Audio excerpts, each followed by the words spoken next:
Oh, hi there. Hello. All right. Got a few things planned to do today. Finishing out the old patch of World of Warcraft before the new patch of World of Warcraft starts.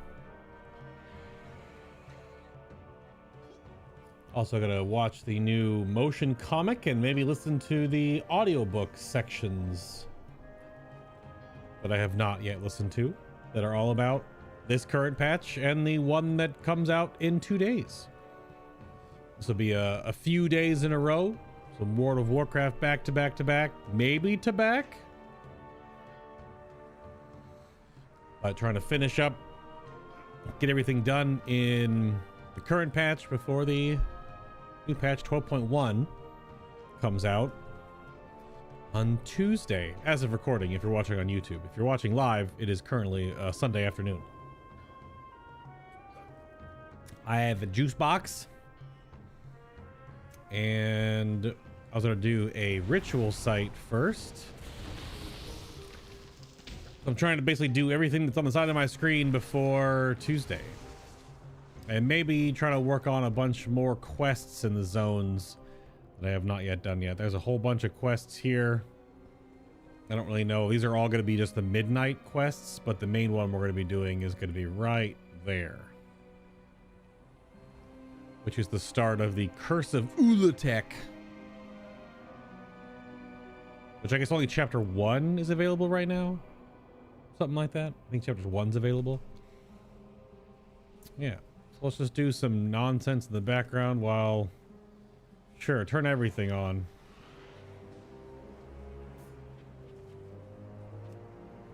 You only need to do 6 challenges, but I'll turn all of them on because whatever. Let's do that. Double check to make sure the streaming stuff is all set. That looks good to go. Double check over here. That also looks good to go. All right.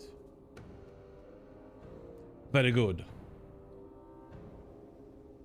Just double checking. All right. I don't even know. You don't have to do like a full clear of these, don't you? I haven't done many ritual sites. And to go for the 6 blip blops, and then there's got some buffs on the map. I don't remember. These are just delves, but slightly harder because you're by yourself.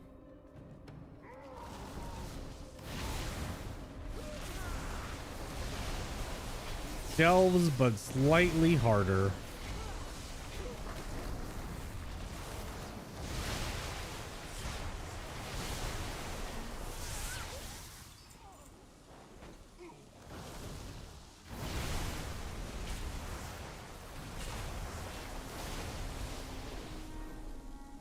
I'm just gonna munch through most of this stuff here.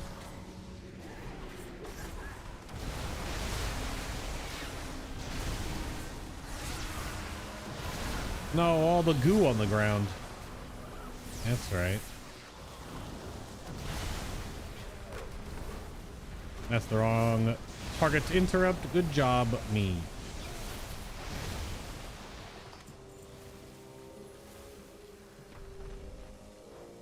All the junk items. No, thank you. Okay.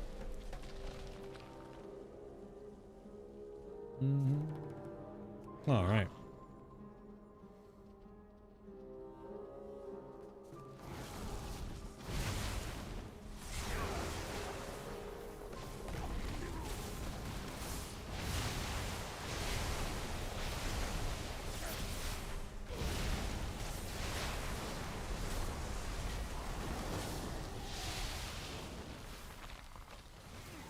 Gotta dodge all the stuff on the ground, huh? All of it. Ugh. I don't need to loot all the extra stuff from these. I don't think I need anything from any of this. I have also purchased all of the cosmetics from the event. I do have to double check. I don't know if I finished everything in the 2 heroic zones, but if I haven't done it already, I probably didn't need to. Ow.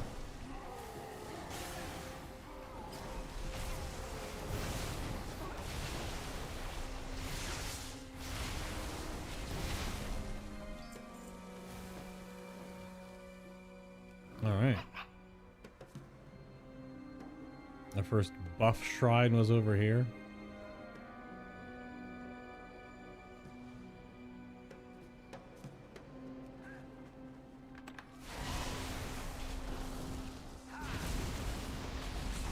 Hello, Div. Hello, Kyan. Anyone else that is lurking on either side will be on both Twitch and YouTube for the end of this WoW patch into the next one. So sort of similar to what I do with my Final Fantasy 14 MSQ coverage.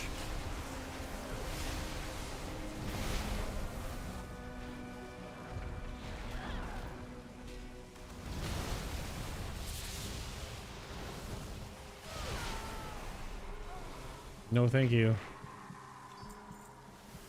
Get quaking palmed. Oh, no. We're definitely doing only World of Warcraft music because being on YouTube at the same time, my last WoW stream, I had on like my background ambient playlist and I got like 30 song claims on that YouTube VOD. Of course.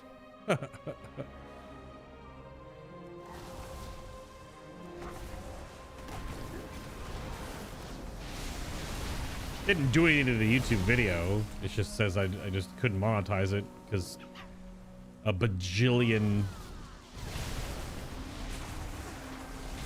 copyright claims on music, even if it's in the background, and obviously there's a ton of gameplay over top of it all. And yep, YouTube did not care.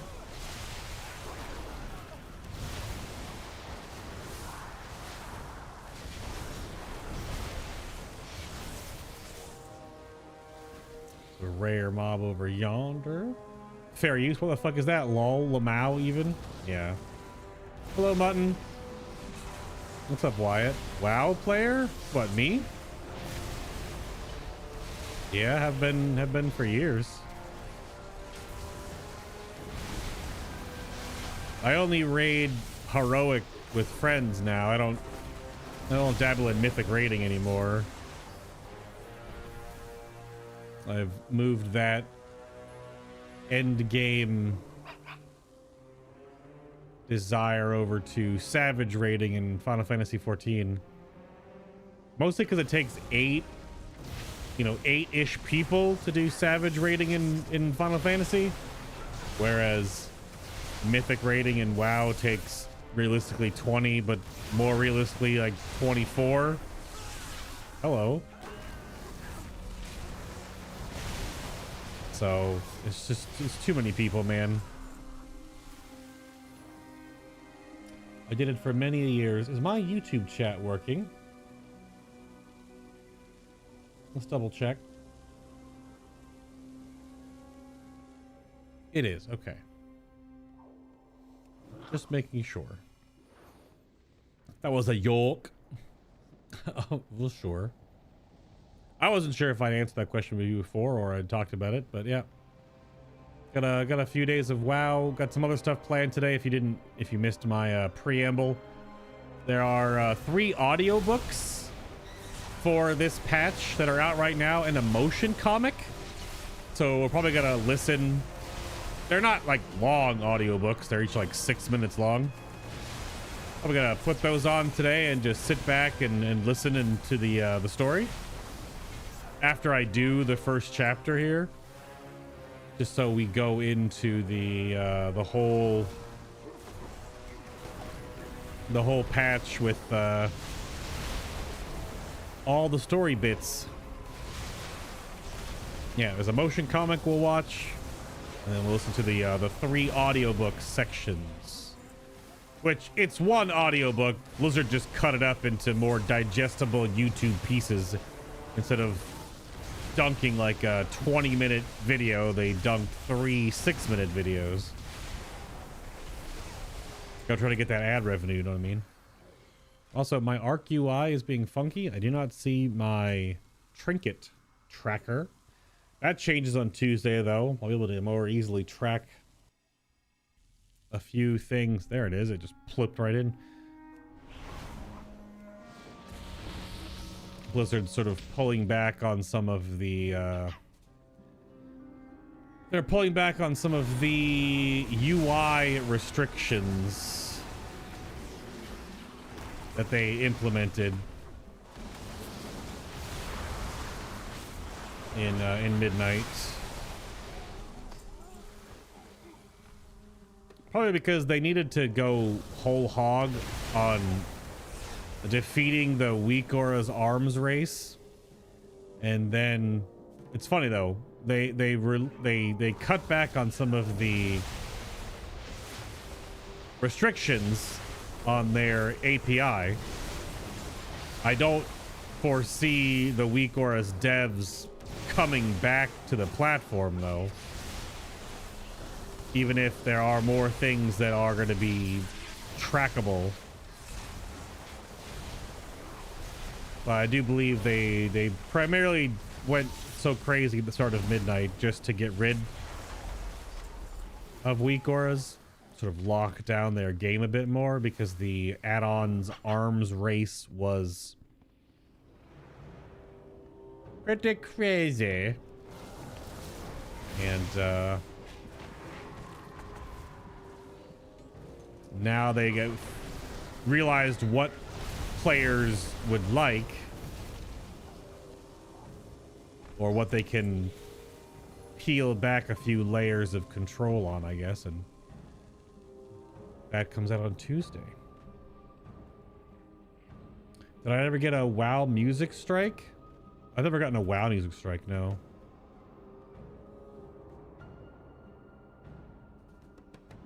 Yeah, already R4. Although it's not as much as people would like, but it is something. Primarily, like, you can track like your trinkets and your personal buffs better, which add-on developers have already figured out anyway. You see this little bar right here. This is part of Arc UI, A-R-C, Arc UI, kind of like Arc Raiders. It's part of Arc UI. I guess the guy's name, whoever designed it. All Arc UI does is it hooks into the cooldown manager, which I don't even know how to get to the damn cooldown manager again.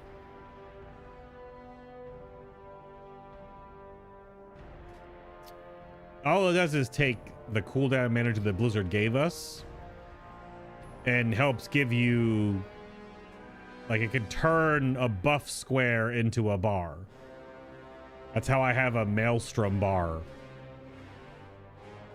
Although historically I'd always just use Word Up. Word Up had a weak aura pack, but that doesn't work anymore.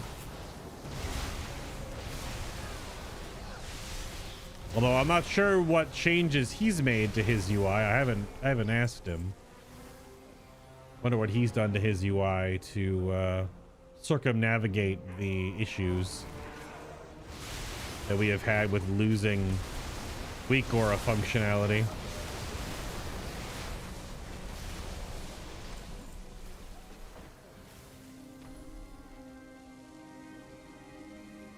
Gift and Prime subs don't currently count toward eligibility. For what? What happened, Kyan? For what? For the Twitch Plus revenue share thing, or for the drops? Yeah, the Twitch Plus stuff, yeah. It's not gift and it's not Prime subs. The way that works essentially is if more of your viewers and your community members use like tier 3 subs, tier 2 and tier 3 subs, since those give more points, and then hitting the proper, you know, the thresholds they ask for, they just give you more of the revenue. This is a newish system. It didn't used to be that way. So yeah, I have to hit a certain amount of just overall support every month with actual subscriptions. And then you go to 60-40 revenue split or 70-30 if you go to the second tier. So like really big Twitch channels have 70-30 all the time because they have over 200 plus sub points every month, right? Yeah. What's up, Var? Thanks for the bits. I don't know whose emote that is, but okay. Also, go wreck. Oh my, made my face really large.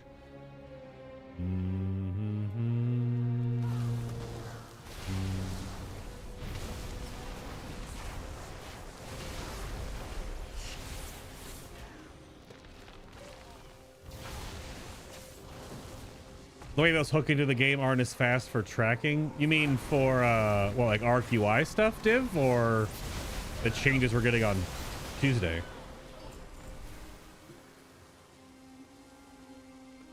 The Arc UI stuff, most likely, sure.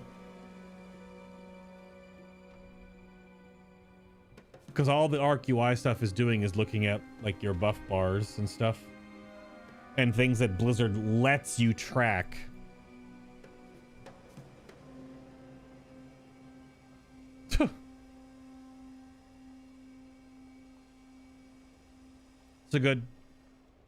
That's a good emote, Var. I like that one. Very Final Fantasy. Getting tank busted. Wait, that's enough forehead to run advertisements on? What, mine? Yeah. Sure. There's so many ads in these ritual sites, man. There's just so many. So many ads. I'm not talking about advertisements either. It's just mobs.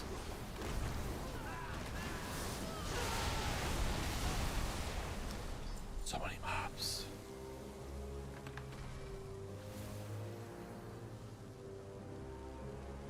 Oh, that's right. Goark has the super mod sword on Twitch now.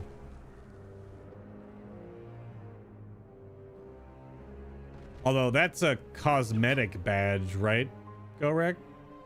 You don't actually have like different powers on the platform or anything, do you?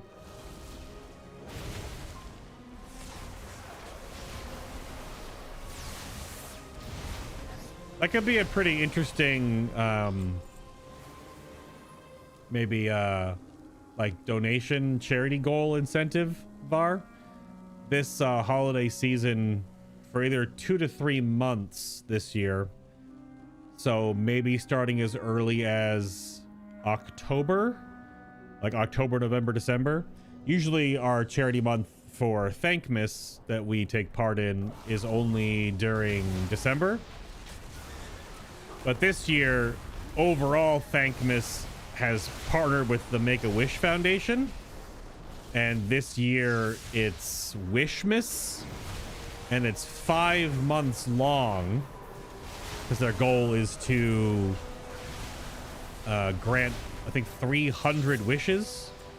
So it's like a $3 million. Bro, is it 300 wishes or 3,000 wishes? How many wishes are we putting together here, Mr. Jacksepticeye? Yeah, they want to do 300 wishes.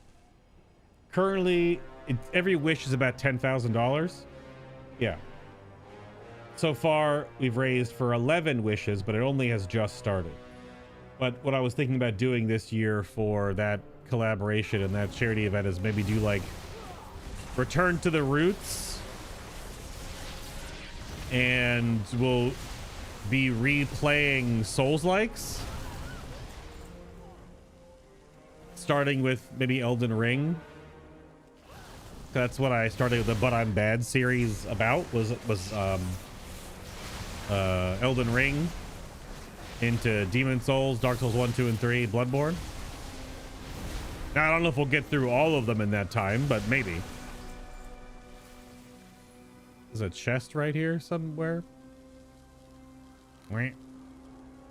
It's in the building.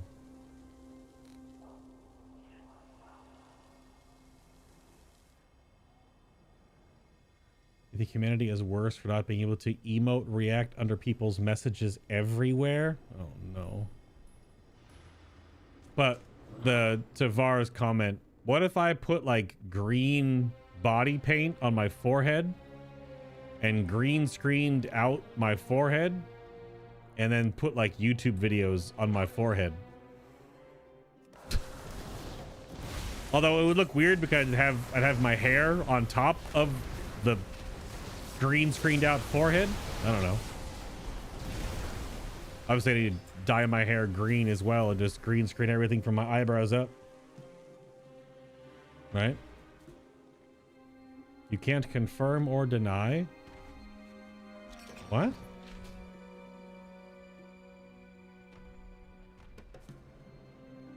Oh, Var's getting auto-modded.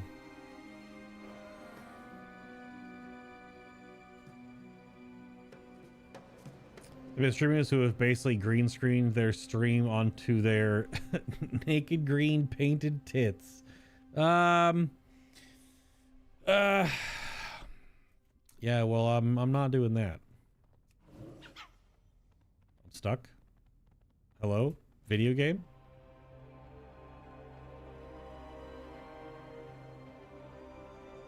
I didn't turn off this fragment of power? Oh, I guess it picks new mobs.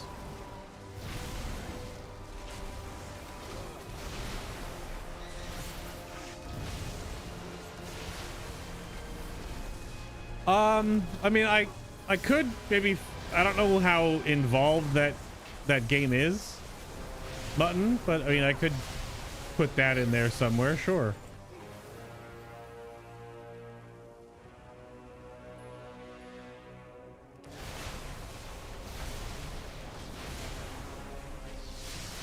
Fine, you'll do it. Oh yeah, Kyan? Okay.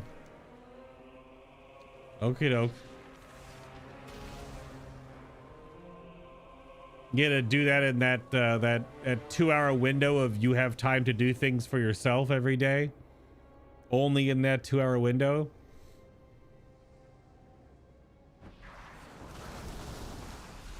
Oh, it's buffing the other group. Damn it.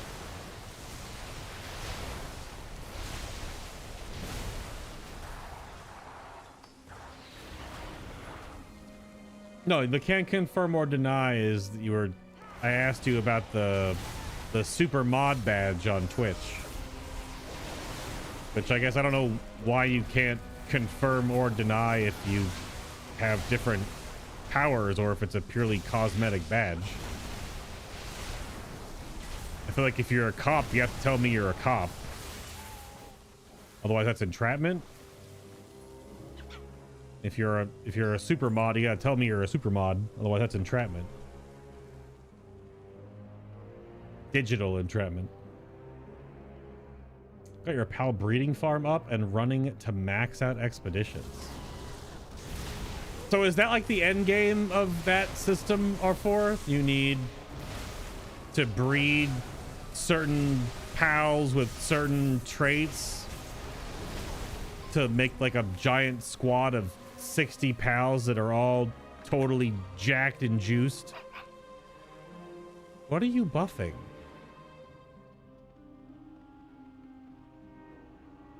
Way over there.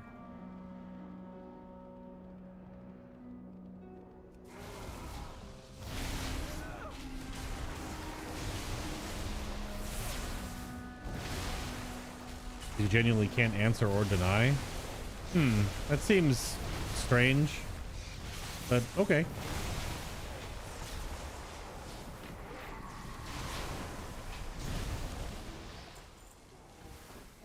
You need level 4s to max firepower.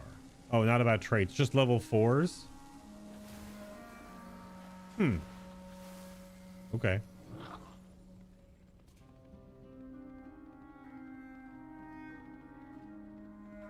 I see.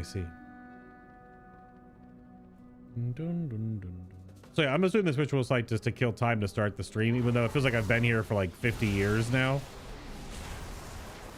Because ritual sites have so many mobs to chew through. And I'm just going for like a max score, I guess. After this, we got audiobooks, we got a motion comic. We've got the new story, even though I guess it's only chapter 1.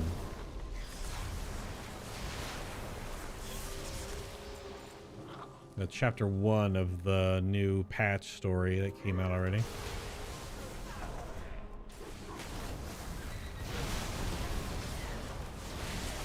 It absolutely blended. Enhancement Shaman Burst is getting nerfed on Tuesday. Well, they're moving about 15 to 20% of our burst into our base kit, so that we're not so feast and famine. So it'll be strong, but it won't be where the lion's share of our damage comes from. That's a lot of classes are being adjusted that way on Tuesday.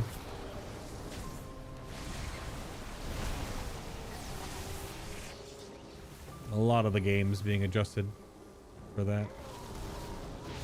They wanted to make cooldowns powerful in Midnight because a lot of classes' cooldowns were not very powerful in the War Within, and they, of course, in typical or difficult to understand, you know, gameplay design, they swung the pendulum a bit too far,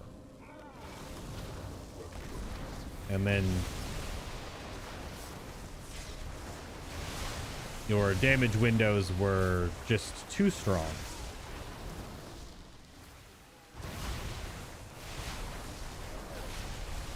How level is the multiplier at the end of the formula?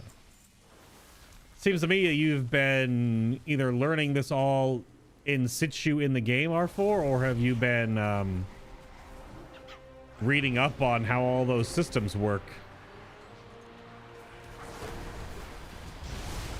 and absorbing information?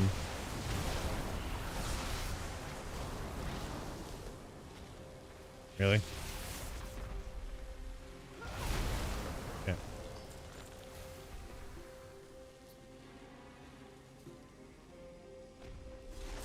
Ah, on the wiki. Yeah. They're missing so much data. Is that because the game is just still pretty new? Or because it's just so much game in game?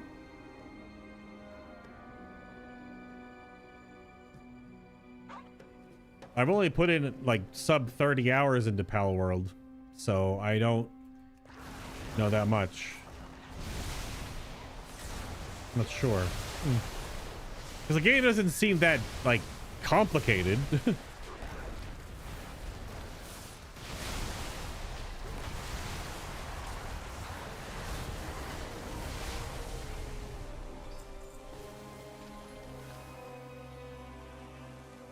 But perhaps it is at the end game. About audiobooks, you've started on a new series, Dragon Crawler Carl. I'm pretty sure Harry in our Discord community, Nico, has listened to that and or has suggested it to other people. I do believe he has sung its praises.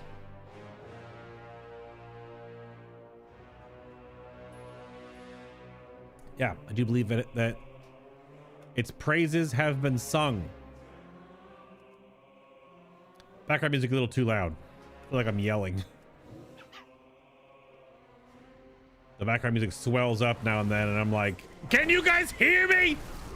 Even though if I yell, my voice stays the same volume because of my audio gear. So.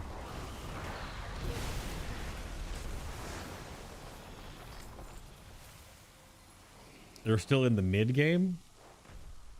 Yeah, I guess. I don't know. I've heard that that's like hitting max level in Pal World is the mid game. So are you like you hit level 80 in Pal World and the game is like, welcome to the mid game. There's 100 more hours ahead of you.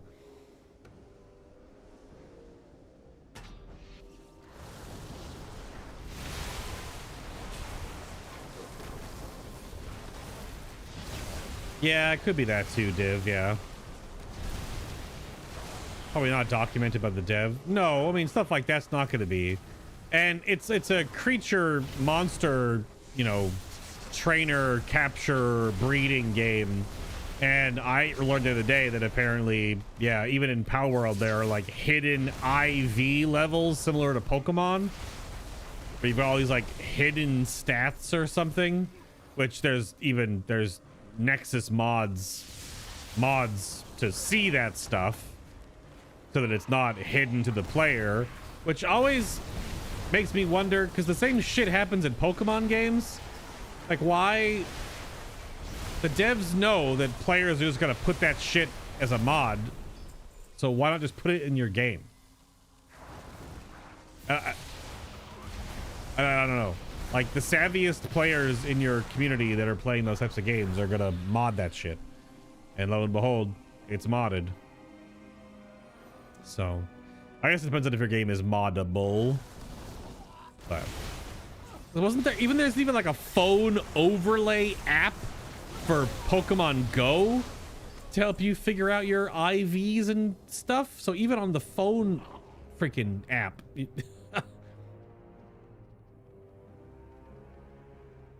That's rather correct. Yes, it's pretty much is the mid game. Yeah, that's funny. The early game is to level 80. Level 80 is the mid game. And then the all the progression at max level is the to even get to the end game.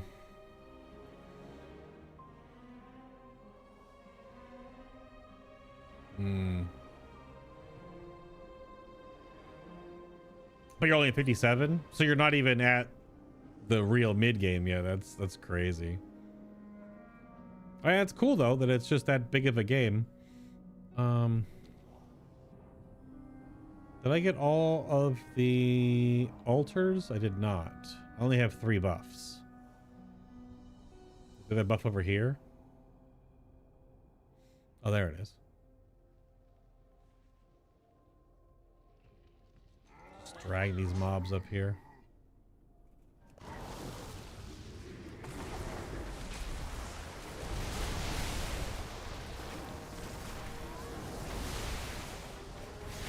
Get blended.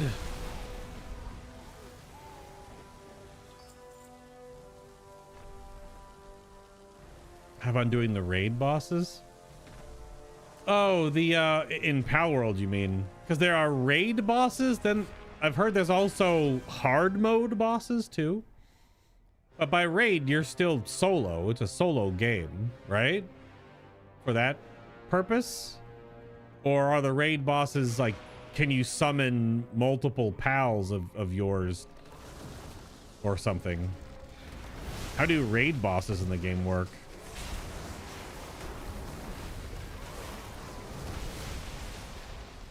Oh, I was a little hasty on this.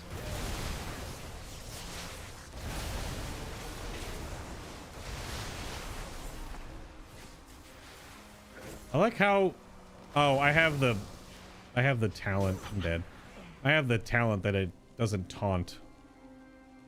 See, here's my laggy load screen mouse on Tech Channel today.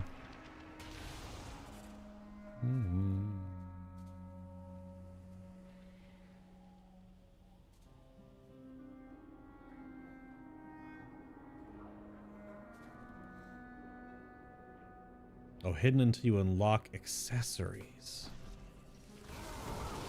Okay.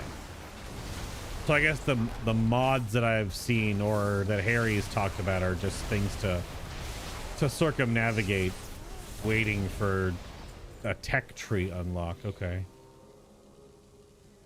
Endgame Power World is like hard mode raid bosses. But yeah, what do you mean by? But yeah, what do you mean by raid bosses in a game that is primarily? It doesn't have to be solo. But if you're solo, like, is it still just you and your one pal? Or are Power World raid bosses, like, can you summon, like, your whole team at once? Or how does that work? Because when you say raid, that normally means more than one person.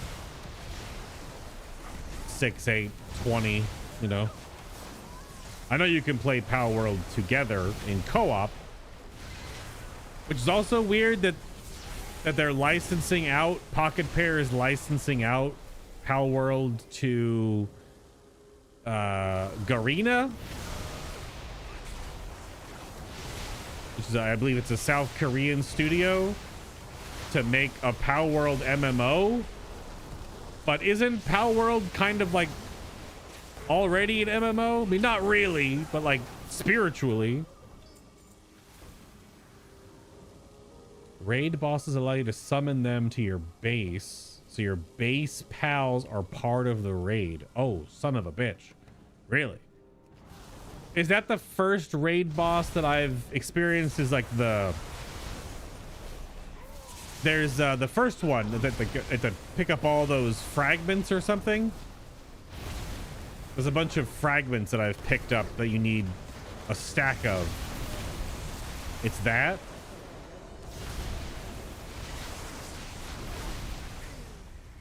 Use the summoning altar. Altar can summon either a raid boss to your base or a temporary arena that's in a different area. All your deployed pals at the base are then used for combat. Son of a. Are they that crazy? Because you can have, what's the max amount of pals you can have in your base? Isn't it 20?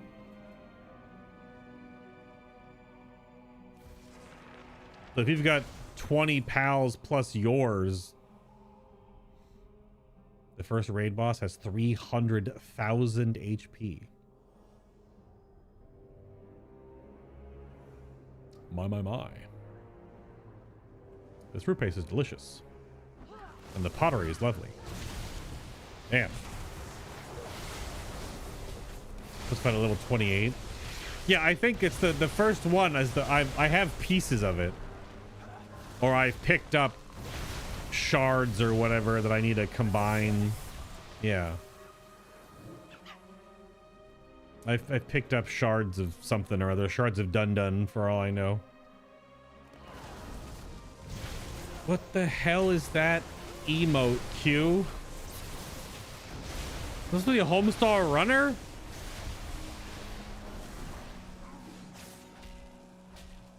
That's some Homestar Runner looking nonsense, but horror Homestar. For what you've seen, it's barely enough. Barely enough. Like having your whole base fighting is barely enough.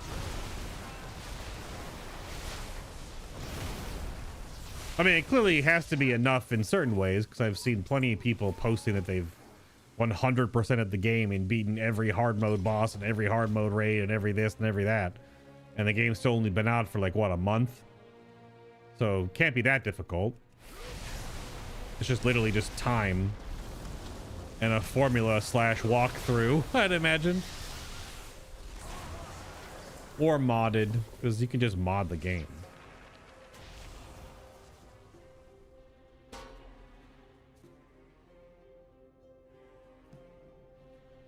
Wait. This altar is one I haven't clicked on, but I clicked on the other one. Oh, I don't have a way to stop you right now. That's awkward.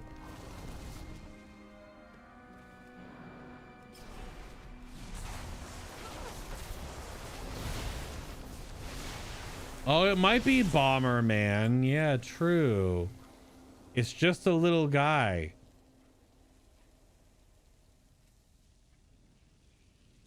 Yeah, I don't know whose channel that is. I guess it could be Bomberman, yeah. There we go. There's the last buff.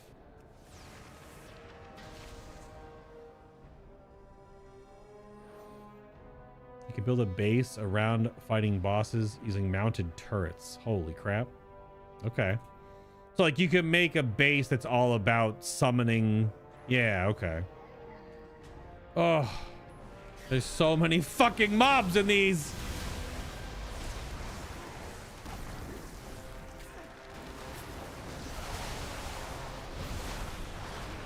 I feel like I've been in here the entire stream. These take so goddamn long.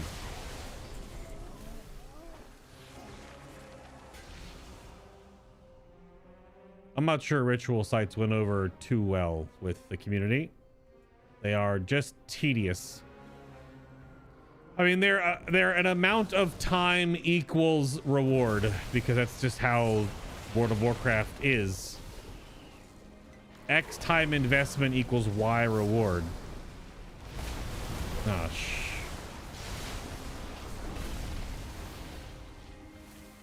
Get obliterated.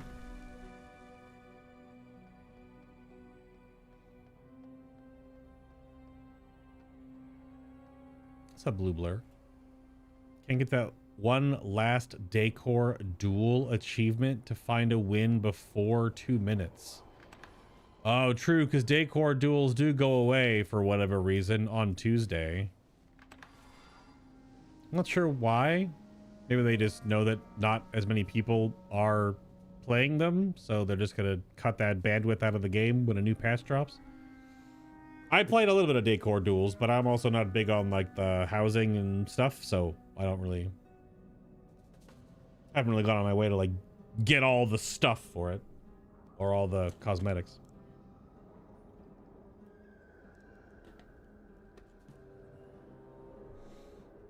Yeah.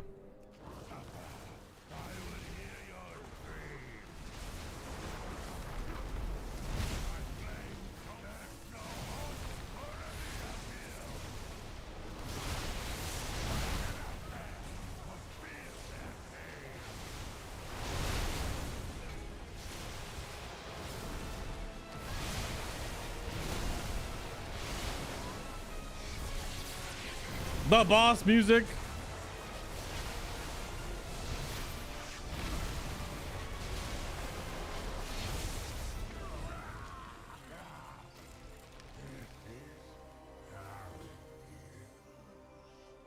Blasted. I had one death. Which piece of decor are you missing? Or is the achievement does it unlock a piece of housing decor? Or you just want the achievement before the activity goes away?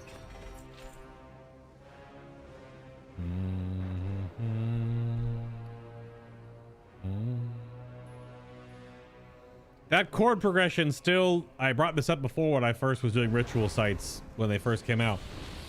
That sting sounds like the Lord of the Rings Sauron music. The March of the Uruk-hai. Uruk-hai. Yeah. So what expansion in WoW did I enjoy the most? Prime times? That's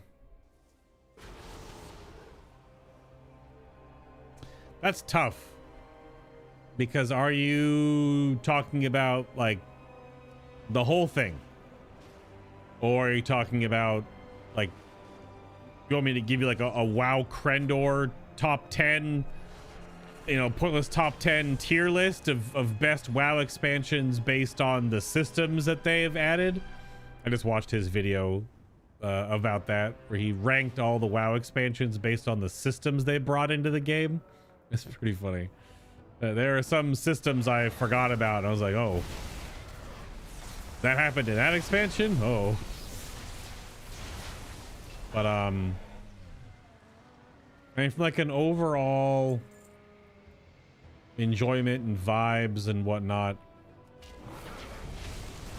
I mean, Legion was really fun at first until you realized the artifact power grind was the whole game, and the RNG of the legendaries was pretty miserable.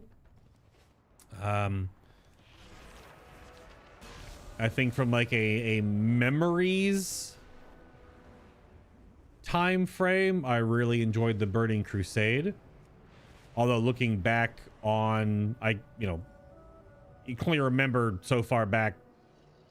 I don't have anything archived from that era. I think the oldest my YouTube video archive goes back is Wrath on my old YouTube channel. You can go back and watch some real cringe stuff from Wrath of the Lich King. But I really liked Burning Crusade. It's funny. The biggest thing, we had a big conversation of the day in Discord. There's a bunch of us talking about the differences in World of Warcraft and Final Fantasy 14, even like Destiny 2 and stuff like that, and just comparing different games that have raiding and gearing and yada yada. And I don't know if it's just because you can only perceive your current state in the multiversal, time vacuum that we exist in right now. You can only perceive this moment. Unless you're like a fucking Gallifreyan or something. But I feel like I'm playing my best like World of Warcraft and Final Fantasy 14 and Destiny 2 like right now, or within like the last like year or so. Because I definitely know when I started out playing Final Fantasy 14, I was shit for a long time. Like learning that game was definitely a different skill curve, skill ceiling, skill floor, learning all the different ins and outs and getting used to that game's combat system. But this past raid tier, I feel like the game finally clicked, which is funny because the game's gonna change hilariously in January. It's like, yeah, I'm finally feeling really comfortable with Final Fantasy 14. Woo! And then Final Fantasy 14 is like wowizing their combat in January. And then we're living in the expansion of World of Warcraft where they've cut back a lot of their combat system to make it simpler. Some would argue they've Final Fantasyized their game because of all like the telegraphs and boss designs and cutting back on boss mods and putting puzzle mechanics into dungeons and raids, which is a Final Fantasy 14 thing. So both games have like teeter-tottered a bit towards each other in recent years, or are about to in Final Fantasy's case. But I feel like I'm playing like my best, like my vision of these games and my scope and like how I approach them. You accumulate so much knowledge, which turns into wisdom in the form of, back when I first started speaking of earlier about But I'm Bad. If you go back and watch my But I'm Bad playthrough of Elden Ring, which is the start of that entire series, and then you watch my most recent like God of War or Jedi Survivor or Final Fantasy VII Rebirth, like the understanding of game systems and the approach to stuff and the moment to moment like interactions, you just get better at doing that. So that's again why WoW had to like fight the weak aura, the battle for add-on supremacy in raids, because players of these games are older. We are now more understanding of both the game and the systems around games, or spreadsheets, or coding for ourselves, or making our own tools so we can break apart what devs put into the game. Not even talking about mods, like games that you can just totally mod the difficulty into oblivion because you can make yourself invincible or whatever, blah blah blah. Like the Pal World stuff I talked about, because you can mod Pal World to make the game incredibly easy for you. You just give all your pals all the traits and their god mode everything, and they have all the damages and they're invincible, and you have the the gun, that the golden gun that one shots everything. That's not really hard anymore. And if you're playing the game on its footing. So going through, like, I'm really enjoying Midnight, but also now in Midnight, to go back to Primetime's question, like, I'm not playing all of the game anymore. I don't Mythic Raid because I Savage Raid in 14. So I've sort of moved that focus to a different game. It's a smaller raid size, so it's a little more like attainable compared to the 28 man rosters to run a Mythic Raid guild that I dealt with for many expansions in a row. which is just becomes an absolute nightmare. So I'm liking this expansion. War Within was okay. Dragonflight was also okay. So I don't know, I have a hard time picking like a favorite because there's different eras of World of Warcraft in particular that were fun. I mean, there's parts of Wrath of the Lich King that was very fun. Like, people cite Wrath of the Lich King as maybe some of the best raiding in World of Warcraft, but also part of the reason why Wrath of the Lich King raiding may have been as beloved thinking back on it, because that's when like players were getting better at the game, but also there wasn't so many add-ons before AVR. Before AVR came out, if you remember that acronym, you know what I'm talking about. Right before AVR came out. So like the game was hard, but we were still bad, but we were getting better, but the game was like understandable. It was also before Mythic raiding became a thing, just heroic back in the day. So like there's like a turning point there, because then in Icecrown Citadel, when AVR came out and DBM and Bigwigs, I don't know when did Weak Aura start? Was that also around that time frame, or was that not until Cataclysm? Like early Weak Auras. And that's why the shift started happening when like information to play the game to make mechanics and gameplay simpler overcame just naturally getting better at the game or just playing better. Add-ons played the game for us and only got more and more egregious over the past 10 years. So it's like this whole crazy timeline to break down. It's not a very simple discussion, at least for like the way I look at these types of games. So, or at least just in World of Warcraft's case. So there's your Bay answer for you, Prime Times. There you go. But I play TBC Classic ever?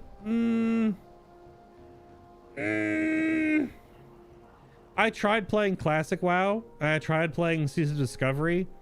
I got to like the mid 30s to 40s on both of those characters. Then I was like, nah, I'm done.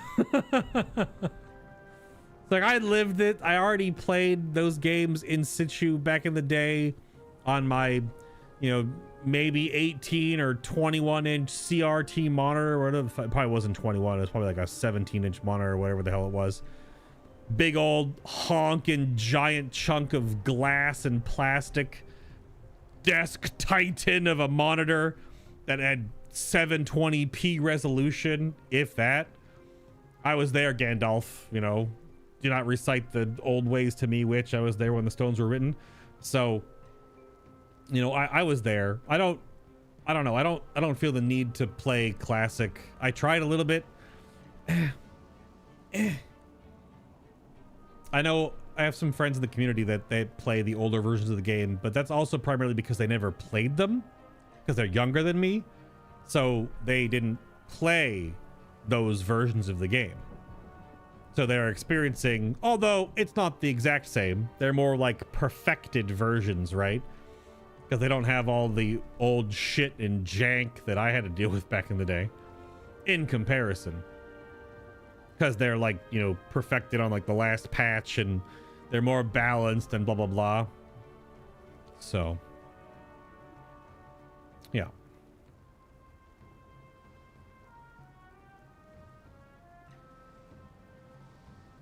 So it's 2 ritual sites. I'm not doing another ritual site today. I'll do one tomorrow or something, because that's so... this is all stuff that's to do in Nolan. Oh, is this a...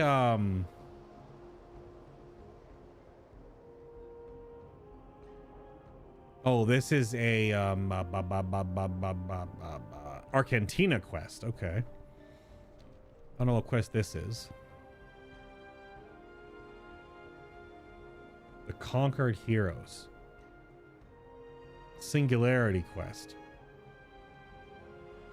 If this is just a quest in the zone, I can find that later. This is a Val quest. Okay. Well, if these are quests in these zones, I can pick these up later. Sorry, we're cleaning up. This is stuff we don't need to worry about right now. A secondary strike. Meet Riftblade Mael in the Voidstorm. Not sure what quest that is. That's Argentina. Was AVR the add-on that painted the size of raid boss AoEs on the floor? Yeah. It would draw area of effect attacks on your monitor relative to your position in 3D space before or during boss effects. Yep. It was that. That was what it was, Varia. Weak auras was Wrath? Okay. Or power auras? Yeah. Annoyed at how long it takes me to hold back from this conversation. Getting a nosebleed.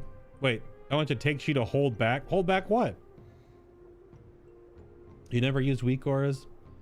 I have to say, I think their cooldown manager is not sufficient for tracking my own debuffs and self buffs. Like, tell me one used to do perfectly.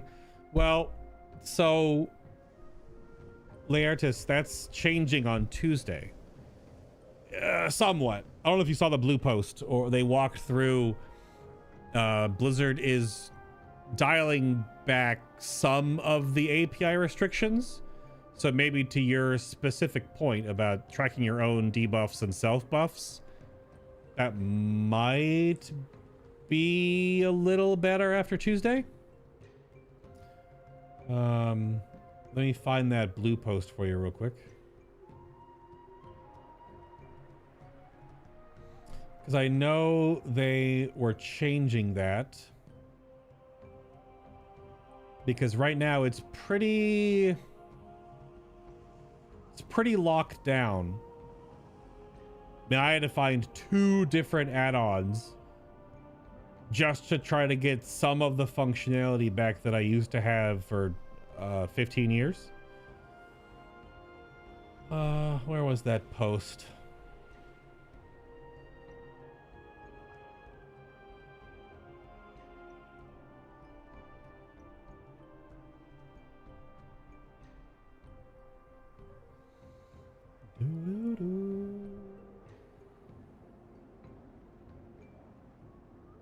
Yeah, add-on changes with patch 12.1.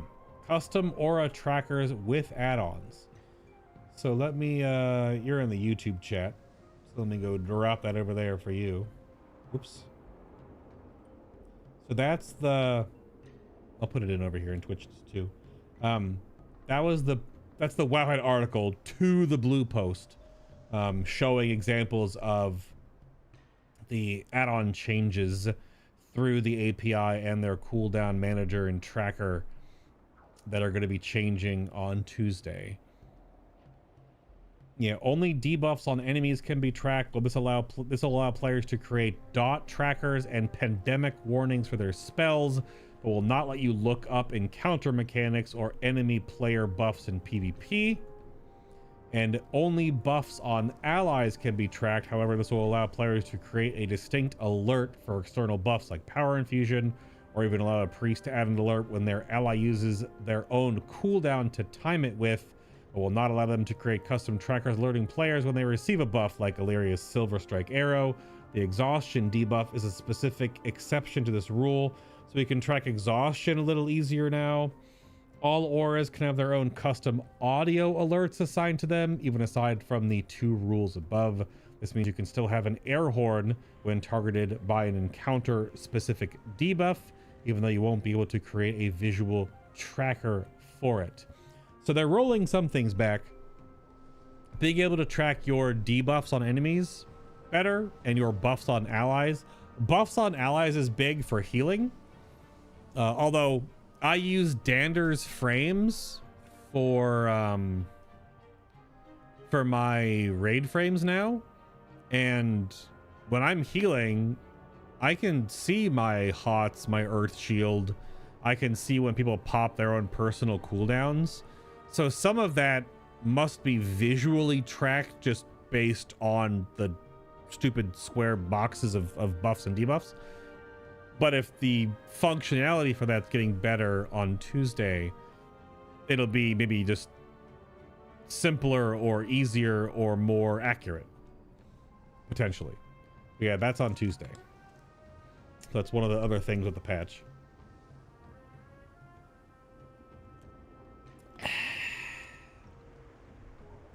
Yeah.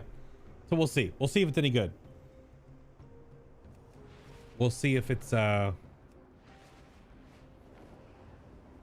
if it helps the situation. All right, how about we start the Curse of Ulatek? I'm just gonna hearth back. What am I doing? Just explode into a pillar of fire and go back to Silver Moon. I've been aggroed? Okay. Sure. The Ripped Talon Eviscerator just needed to interrupt my Hearthstone. Okay.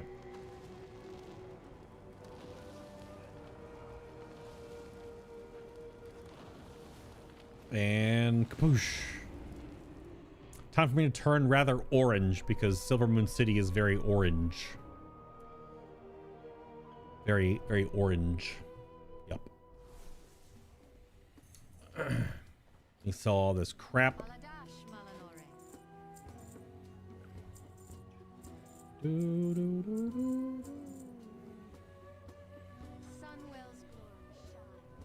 All right. That player's name Bronzodia. All right, let's crank this dialogue up. Get some voice acting going on here. Let us start.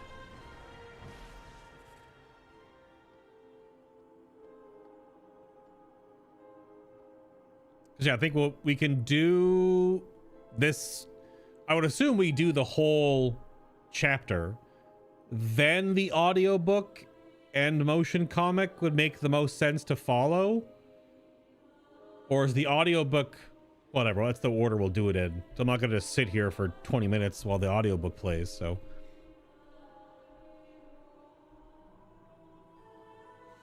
Yeah, we'll see. Essentially has already been solved, so they just need to get what Tell Me When already did. Which step along the Omnium Folio am I? Oh, I'm done. Fear the dark. I have the full folio unlocked. I did it each week. Yeah. I unlocked it each week. Selected crit for my secondary stat proc because it's the lowest stat that I have, so it gives me the biggest benefit. And it's also what Word Up Senpai said to do. That was the logic, though. This secondary stat proc, you normally would want to select your lowest stat that you don't prioritize that isn't versatility, potentially, unless you need verse, because this is like it can overlap. You can get multiple applications of the secondary stat, and the lowest stat you have, which mine is crit, only at 16.7%, 308 rating. I have no verse on my gear. It looks so nice. But your lowest stat gets the most benefit from adding to it because you're not hitting diminishing return brackets. So, like, my mastery is way up there, so I get less and less of it. So, but yeah, so you just do crit. But yeah, I have the whole thing done. The Omnium Folio wasn't. I don't know. This discussion comes up, and there are people in my raid team in the community raid guild that don't have it done. I have implored them to please get it done before the next raid starts because it's not going anywhere and it's just free stats and free damage and free healing and free mit. But some of them are just like, I don't want to play that part of the game. And I'm like, what part of the game? The part of the game where you walk into a room and hit ads until they die and then go to the next part of the room and hit ads until they die, like every other part of this entire game? Everywhere? That's all you do! If it's at a ritual site or a delve or a heroic world tier or anything, it's the same shit. It's just it's just a different place. So you just do it in different ways and you just walk around and hit stuff until the health bar goes away and then you loot stuff and you walk. What? It's the same thing. So yeah, I did it week by week. Yeah. Wasn't that hard. It was like one delve, some stuff in heroic world tier, one ritual site, one defense, the stupid void defense thing or whatever, this thing, void assault. Oh boy, each thing took me half hour, 40 minutes, and it was done. Not even, it's not a big deal. No. Wait, the original weak auras were released in Cataclysm with the intention of being a lightweight replacement for power auras, which existed as early as patch 3.03. That didn't last long though. So I was right. So if weak auras was Cataclysm, yeah, but power auras before it. I don't know if I used power auras in Wrath. Again, I have to go back and watch some of my old videos and look at my UI. I know I used an old add-on called Totem Tracker or Totem Timers because I was a shaman ever since Burning Crusade. So, huh.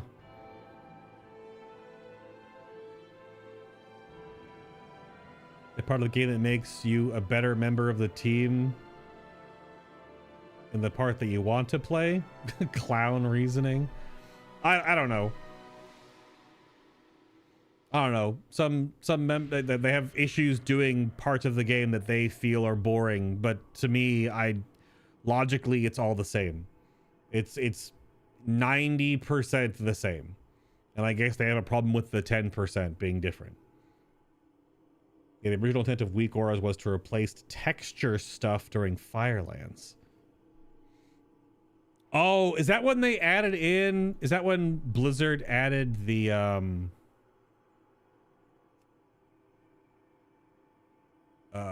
like the spell alerts? And weak auras was an add-on to modify your spell alerts?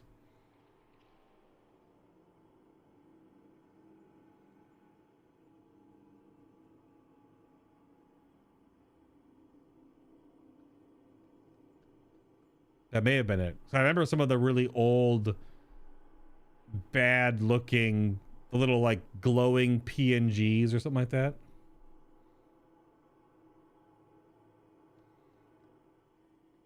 Yeah, what, projected texture? What did I say? Wrong P word? Projected texture stuff. Something like that, if that was what it was from.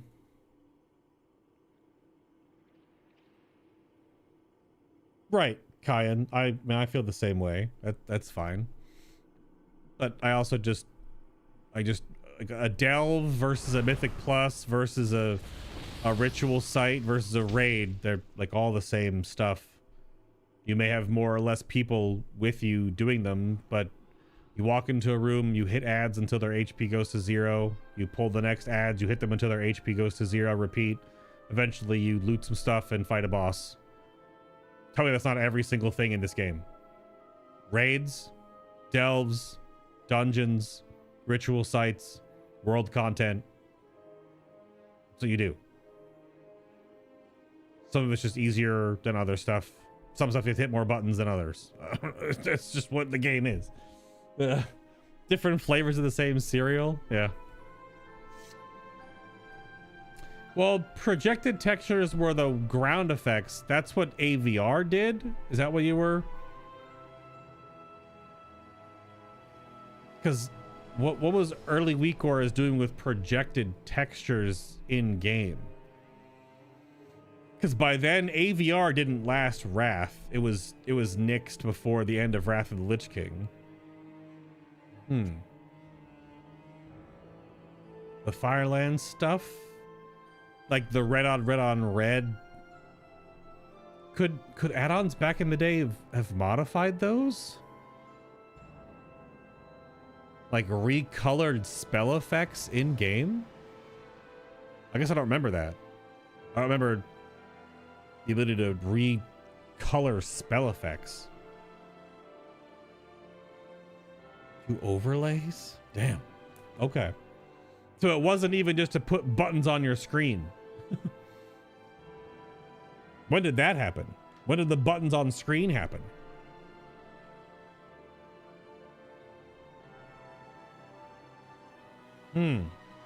Weird. Very weird. All right.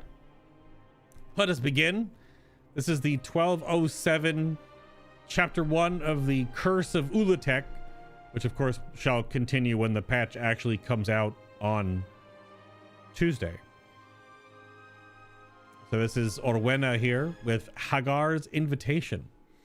Hagar has a message she believes the elves and trolls of Azeroth must all hear. She has sent a call to leaders from the elven and troll tribes to come to Harandar. I have come here to ask the blood elves to join us, but you should be there as well. I'm a panda, but okay. You have been with us through so much of this. The route ways from Silvermoon will be the fastest way.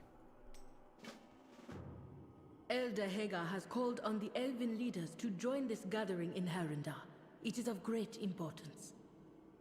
It would be an honor. We will join you as soon as we can.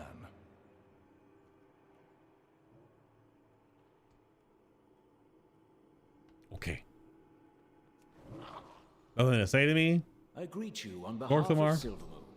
Nope. Okay. Gotta get some of that crispy Gideon Emery voice acting coming in.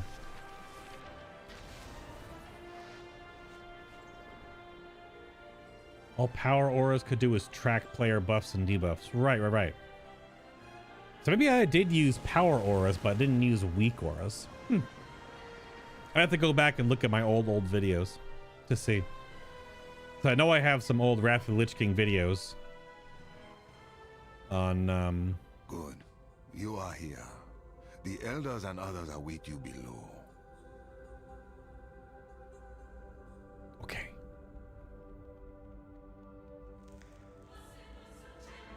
This song in Harandar is so good. This chanting song.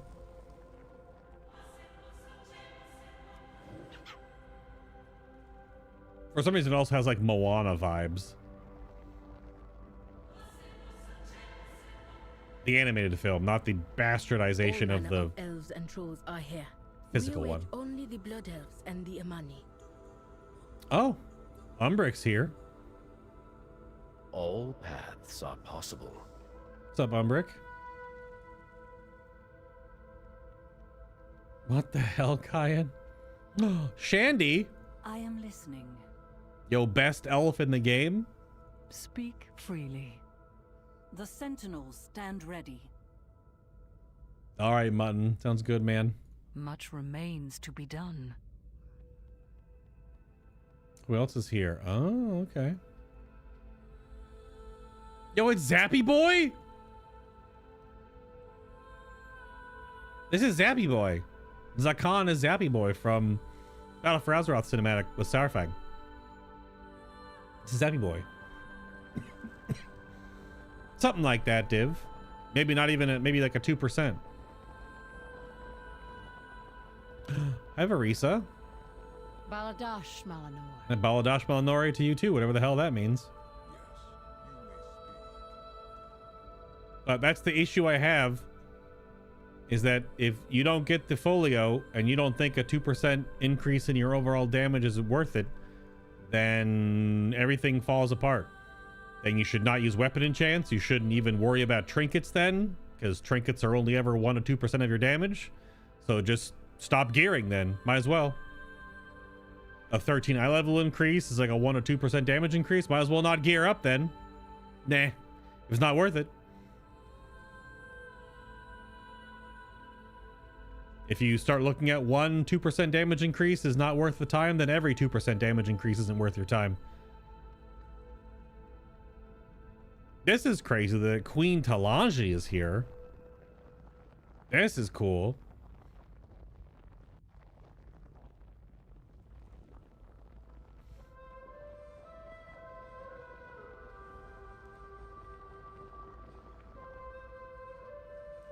Do undercoins reset on Tuesday? I actually don't know, but I would imagine so. The future is ours to forge. Hello, Thalyssra. What's up, girl? Damn, she's so freaking tall. And I'm tall. Femme Panda's like 7 foot something. She's got a whole head on me. Damn. The Shaldorai stand strong. That's all who's here? Okay. Neat. Your path Cutscene me, leads maybe? deep, stranger. It should not be long now. Wild guide you well. Hagar requested that we invite to this meeting all of the troll and elf leaders we know. It is not easy to convince them to come. There are some past grievances between these groups. Hagar hopes to overcome these divisions. As we wait for the others to arrive, feel free to speak to the other delegates. The wait is making them restless, so try not to inflame tensions. Oh, now we actually talk to the other delegates that are hanging out. Okay. So many old wounds. It makes them tense, being near those who were enemies for so long. It's all that fruit, all that mana fruit that the Lystra eats. Hell yeah, man.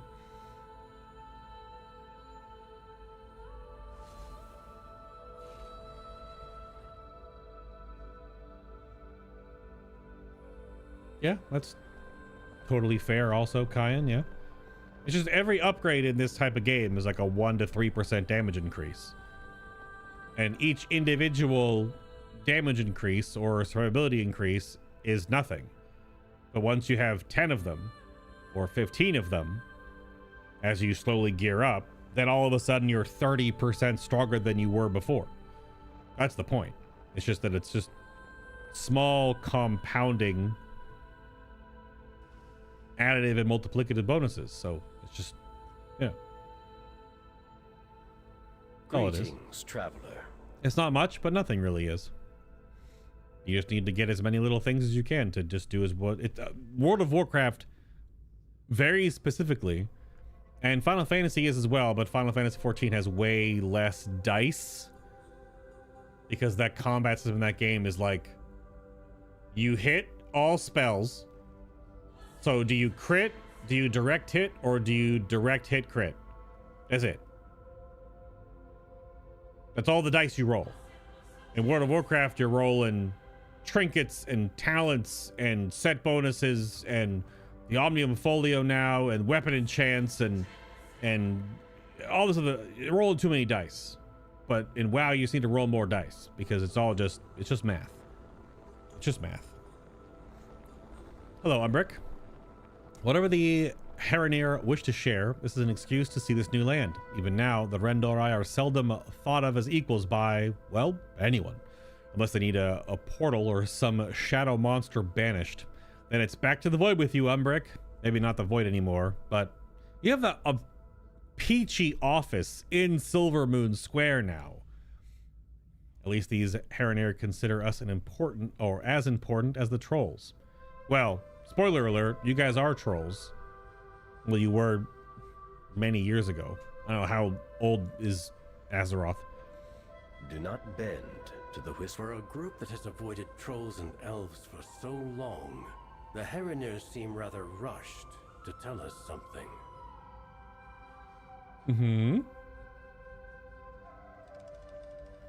I'll leave Enchantress till last. She's the best elf in this room. How can I help?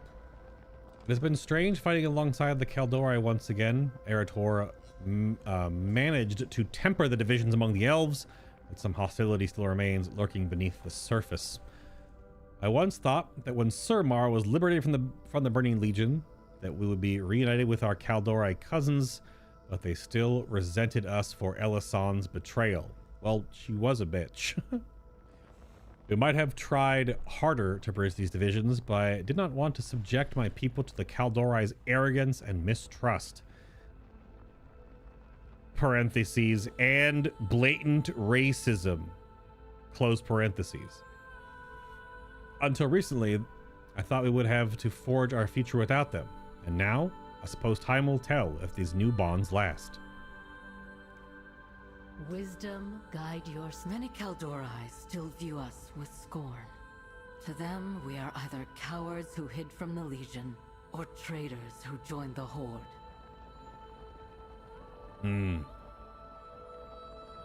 True, they did join the Horde.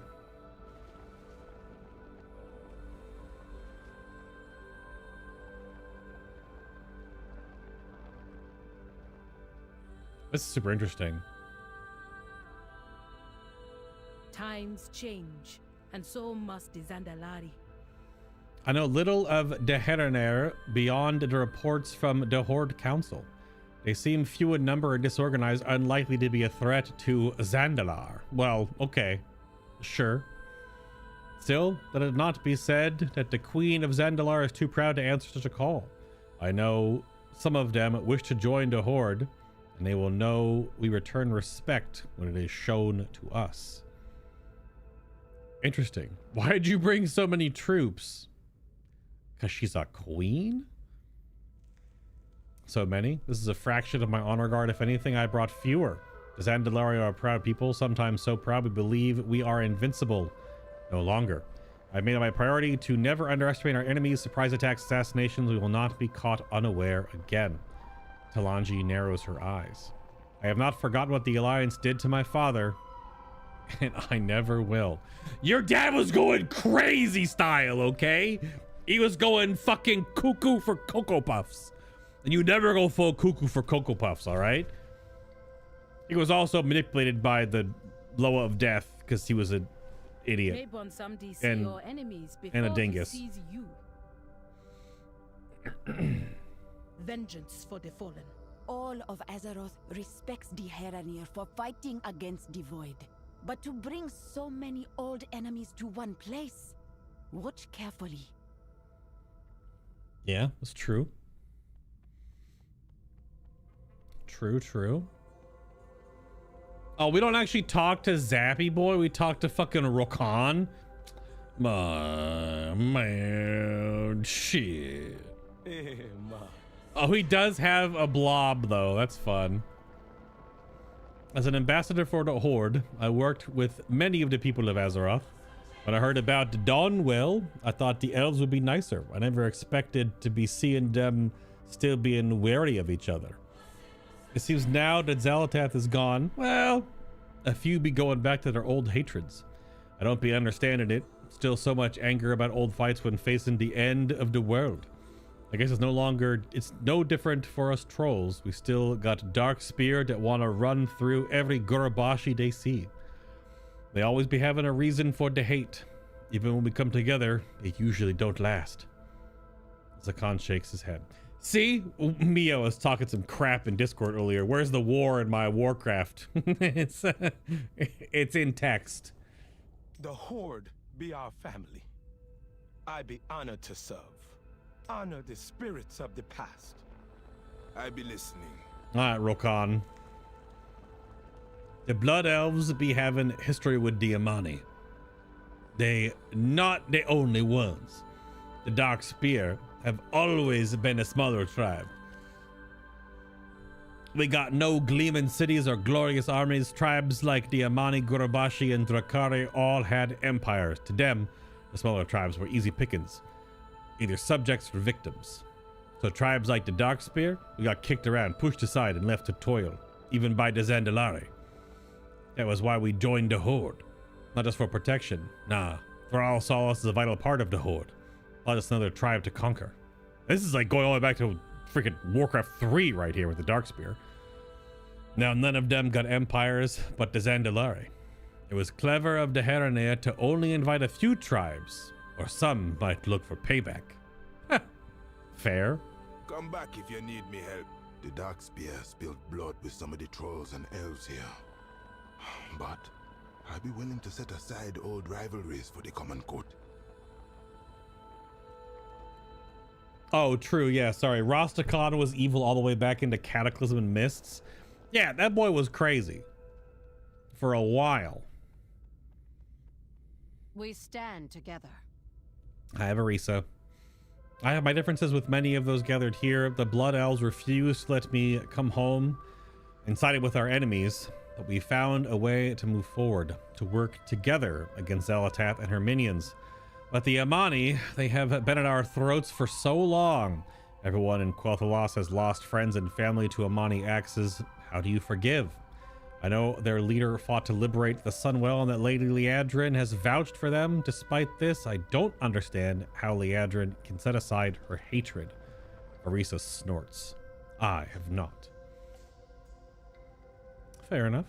Together we will save Azeroth. I am told the Amani have been invited as well. Yep. Do not expect me to break bread with those murderers. You know what? Yeah, because Lord Thamar and Zul'Jar are probably going to show up together. And Zul'Jan. That'll probably be in the cutscene we're about to see, I would imagine. All right, Shandy. Shall we begin? The Kaldori are an ancient people that have fought countless battles through the ages. Like 11,000, 12,000 years ago. Some of the troll empires have been around that long, but few individuals. I have personally crossed blades with nearly every faction here at some point or another throughout our history. Damn, girl, you old. While the elves may have reconciled with us for now, the same cannot be said about the trolls. As I scan this room, I can see the anger and judgment in some of their eyes. It matters little. The Kaldori will not be intimidated by the trolls, the horde, or anyone else. Hell yeah, girl. Keep your eyes sharp, and you'll... The Kaldori will do what we must for the preservation of this world and the protection of our people. Respectable. I get it. That's a huge fishing bobber. What the hell is that, dude? Sorry, that fishing bobber just sent me. Okay. WoW is full of information warfare, psychological warfare. Sowing division in a society is war. That's how civil war happens. Us versus them. The goal is to convince you that your brother or sister's neighbors are them. True. That's more of how the game's narrative have been lately, because a lot of the enemy interactions have always been like, it's like Xalatath, or it's, you know, like it's very much these big existential threats, right? It was the Shadowlands and the Jailer, and it was that, like, it was cartoon villains, whereas the World of Warcraft underline, this expansion's whole thing is all about trolls and all about elves. So that's like the biggest part of all of this. Like the whole Dawnwell end of the main raid campaign from the first patch from the launch of the game was all the different elves coming together and then dealing with just one trolls, and now we're getting some extra trolls coming into this mix too. So well, what I'm doing right now is probably done by less people, like actually reading the dialogue. But I do the same thing in Final Fantasy 14. That's why my MSQ chunks take like an hour plus longer than other people, like even in our community, because I talk to all the NPCs. Like between the patches, I get all of the banter because I want all the story. Because you're only ever experiencing this stuff once. Again, going back to my rant earlier about how I, you know, wide-eye view of how these games work and how I've learned to appreciate and slow down, and probably because of all the Dark Souls I've played, I don't feel the need to rush. I want to read all the dialogue that the devs put in. I want all the story. Not all the story is correct, because some of it is just pure retcon, or some of it misses, you know, old story points, or they've written different novels that are now like not relevant anymore. It's tough. The game's big. World of Warcraft and Warcraft story has been going on now for 30 plus years. So, but yeah, I just like to take it slow, smell the flowers, as it were. You talk to the NPCs and sit around for 20 minutes sometimes, yeah, and yap. Hell yeah. What's wrong with that? No problem? The Yamani have never admitted that these northeastern forests were never made for trolls. They were made by titans for all to share. Well, right. That's also a thing too, is that some of this old hatred is just, it's the trope in movies, TV shows, even games. It's just not talking to people, because it's made, the tension and the issues are made because people don't talk to each other.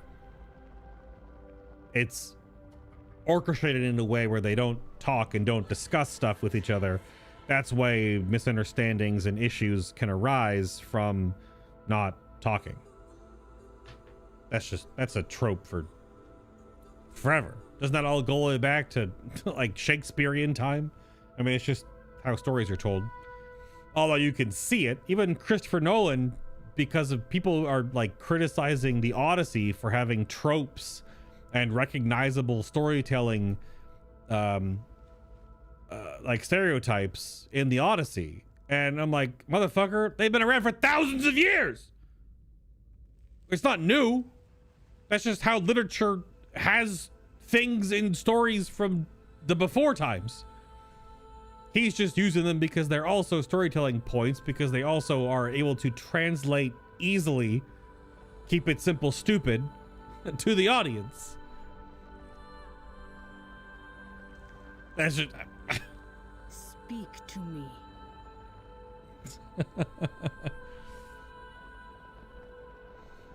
I don't like the original, like Homer's Iliad and the Odyssey, like the actual OG books. Maybe. I've never read the original books because like that's a whole brain trip.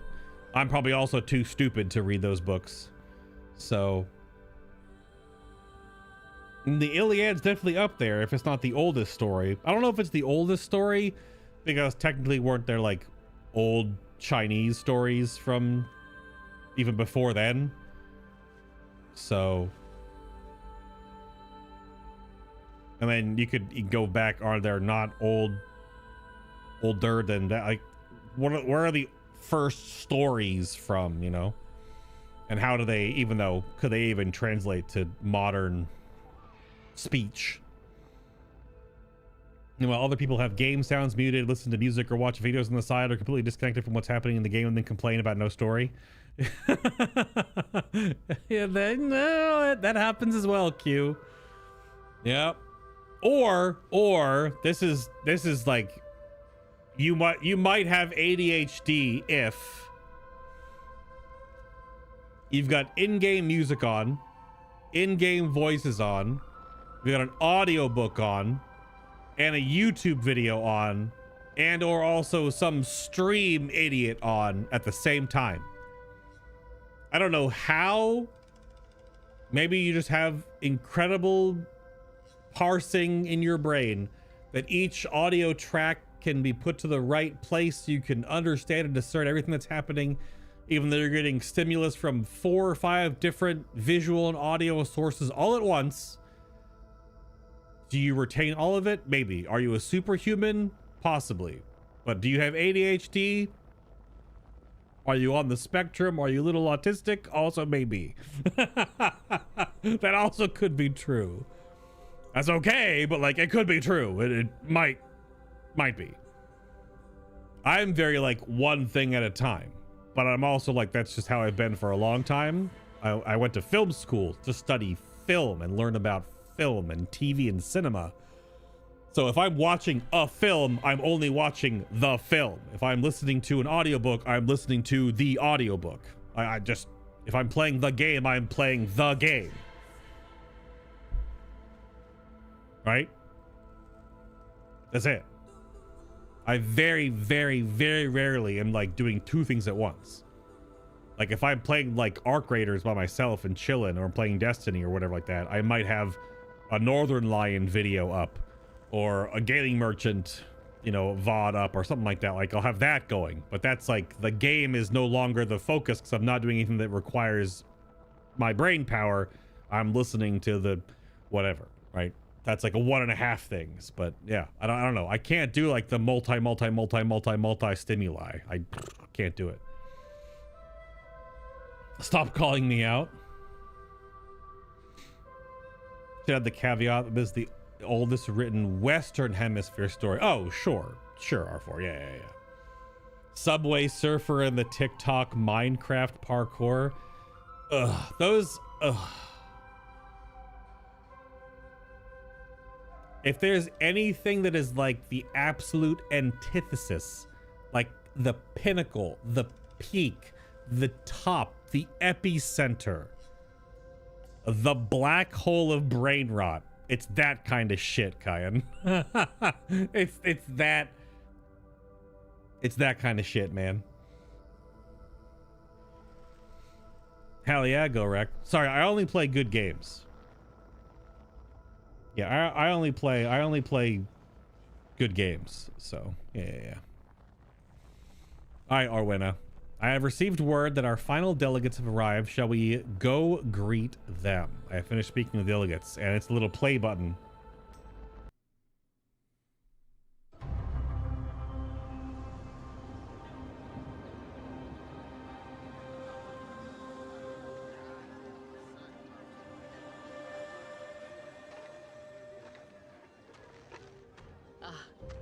must be Zul'Jan.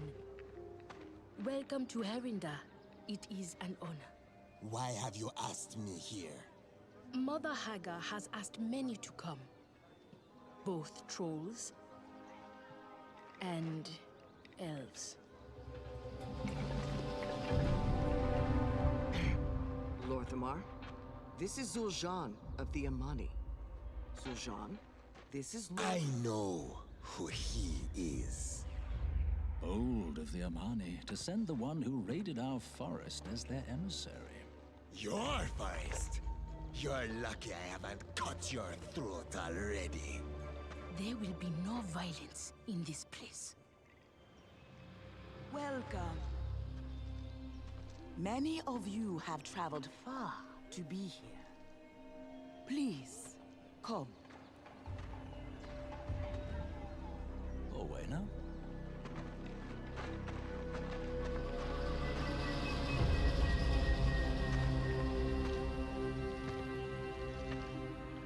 You are wondering why you are here.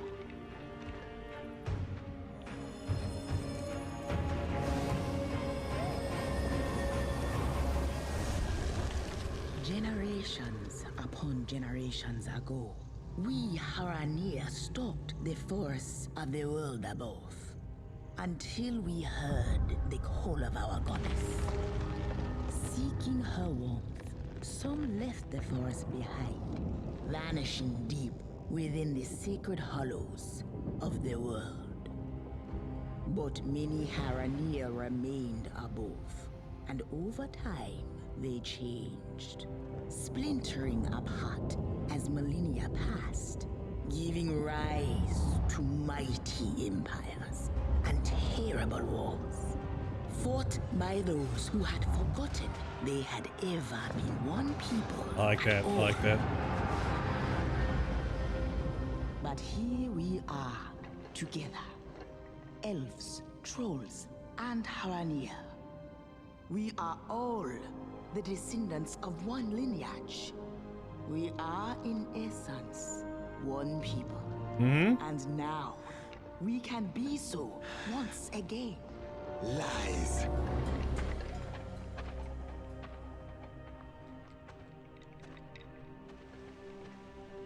Zul'Jan. Kin to elves? It cannot be. What do you, Haranir, know of my people's history? Our triumphs? Our suffering? I understand this is difficult. If you are willing, I could show you proof. And perhaps a path forward.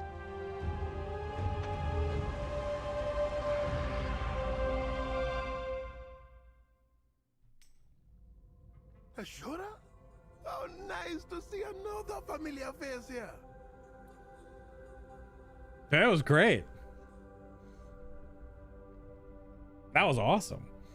I'm still blown away. God, I know I always talk about this whenever I watch these in-game, like, because World of Warcraft has like they have like 3 tiers of cutscenes, right? They have like the in-game rendered cutscenes that are like with all the stock animations.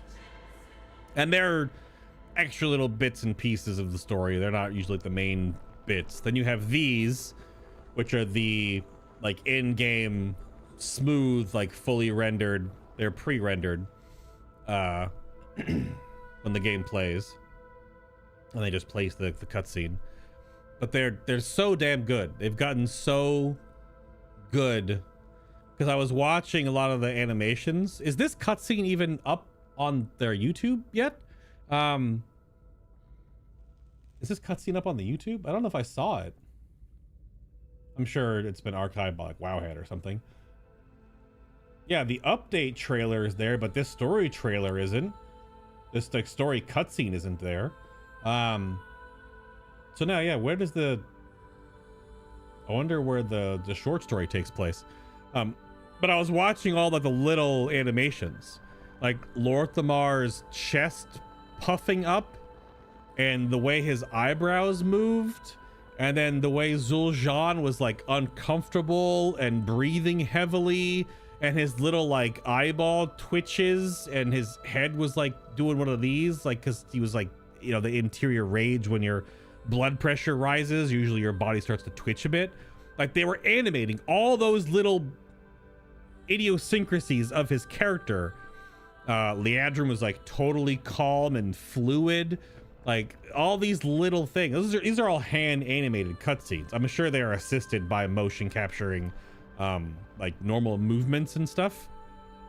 But it's crazy how good these cutscenes have got in World of Warcraft since Warlords is when they started. But you go back and watch some of the Warlord cutscenes and they're fine, they're good. But these last couple of expansions, man. Yeah, we don't upload every cinematic. It'll be on the Wowhead channel. Yeah, I would imagine so. Yeah.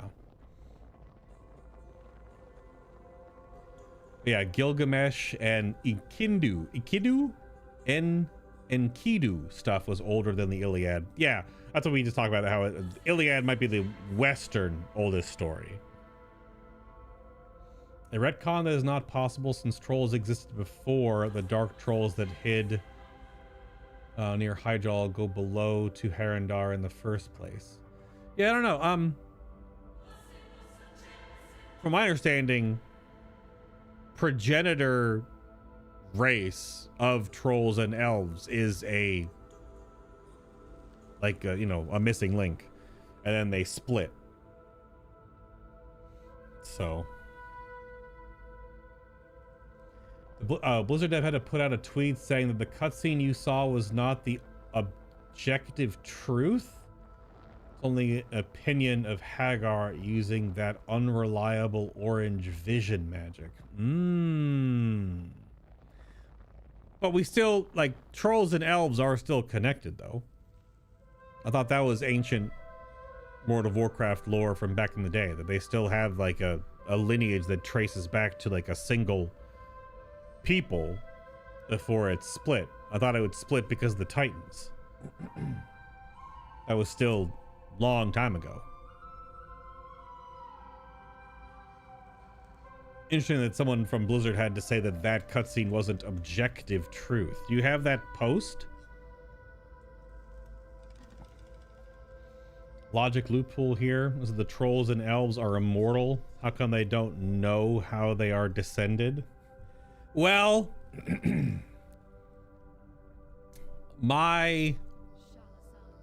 what the hell? Oh, cool. Leandrin's over here with Lorthmar and Varisa. There's more dialogue boxes? Oh, no.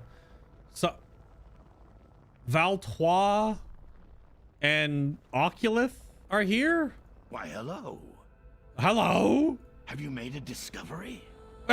When did you guys show up? They just phased in after the cutscene. Power is out there.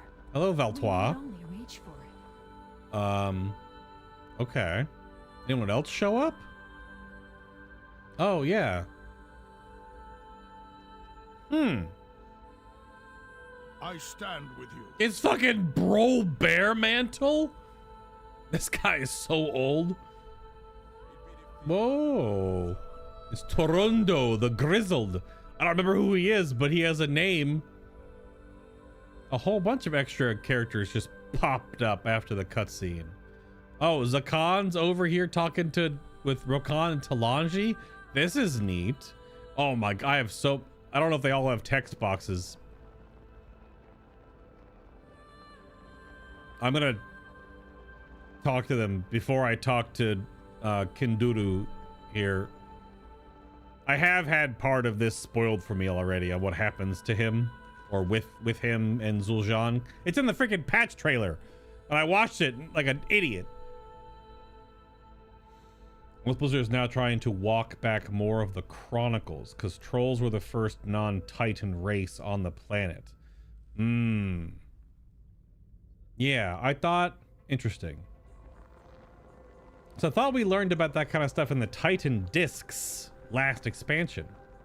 But again, the Titan discs are also an unreliable narrator if you're taking that from the Chronicles point of view, because those books are written from, again, a perspective. I do find that a little bullshit and unfortunate, because Blizzard has pivoted on that a couple of times now, but also maybe because of the people that were writing those stories were before Chris Metzen came back to be the chief story and franchise narrative director. That maybe they're just trying to say that because they don't want those to be the way they have to adhere to every piece of story going forward. Again, WoW's got like 30 years or over 30 years of history now, so it's some of it is messed up. You may speak. I don't have any dialogue. Okay. Alyssra, same dialogue. Surrounds us. Oh, I can trace my family's lineage back to... No, this makes no sense. But my people never suffered wars or raids from the trolls. Not really. We must be ready to support Lorthamar and his people through this. Yeah, because you were asking the loophole, if the trolls and elves are immortal, how come they don't know how they they are descended? They're not immortal, though. Certain factions of elves have had immortality. I don't know if are any of them immortal anymore. They just live a long time, because again, there's no more, like, the night elves world tree is not the same as it used to be. I don't know if that'll give them immortality anymore. The new one, they've grown. There's no Sunwell, clearly, because it's now the Dawnwell, which is not a ever-living, life-giving font of mana anymore. So I don't know if elves and trolls are immortal. I think they just live a long time. Elves far longer than trolls, but the reason why they may not know their history is because we will defend our allies. They've died a lot and they fought lots of wars. So the people that kept the stories are no longer around, I guess.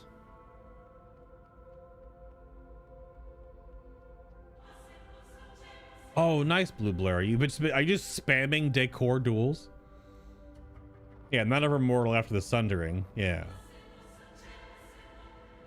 Yeah.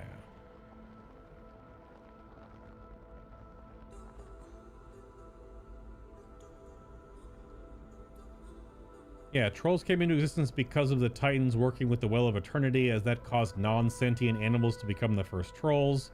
There were never any sentient trolls before the Titans arrived. Right.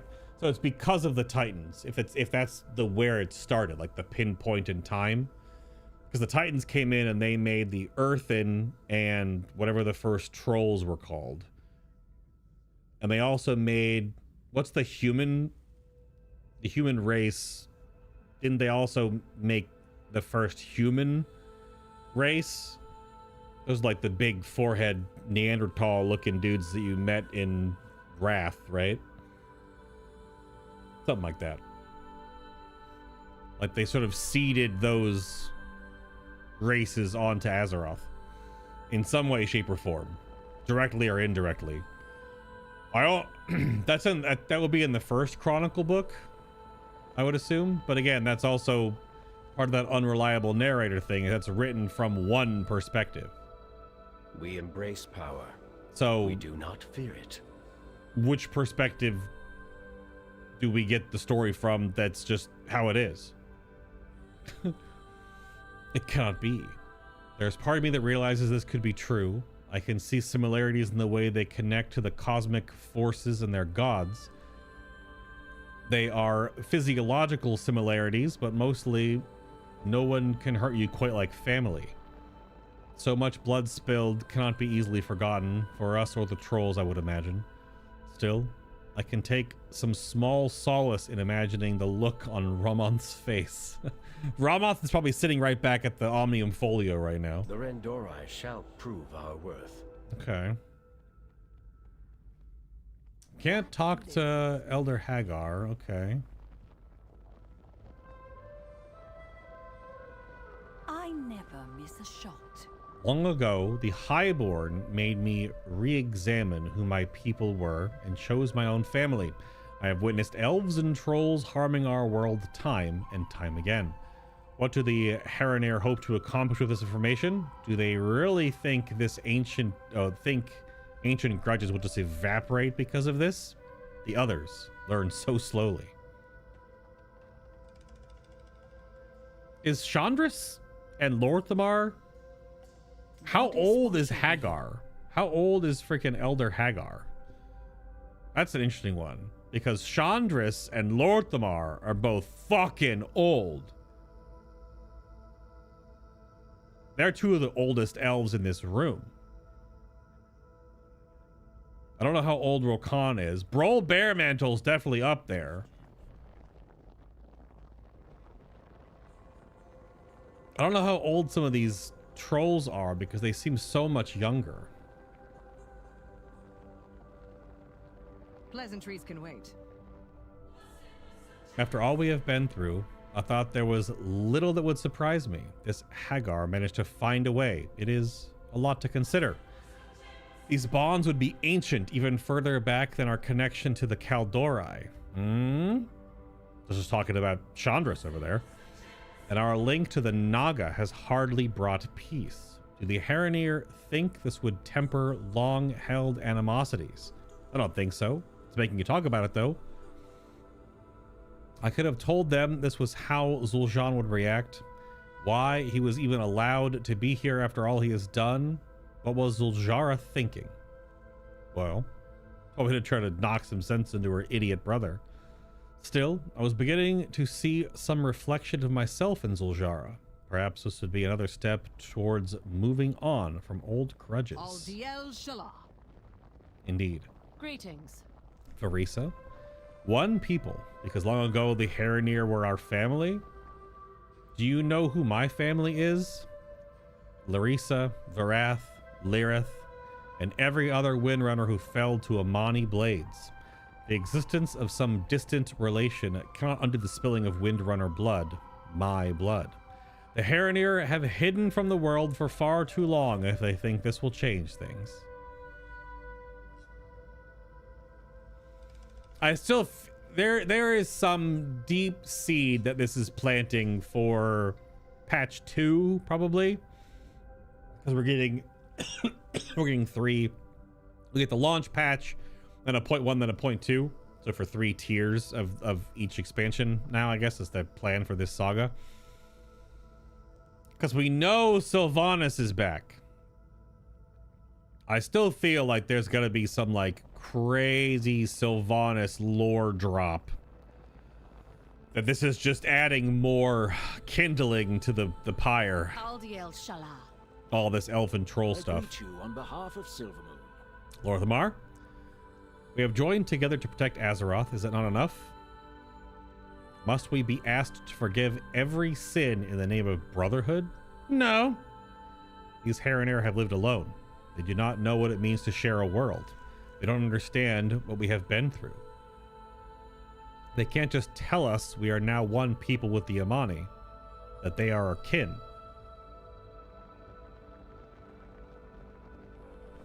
The Haranir have done us a great service, but this is too much. I will not accept this. What I do for Quel'Thalas. Okay. Can't talk to Brol. Also, I don't know why Brol doesn't have a nameplate. It's weird. He doesn't have a nameplate.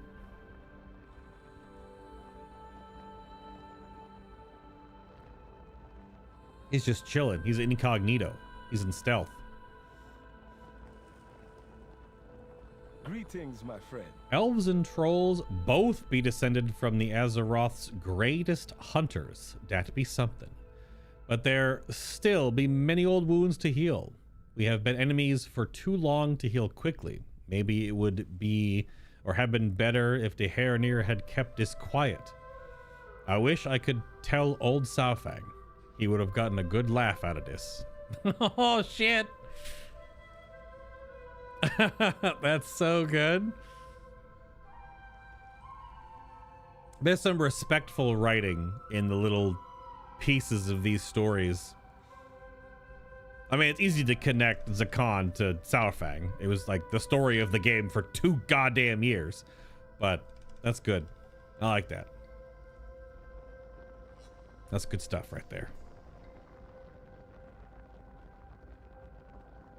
Oh, you tried to post the link? Oh, it might not work on YouTube chat. Yeah. Are you in my Discord? Can you just post it in like the general channel or something? Or the gaming channel or never give up. It's a tweet by Blizzard dev Keith Riley. Okay. Hey, what you got, boss? Interesting. Trolls and elves have been at each other's throats and their own since history began. Hope the Herinar know what they be doing here. Yeah, they have been at war for the longest time. Funny how some of them were talking about healing and everyone else is like, nah, fuck those guys. We're gonna stay hating each other. Well, that's what's funny. Don't be getting mixed up. There's some generational stuff here. I mean, Chandris is pretty neutral. Thalisra is just here to support Lorthamar, basically. Liadrin is confused. Umbric is the ugly duckling of the bunch, so he's just kind of like, is this really happening? It felt like. Zakan is the youngest person here next to Queen Talanji, because I don't think she's very old. So Zakan's the most like, you know, we've been enemies for too long to heal quickly. Maybe this would have been better if the Herinar kept this quiet. But, you know, the Saurfang laugh, you know, they're descended from the greatest hunters. He's pretty positive on this. Again, it's usually like different generational things where the youngest is just like, why are we fighting? Like, this is stupid. Together we be strong. So I will do whatever I must to keep my people safe. the Zendalari Empire has the oldest libraries. We knew of the Dark Trolls, the earliest days of the Night Elves and Demogu. How could we not have heard of this? To think we have such a gap in our history. No, we must know more. We must have proof. Ah, see, and even Queen Talanji now, I guess like it's very logical. They know they have a lot of history. They know of the Dark Elves and the Night Elves, like the very old rift that was, you know. But then back in the earliest days, do you think there's a whole bunch of literature? Like when we go back into our lineage to like, you know, caveman times, we can only piece together so much from cave paintings. Wasn't until we got to like hieroglyphic texts, right, from like Aztec or Egyptian, depending on how far back you go, is like to have any type of anything written down, depending on the part of the world. You go back too far, it's just paint on cave walls. You skip some time, it's carved stone and clay tablets.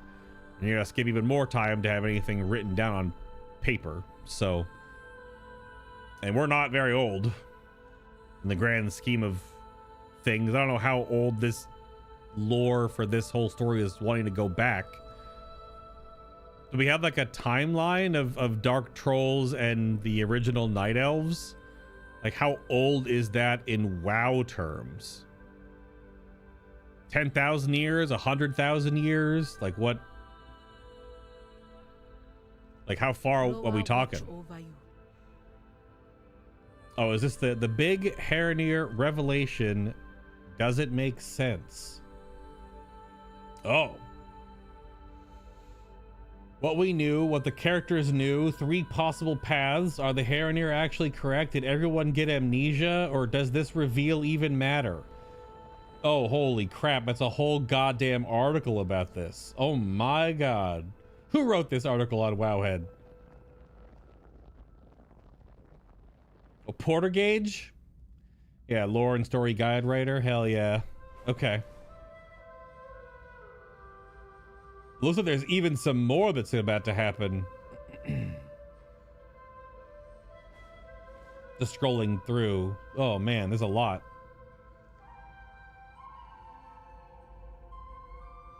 I could swear there have been in-game lore about dark trolls into elves.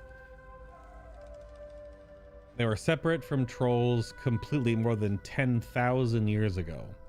That's, yeah, narratively, you could just say 10,000 years. I guess, is that like the oldest way back? Was it written down? And if was, how much of it survived being purged during the early conflicts? Sure. How much of it was lost when the Burning Legion first attacked, 10,000 years ago as well? Because that's like the ancient Kaldori. That's like the, OG Night Elves. Actually, that might not even be OG. How many years ago was that? War of the Ancients. Was that 10,000 years ago? So that might not even be. That might only be a few thousand years ago, comparatively. Yeah, Queen Ajara was 10,000 years ago. We learned about that during...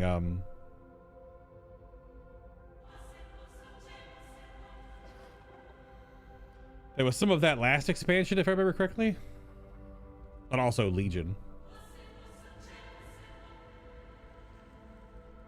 Yeah, I think we have the whole post now. Is the blue post in this thread, Div? I don't see a blue post in this thread. Unless it was just quoted inside the article.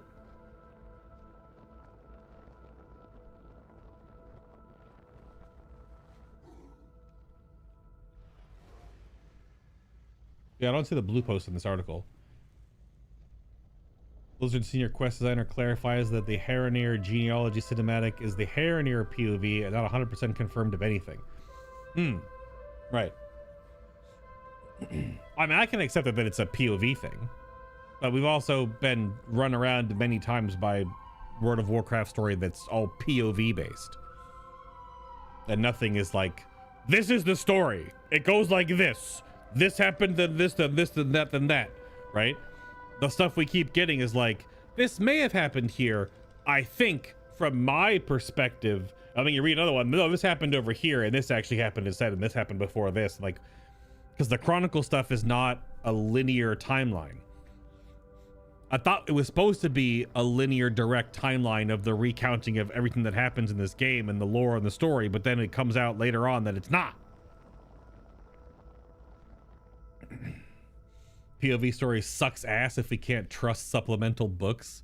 Well, it just becomes, we can trust each to have their own understanding from that perspective, but then yeah, the whole overall is then not, it's not simple for us to just go like, oh, this, then that, then this. Yeah. So that's what we're trying to piece together, I guess. There's a huge Wowhead post, though. I don't think we're gonna go through that whole Wowhead post, though. There's a lot in there. This is the biggest reason you checked out from WoW story. They're trying with Dragonflight, which is the third era of World of Warcraft. In my head canon, we're in the third era of World of Warcraft. The first era is up through Mist of Pandaria, then it's from Mop through Legion, and now it's Dragonflight forward. I guess Legion and Battle for Azeroth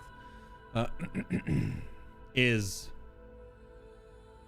I don't count Shadowlands. Shadowlands is retconned to shit. It's poopy garbage. The only thing that's coming out for Shadowlands now is Sylvanas. Sylvanas and Tyrande story. Everything else is crap. Because the third era of the game is what I'm putting Chris Metzen back in as the story and franchise like development guy. He's like trying to restructure this ship and try to put this over here and put this back and put this lid back on and put tape on that. You know, it just feels like he's doing that right now, or at least he's been trying that since War Within. I know technically he took over like halfway through War Within, but Dragonflight's like a restart in a way, almost. So I do feel that they're trying to play catch up with their own story threads and line things in a way back up to make sense. Everything is just a fanfic. Makes you fully disinterested in this game beyond doing dungeons and raiding. I don't know if it's that big of a fanfic. What your character is doing in the moment is not a fanfic. It's happening to you, you know, in this timeline congruently. It's just all the older stuff or bigger picture things that they're trying to connect and make sense are a little bit that face. This is where it gets interesting. It's a perspective, but also very likely heavily influenced by the world soul. So which point of view is closer to the truth? Unless Azeroth straight up slaps us across the face next expansion and says, this is what happened. Like if that big old bitch gets out of her big blob orb at the center of Azeroth and says, this happened first, whoosh, then this, whoosh, you know? Because right now, yeah, we don't know. I don't know if they're gonna go that literal with oh my god, there's a cat hair in my, help me. If we're gonna get that literal with the storytelling, it'll probably still be shades of this is kind of explained and that's kind of explained, but they'll never just tell us. Oh, she's not in the center. Well, but then where is Xalatath going? She went straight down. She went into the night well, and then she went slurp like a turbo lift in Star Trek. Which I guess technically I say that turbo lifts go like this. They don't go straight up and down. They're not an elevator. They go woo, woo, woo, woo, woo. Like a tram system that can go three-dimensional. So I guess it's a bad example. There I have things kept a mystery, then flip-flopping just to say, haha, you've been hit by misinformation again. That has happened a lot. This zone is supposed to be the center till Titans decided nah. True, right outside is the cradle. So yeah, true, yeah. So Keith said the cinematic is an in-world Heronir representation from the Heronir POV via a Heronir vision. Yeah, right. Not Blizzard presentation. It's not Blizzard's presentation on the absolute truth of the Heronir elf troll genealogy. Yeah, that's fine. It's literally she's telling the story. It's her storytelling. That's fine. Because the omniscient storytelling would make it kind of boring, because then that's like the hand of God coming down. These characters, to feel organic in their world, do have to have their own storytelling and weirdness and self-doubt and blah blah blah, and we're sort of finding out alongside them in a way.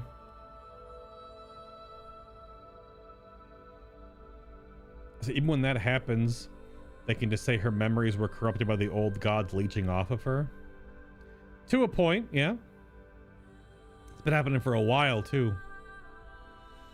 Good to see you again. Kanduro looks around the den, then sighs. Do you know where Zul'Jin has stomped off to? This man walks up and gives me a cat? Okay. Even in real Mediterranean history, it was thought all the surrounding civilizations evolved separately, but then it was found they all traded and exchanged ideas along their existence. Even real world history changes as we learn more. Fair. Yep, very fair. Almost a way to even draw a bit of a parallel to the story being told right now, Q.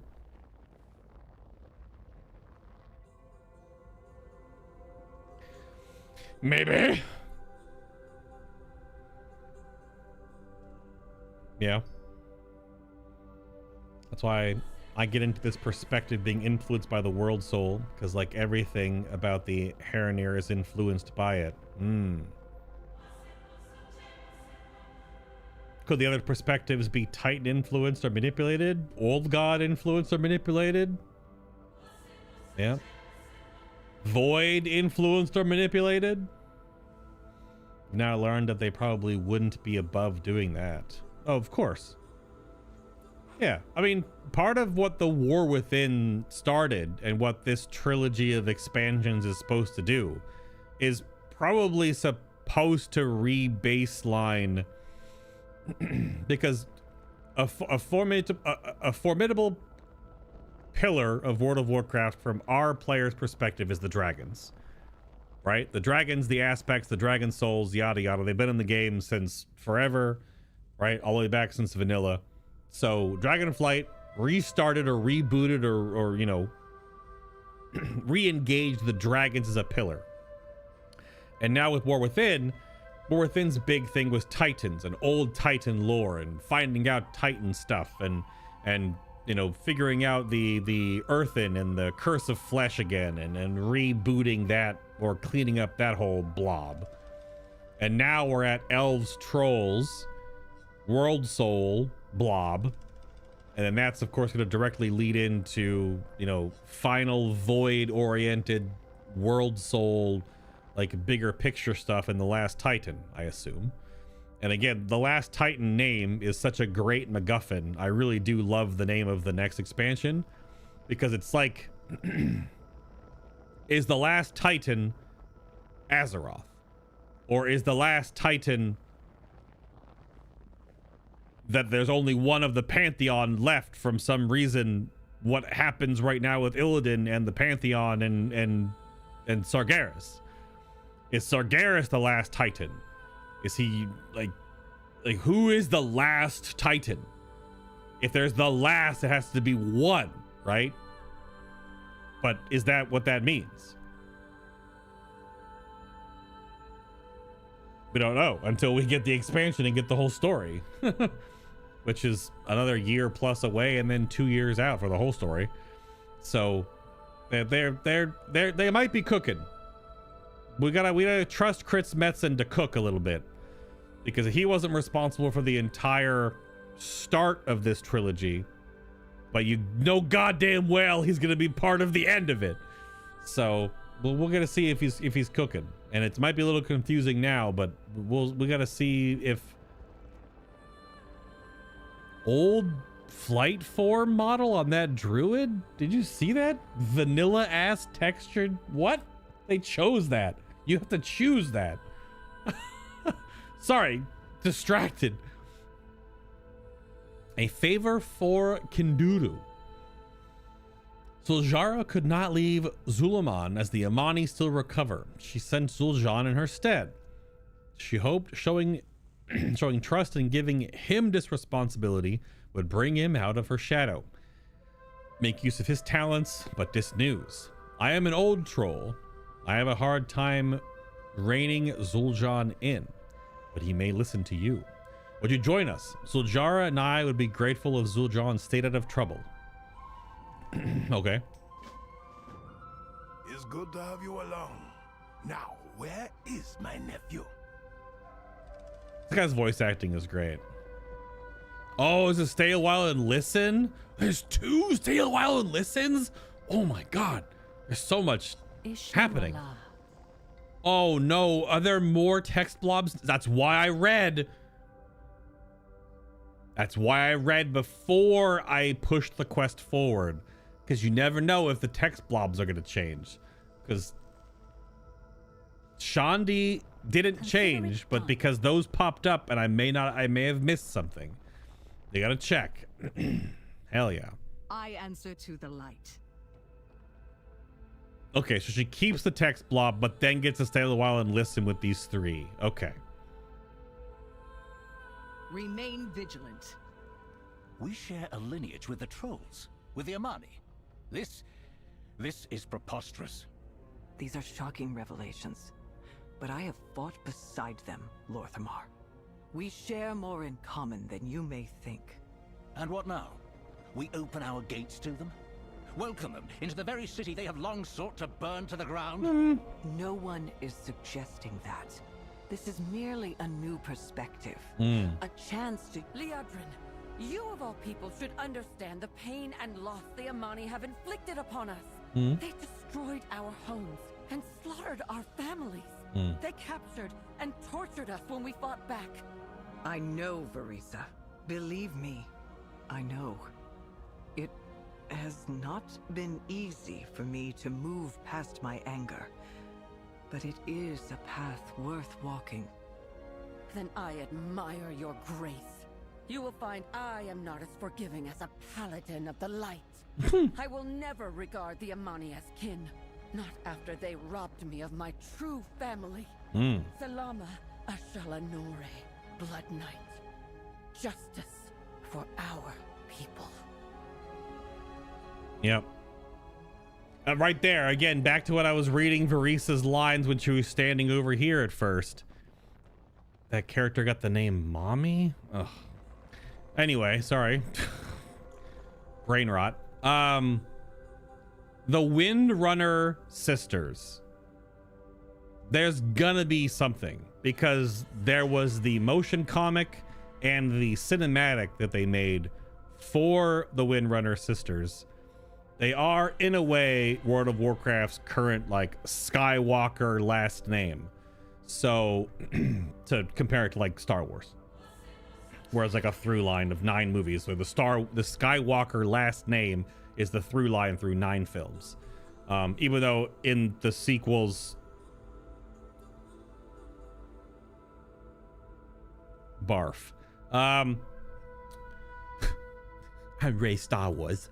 The Windrunners are definitely setting up something. There's gotta be something with the Windrunners. The Windrunners? The Windrunners in Last Titan, or the last patch of this expansion. Because this patch and this raid tier feel a little bit like filler. They're world filler, but they're not side story. They're just world filler. Whereas we know Sylvanas came back. I was surprised by that. That was interesting. I didn't think they were going to pull the Sylvanas plug, you know, that early. They uncorked her just momentarily. But I wonder if that's going to be some way to retcon / fix the shit that was Shadowlands. Because, oof, Shadowlands is down there with, like, Warlords of Draenor and, like, worst WoW expansions. Oof. So...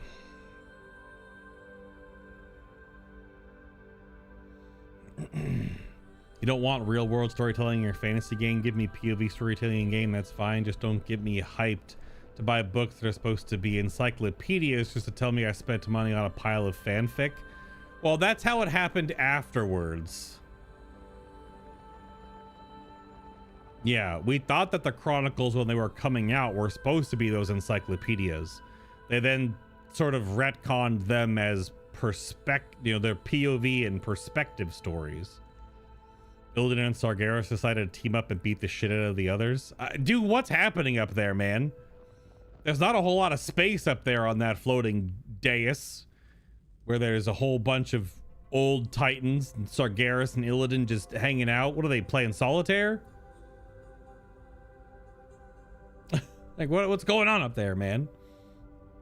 Hey, man. Hey, man. We will never give up. Okay. Watch your back. I will have to tell the other tribes. They will not be pleased. This could be exciting news. We all come from an ancient line of hunters and guardians of a secret world. What does it matter if the elves share that ancestry? It matters plenty, Zakan. Our people have clashed with the elves for millennia. They will not let go of old conflicts easily. If they even believe what Hagar told us. Most trolls never seen a Herenir, never even heard of them. Same. How do we tell a troll who never left the Echo Isles that the elves are kin to us? The Horde brought many of us together. Maybe. You cannot force a family. Even if we share blood, this will take time.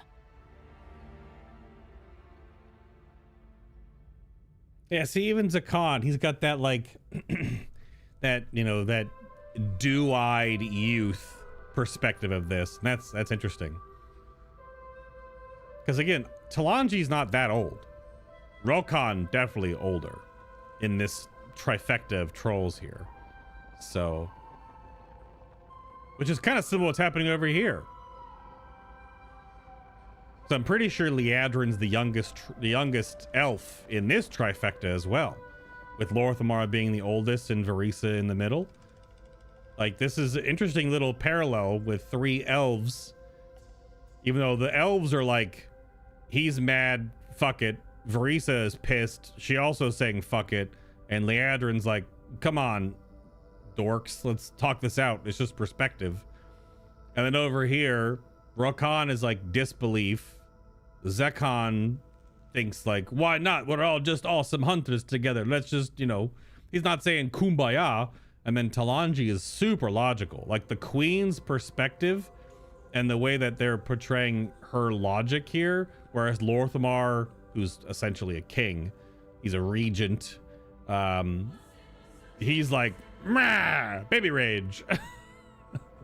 It's different rulers. It's cool. I like it. Definitely put a little bit of sauce on this whole setup here. You still can't talk to Elder Hagar. She's just like chilling. All right.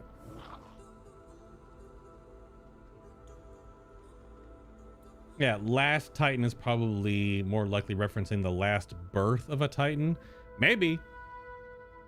We don't know until it happens, I guess. Good. Yeah. You are here. The elders and others await you below. You've already done that bark? That's a bug. I've already been barked at in that way. Oh. Wait, so where are we going? The thing pointed me to the portal to go after Zul'Jin, but he's not back in Silvermoon. He can't take this portal. So where are we going? Just to speak to Zul'Jin. Where the hell is he? Is he back in Zulaman? No? Oh, yeah, he's just outside. Why did it point me to the portal then? Or he's right above the portal and I just he's probably right Good. You are here. The elders and others await you. No, he's out that way. Oh, I may have a different... My quest in my log was pointing to the portal. And I'm a derp. Okay. He's right here. Proof? What do you mean, proof? Lesser manifestations. No world quest. Send them back where they belong. Shut up. Beloved of Akilzon. The Harrenir say they were the first to walk among the trees of Azeroth. Oh my god, troll speak. I'm sure every race has an origin myth like this. But for Owena to say there is proof, perhaps this is a good thing. The Amani and the Blood Elves have always been at each other's throats. You saw how Zul'Jin reacted when the Blood Elves arrived. That animosity stretches back millennia. This new knowledge may be a way to focus on what we have in common and not on what divides us rather. Might be another step towards a lasting peace. Could be. You have found me. And Orwena. I met Zul'Jin during the battle for the Sunwell. She was confident, open-minded. Zul'Jin seems very different from his sister, more brooding, more frustrated. Still, he seems willing to humor my request. Perhaps he is just being cautious. No, he's just mad like his father. Well, grandfather? Which one was the dungeon boss that had one arm? We will be heading to the Den of Echoes. You are welcome to join us if you wish. That was grandfather? The world watch over you. Do you believe this nonsense? Amani and the elves sharing blood between us? Impossible! Owena says there is proof. If it is true, let her show it. Stay strong. Stay strong. Owena, how do you know Hagar speaks the truth?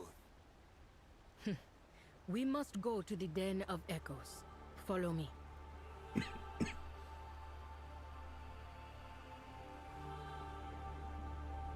We walking together? Probably not. You're gonna fade out in a second. What am I even doing?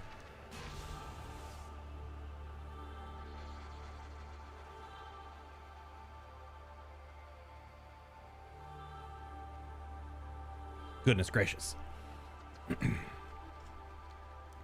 There they go.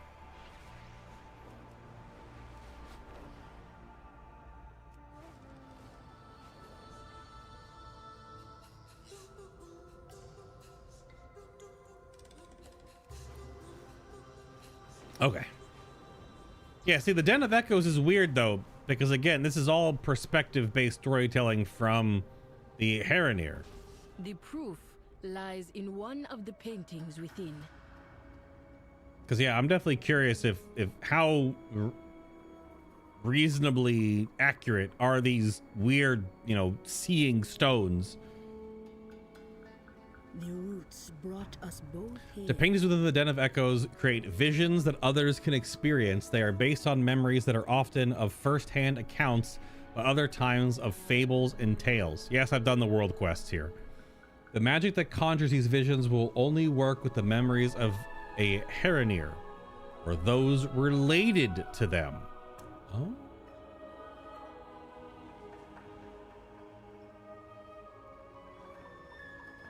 Really? Perhaps we'll meet again. Interesting point to say related to them. Just call me Uncle. Yeah. When it says this place holds the memories of the Heronir, they can relive their history through the paintings. Can you imagine if we had the power of this place? We could fill in the gaps of our history, uncover hidden truths and buried secrets. I wouldn't need to carry so many books. I know Jean Boy hates how disorganized they are. Kinduru chuckles. Ha! May I be raised again on the wings of a kill zone. My patience is dwindling. May the strength of our ancestors be with you. This is her proof. Paintings? Zul'Jin scoffs. Maybe that's why Zul'Jara sent me here instead of coming herself. Better to waste my time than hers. At least my uncle is having a good time. Think on what I have said. Ha! Yeah, sure. And from Orwena, revisionist history. Not all the visions in this place were clear to us. Some of them were strange. One in particular seemed to revolve around an unfamiliar people, a people that we learned are the Amani trolls. The magic used to create the paintings to pull the memories from the past are tied to the Heronir and those close to us. If there was no connection, the Zul Ashar, who created the paintings, could not have recalled troll history. I can show you and Zul'Jin, and you can judge for yourselves. Okay. The Zul Ashar. Zur Ashar.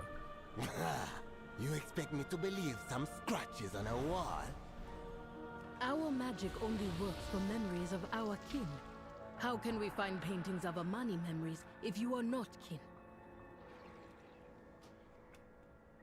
That is interesting. If that's the conceit of these paintings. Need to be related in some way, shape, or form, or the magic doesn't magic. Give me your hand. Touch the vision stone and bear witness. Bear witness! Sorry, Elden Ring memes. You hail from above. Let nature take its course. I'm listening now.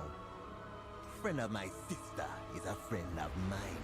Oh, he'll be floating. He looks familiar. This is Zulaman. Yes, a desperate battle long ago between the Amani and ancient enemies.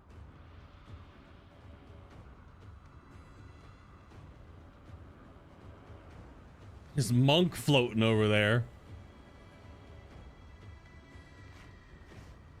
Or because Azeroth decided to make it work. Hey, now.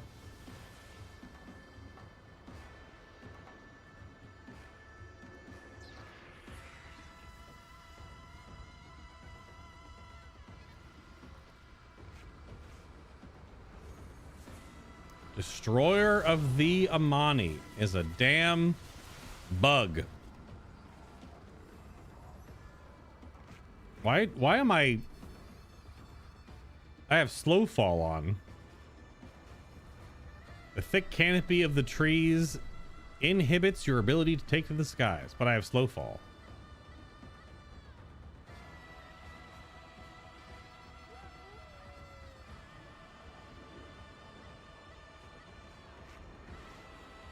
Music's going kind of crazy right now, though.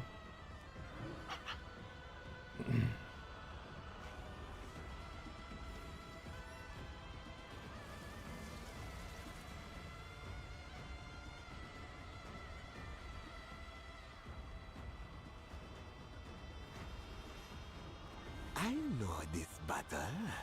This is our great victory I heard stories of when I was a child. We, Amani, stood alone. No Gokinye, no Loa, and we defeated the greatest enemy the trolls had ever known.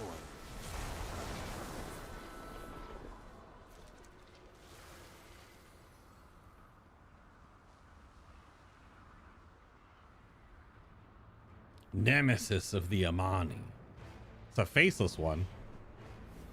Even though faceless ones have faces. You ever think about that for a second?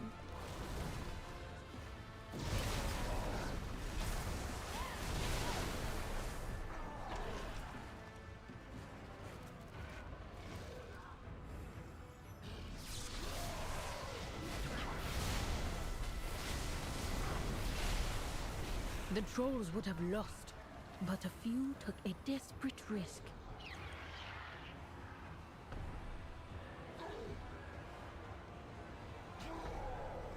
Assist the summoning. They sought the most powerful presence they could find and pulled and summoned a creature from a place none should disturb. The Rift of Uln. The Rift of Uln is a place of madness and pain, but the Imani found something greater. They called it Ulatek. Ah, okay. This is tying this piece of the new story together.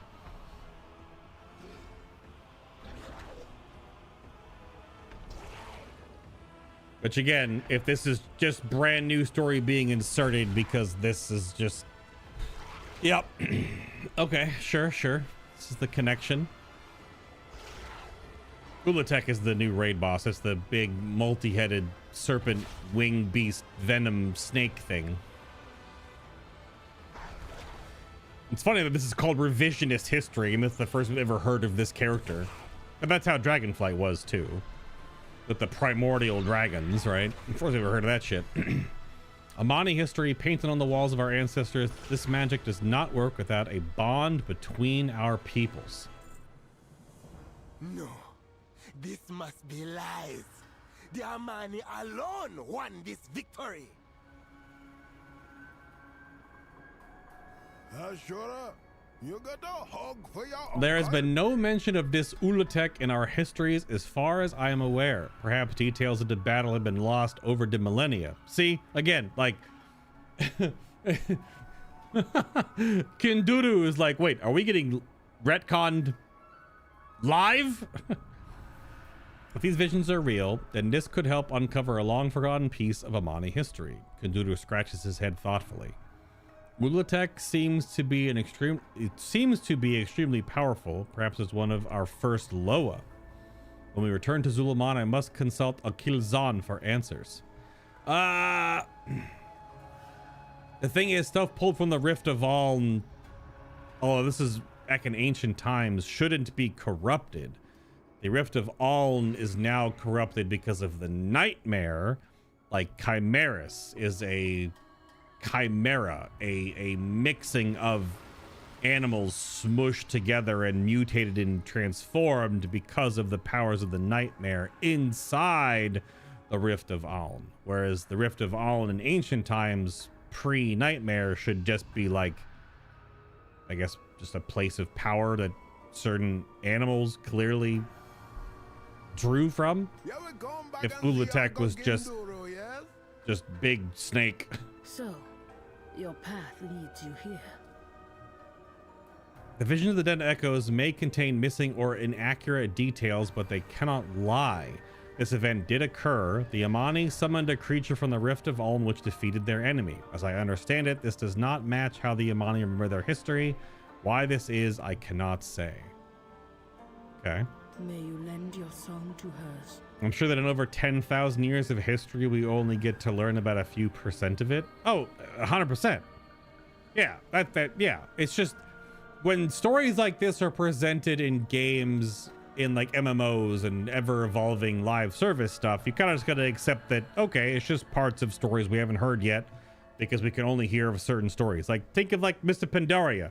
All of a sudden, a gigantic fucking island covered by mist that our incredibly powerful mages and wizards and dragons could never see suddenly appears, and there's fucking pandas on them. Pandas, you know what I mean? It's just because it's just new story to explore. Every story can't have every single fragment of the entire lore, because then you can't, it just gets parsed out over time. Pandas. Sorry. So, and back in the day when Blizzard first, I remember that when people were first reacting to Mists of Pandaria being the new WoW expansion, people were wondering if it was like April Fools. Because the only panda anything in Warcraft before that was just Chen Stormstout. So then all of a sudden, whole ass expansion, Pandaria, you know, like, oh shit. It's like the same kind of thing. It's just opening up more story avenues of things that realistically didn't exist until now. They're just putting story blocks in places where they didn't have story blocks before.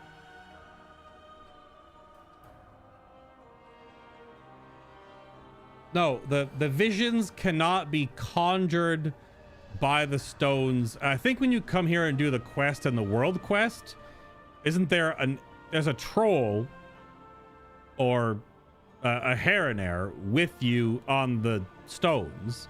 I don't think you're touching these stones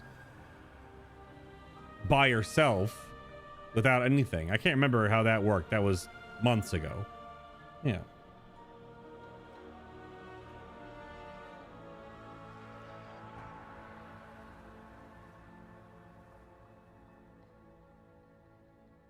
Oh, really? Ulatek, the Snake Loa old god thing was in the WoW card RPG? Really? That's old. Damn. Some of their characters from the WoW RPG were non-canon until they got added in Legion. Yeah. Yeah, that old thing is definitely not canon. That's funny that some stuff's been added, though. What the hell, Q? I think the Rift of All is supposed to be where Azeroth was when the Titans yoinked the World Soul before moving it to the Chamber, which they would created the Rift. Right. They also had to try to explain Chen from Warcraft 3. They did. They had, yeah, true. Yeah.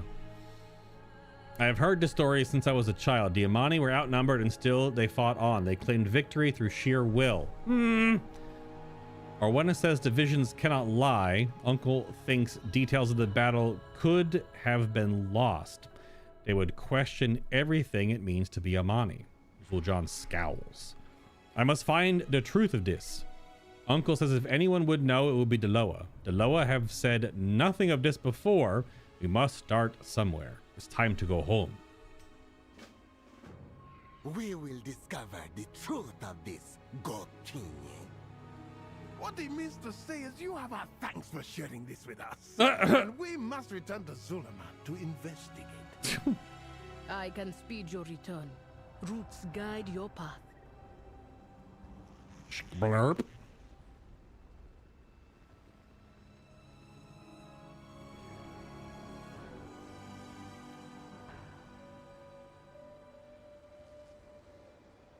You have come far, stranger. Okay, bye, Arena. Lost history or deliberately hidden because they don't like something they did during it. Yeah, like that's never happened before, ever in any game or any real life events in even our past.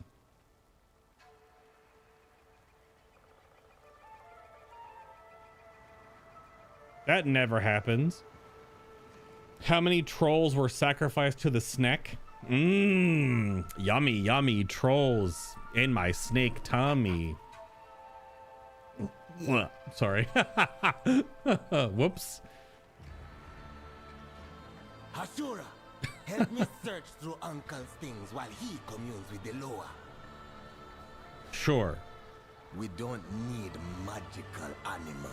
Why is my uncle so disorganized? Because he's old? You're always welcome. Amani answers. My uncle has already started communing with the Loa to find information on this Ulutek. Meanwhile, we're gonna dig through his box to see what we can find. Zul'Jin points to all the boxes scattered around the terrace. My uncle has the biggest collection of histories among the Amani. Only in these boxes? See what I'm talking about? All of your history is just in some boxes on the floor, open to the elements.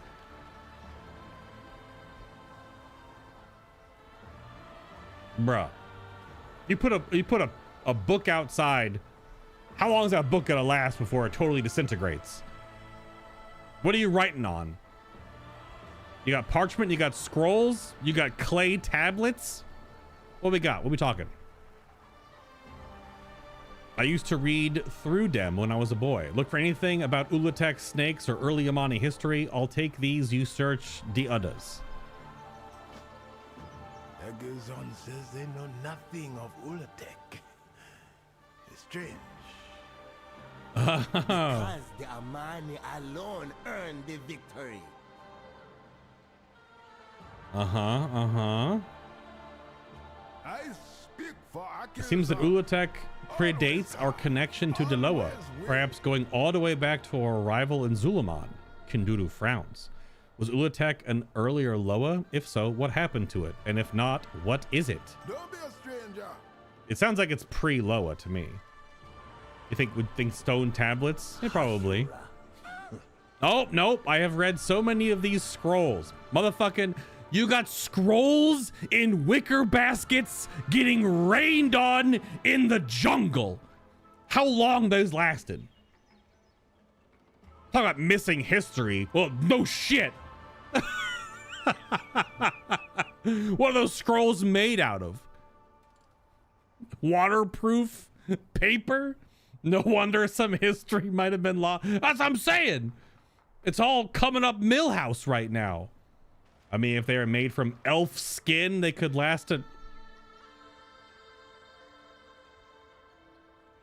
Maybe, but also...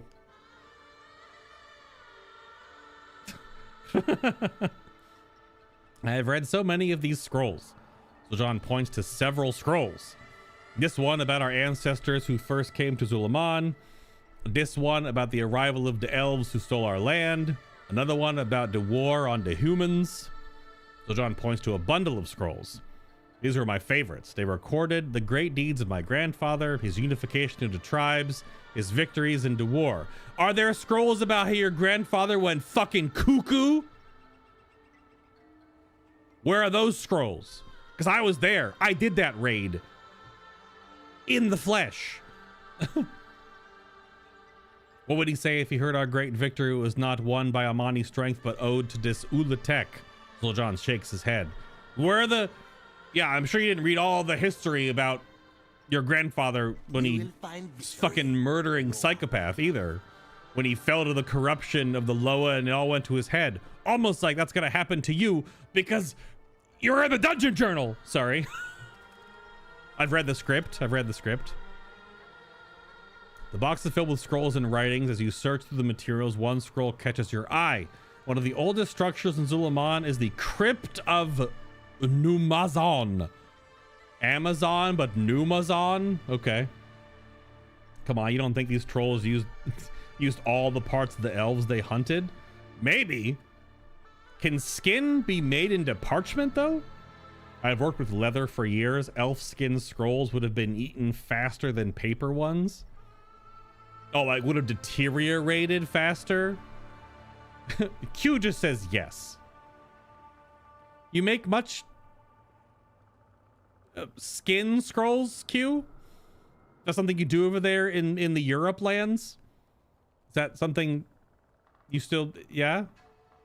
You flaying people and drying their skin out to make human leather and then write on it?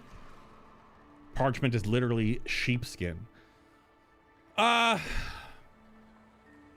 original parchment is reed mesh. Isn't original parchment made by the Egyptians? It's plant fiber, right? I don't know about human skin. The books of the dead are made from human skin. Okay. Yeah. Not deteriorated to be eaten by bugs and wildlife. Oh, sure. Yeah, okay. Yeah, because it's still biological. Because bugs and stuff, if you leave like leather out in the grass, doesn't even like treated today leather, wouldn't it still be eaten by bugs and stuff? Wildlife? I mean, who has a dog that hasn't chewed on their leather coat before? I mean, come on.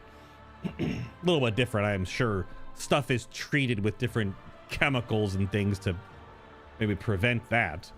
But we're talking about like scalping elves and taking their skin and making scrolls.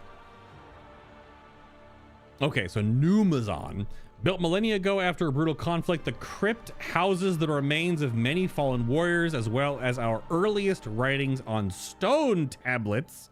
All right, we're getting to things that can stand the test of time as long as there's no wind or rain nearby to erode them. So are they stone tablets in air-proof, weather-resistant chambers?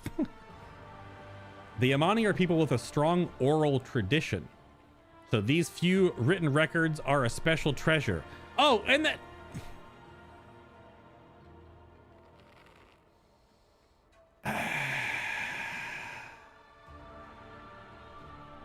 Many of them have stood the test of time, allowing a unique look into early Amani history. Hey, no wonder your history isn't really remembered if it's mostly an oral tradition.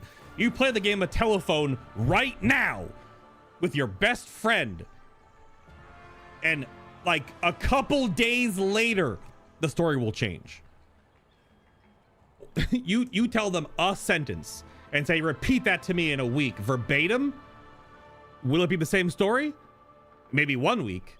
Maybe 2 weeks, a month later, a year later, that sentence ain't staying the same.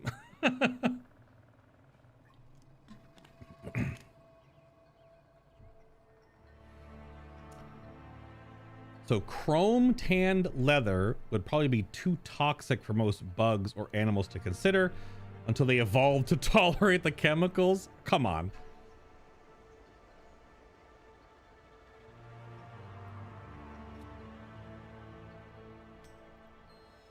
Numazon, yes! Those tablets are ancient and we're searching for clues. Okay. I like how Zul'Jon's animation is like totally locked. He's not moving at all. That boy is just frozen.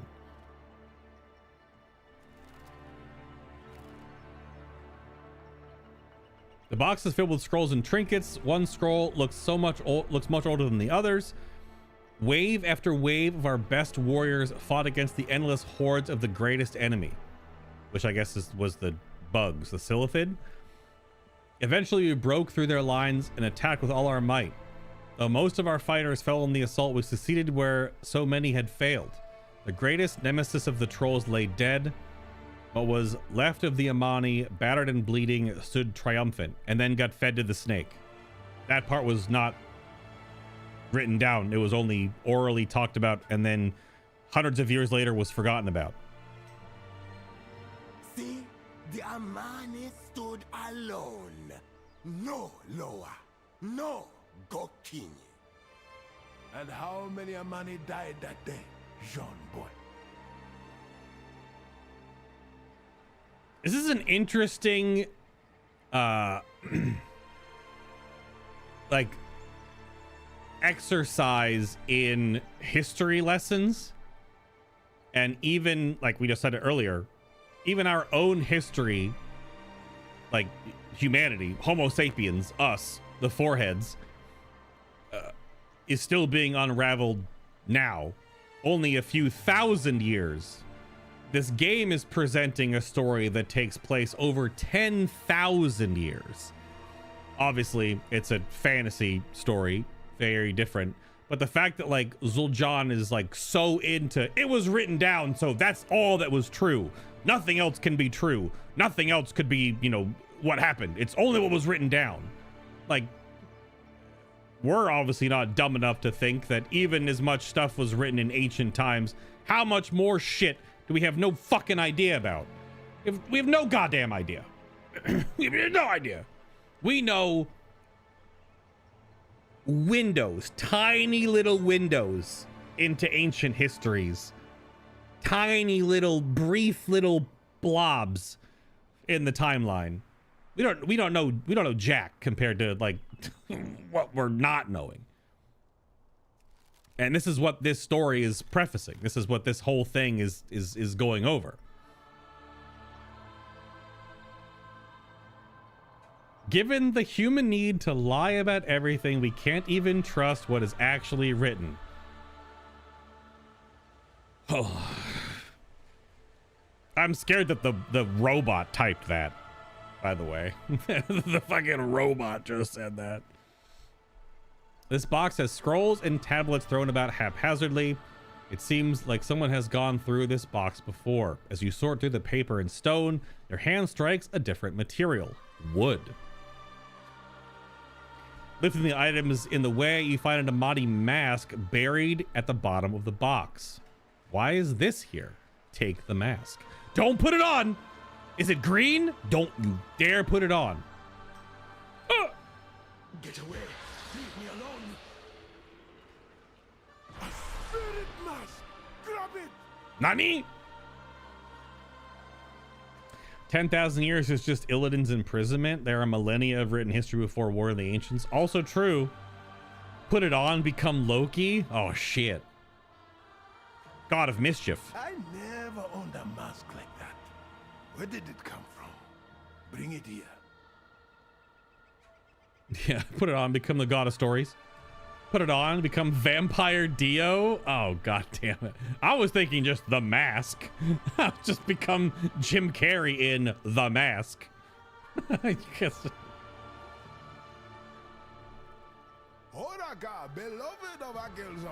I've never kept a spirit mask in my belongings. This one must have snuck into the box. Kinduru inspects the mask. It looks quite damaged. Perhaps we can help. Who are you? Don't hurt me. You are damaged, friend. Ashura, grab my tools and some supplies. Why does this mask not sound like a troll?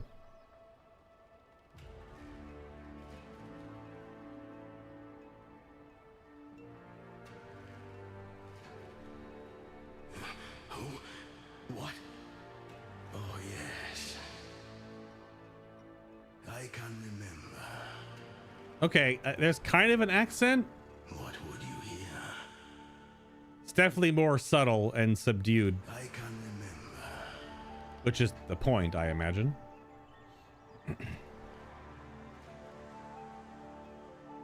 Oh, I never watched the... Are you saying... They attacked the city. They tried to destroy me. Who did? My memory is foggy. Return the slab. Yeah, you said who was in The Mask 2? Like the movie? I never watched that shit. The Haranir lied. There is no mention of Ulatek. Ulatek? The ultimate weapon of the Amani? Oh, of course. The Mask knows. Of course, because obviously. The keen-eyed Kina watch over you. Oh my Jesus, look at this quest. Zulaman will all. What do you mean, a weapon? What do you know?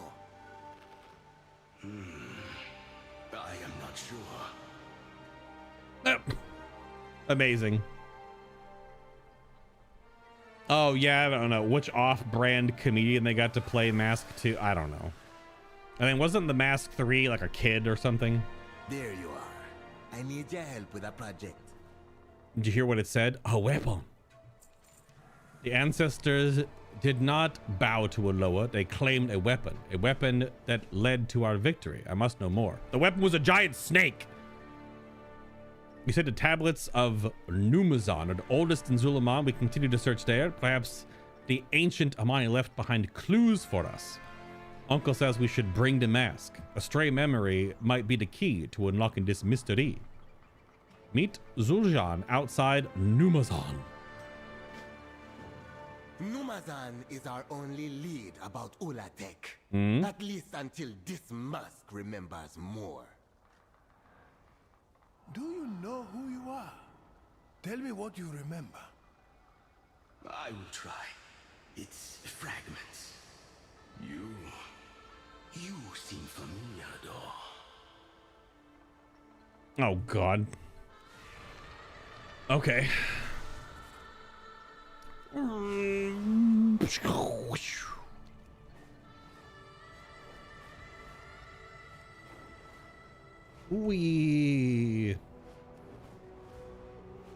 know we've had plenty of yapping and discussion happening today. I wonder how much more of this MSQ there is. It's only supposed to be the first chapter. We are searching for knowledge, Jamboy, not weapons. If Ulatek is our weapon, we would be fools not to reclaim it. Ulatek is a giant fucking snake. I don't know how you can, air quotes, claim it as a weapon. Sure. You got a hug for your uncle? This talk of a weapon has sparked Zul'Jon's imagination, dangerously so. He may seem callous at times, but Jean loves his people. He sees their plight and wants to help. He grew up in a time where we had no Loa, when the other tribes abandoned us, when we had to stand alone. All he had was family. He was inspired by the tales of his grandfather. Yes, Zul'Jin was a hero of Diamani, but he also made mistakes. Let us hope Jean does not follow in his footsteps. Epic foreshadowing. Uncle does not understand. Ulatek could change everything. He's so immediately indoctrinated by every little thing. He's so compulsive. Find the strength in yourself. If the tablets were made when Diamani first arrived in Zulaman, then we must be some clue about Ulatek there, or here, everywhere. The tablets are too heavy to carry, so Uncle suggested we take rubbins of the inscriptions. I scouted ahead and gathered a few, but I ran into the Vile Branch. I came back here to make sure Uncle was safe. You never went anywhere. You stood right here. When did you do that? Enter Numazon and collect more of the rubbins while I watch over Uncle. Watch out for the Vile Branch. The robot snake? Mechagodzilla? Oh, shit. This reminds you of the Kel'Thuzad whispering to Arthas at the start of the campaign in Warcraft 3. Similar,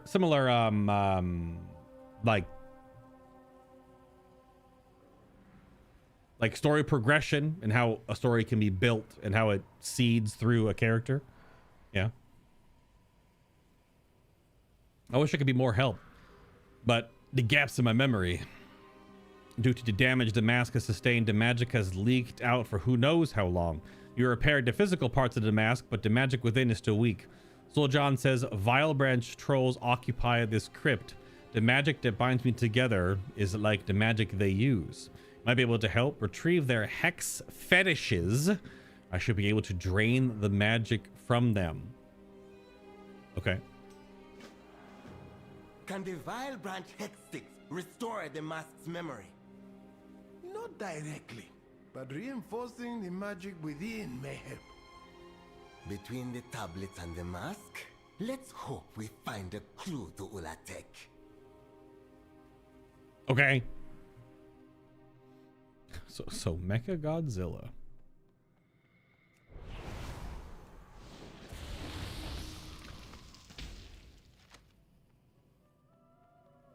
There are possible clues, but no overt references to Ulatek.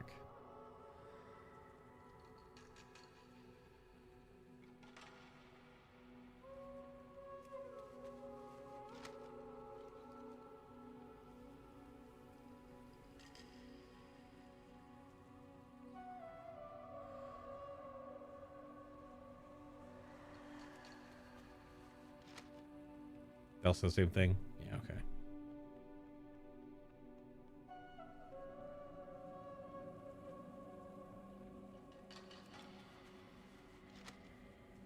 Mm-hmm.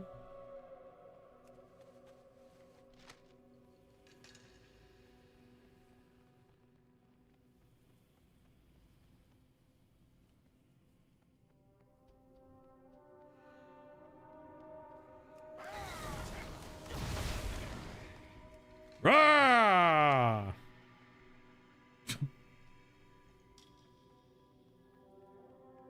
Make a lot of noise for a skeleton.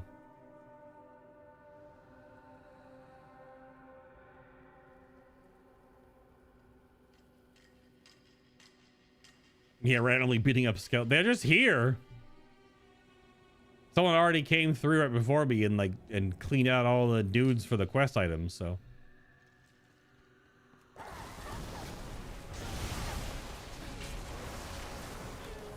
And blah, blah, blah, blah, blah. I'm like Garen. Spin to win.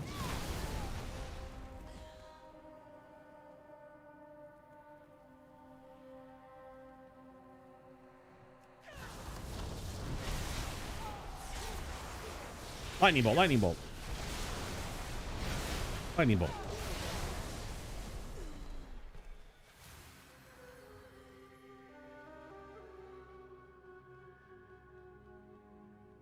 Where does this go?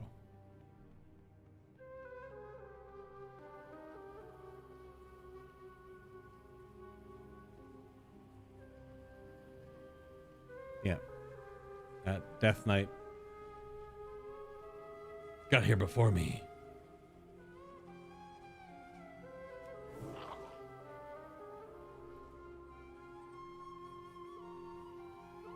Oh yeah, quest does come here. Quest mob.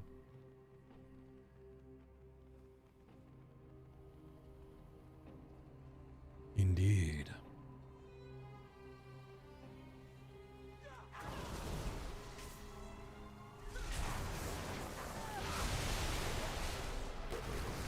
I'm gonna spin.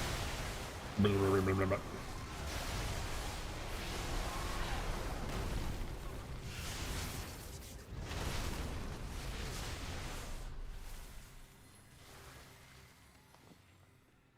There we go.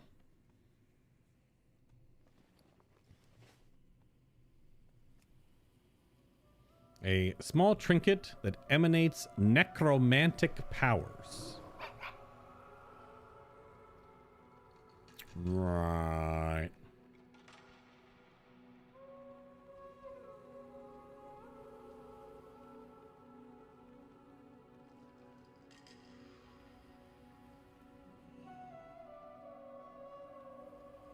This tablet here says the first shrine built in Atalaman was dedicated to the serpent's victory.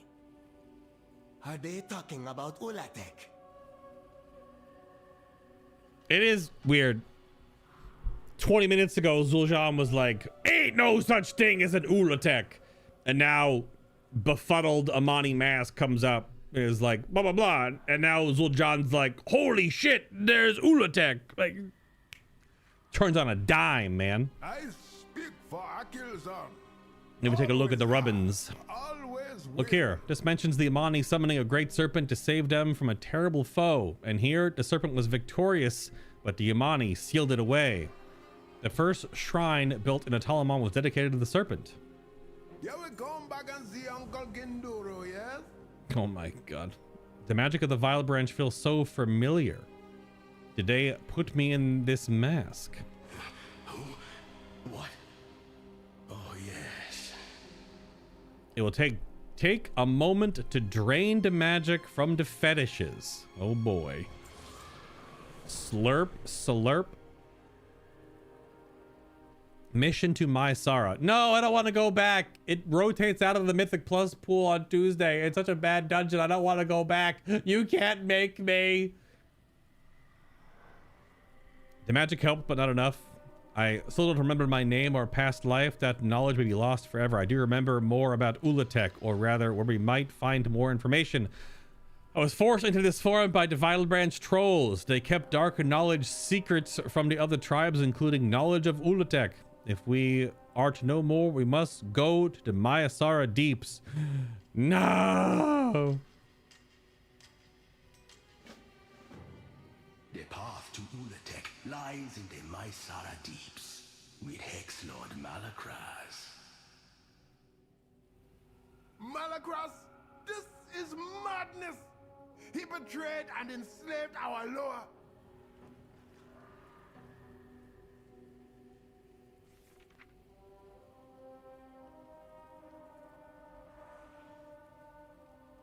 Wait. Wait.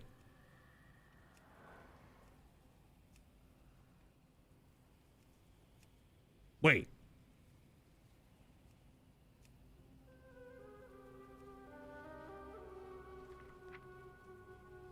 Wait. This guy? What the hell? Rumored to be the most feared witch doctor of the Amani tribe in decades, Hexlord Malakraz has done the unthinkable and sealed the essence of several mighty troll animal gods and the strongest champions, keeping the darkest one for himself. This guy from freaking the OG? Holy, we're going back. Gotta go back in time. Is it normal that trolls were not involved in any of the Burning Legion plots of ancient Warcraft, let alone in Legion either? As in, not only were they not a perpetrator in Legion invasions, as they're not a target of Legion invasions either. Again, that's also the thing about stories in games like this with evolving narratives, is that not every character, not every race, not every faction, not every location can be included in every story beat. So they gotta make up those story beats later on. I mean, same thing is in many other forms of media too. You can't have every single thing have every answer all the time. So we're getting stitched old stories from back in the day, which again, I think is a big part of this trilogy of expansions. It's like a re-baselining to a degree of understanding a lot of old parts of the game, but also sticking to more old historic World of Warcraft and Warcraft lore, and not taking us to like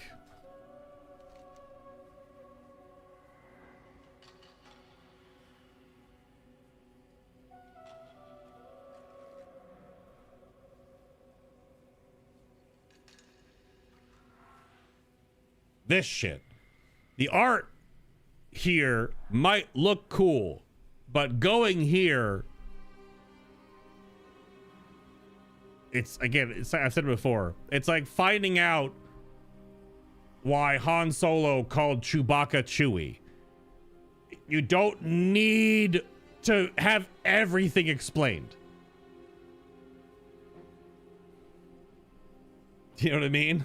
So sometimes over explaining your story is just as bad as under explaining. Also, all these world quests in Zereth Mortis are still worth almost 300 gold each. What the fuck? All these world quests are still hundreds of gold. That's crazy. I thought they'd be like 30. Shows how often I look at old zone maps. I can see Battle for Azeroth ones are lower. Yeah, these are all like 20, 77, 80. Like, these are all garbage. Huh. Why are the Shadowlands world quests worth so much more? Is that some reason to try to have people go back and play Shadowlands because the world quests are worth 10 times more gold? What the hell? Or the devs didn't want to work on Shadowlands to fix the gold value, so they just forgot about it. Ulatek reminds me of one of the stories from the first Heavy Metal movie. Oh? I don't think I ever remember much from that movie, or even seeing it. I clearly have, but like when? I don't know. During the original invasion of the Legion, I assumed it's because the trolls may not have been as prominent, given how large the Queen Azshara's empire was.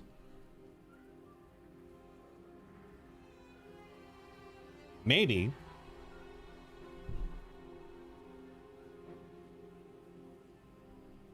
That's possible. So my phone was ringing. It's on Blu-ray now. You rewatched it a couple of months ago. Holy crap. The War of the Ancients and First Legion invasion was focused on the Well of Eternity, and that was an elf empire. That's why I was focused on them. Right, sure. Yeah. It's certain stories can only focus on so many things at certain times. It's how you see, it's a trope in stories that have lots of characters, like hero characters. Each patch or each expansion cycle in this game can only focus on so many. Mostly because like the scope of a story can only be so contained, otherwise it's going to be just all over the goddamn place. There's also a financial thing to that and a scheduling thing, because then you have all the different voice actors to bring in. And remember, this game is not in one language, so you have multitudes of voice actors to bring in, and the localization of all of the dialogue and yada yada yada. So like that's why only so many characters, and you see characters rotate in and out as expansions go by, right? Like we have characters that we now haven't heard from in years in the game right now, because they rotate in and then out, and you know, it just depends on where they're taking it and what the story and the devs want to go for. It just happens. You see the same thing in even like movie series, or it's a bit different in film and cinema though. TV series kind of have this too. Like certain actors are busy on another project and they can't make your project, so they're not in your project, but then they come back for your project later when they can. I mean, that's a bit more logistical, but good.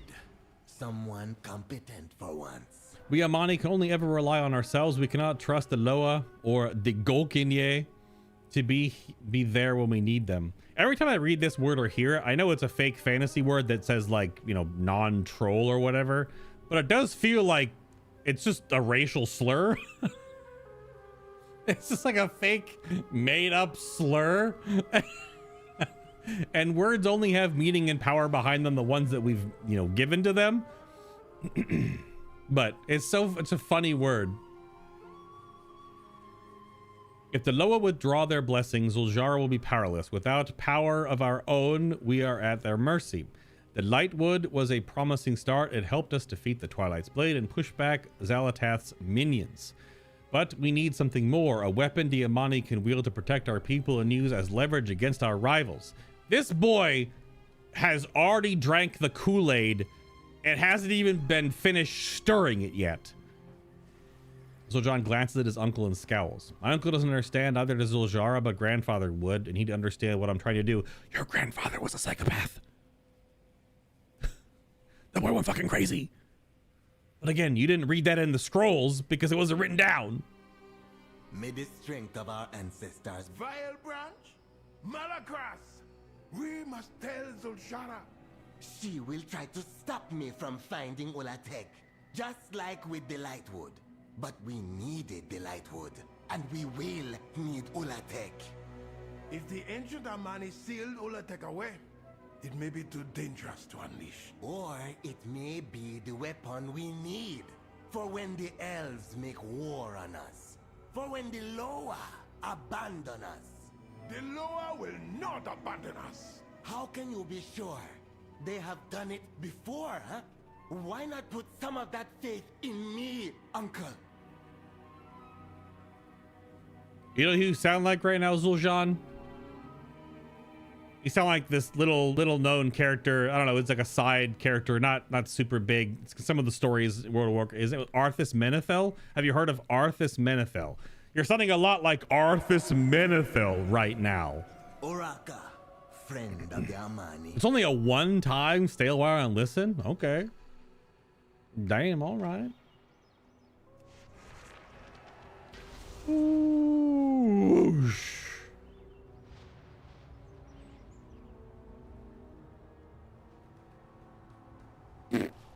This is a fool's errand.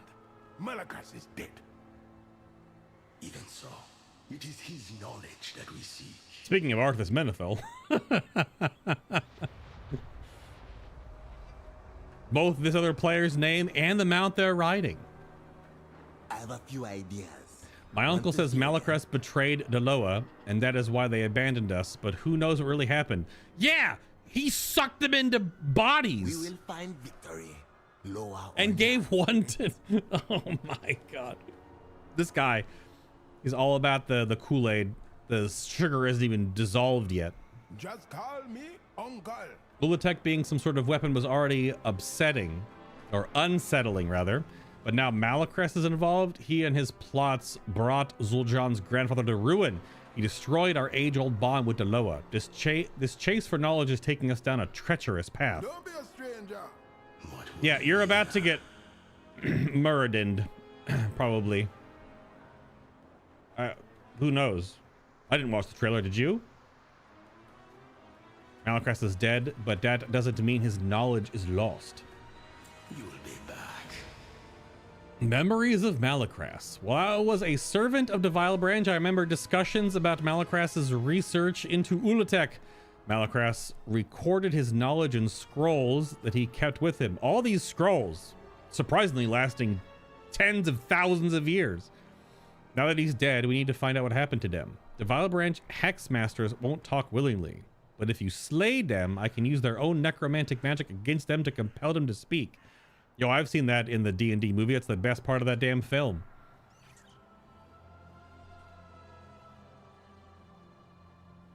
Eliminate the Vile Branch Hex Masters and interrogate their spirits. Next time. Oh, he just poofed away. Oh, he's following me.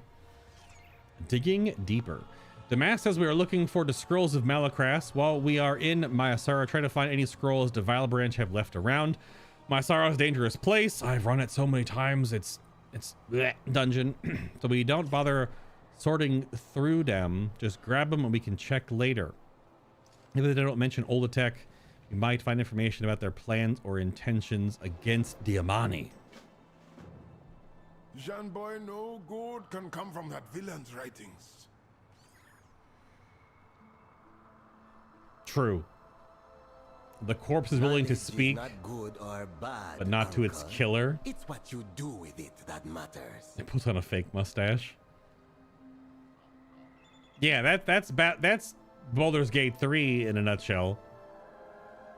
I was talking about the oh, this is in the elite area, huh?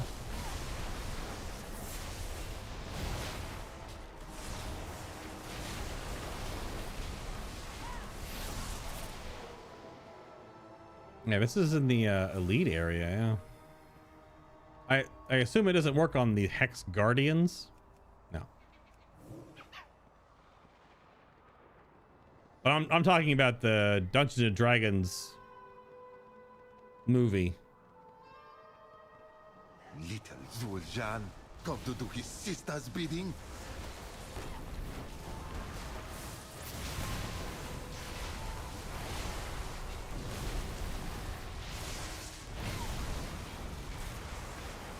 You will always be in your sister's shadow. Damn. Who? What? Oh, yeah. Slurp, slurp. Malacrest always said that binding Deloa was just the first step. He had bigger plans than that. You must bind the 9. Okay.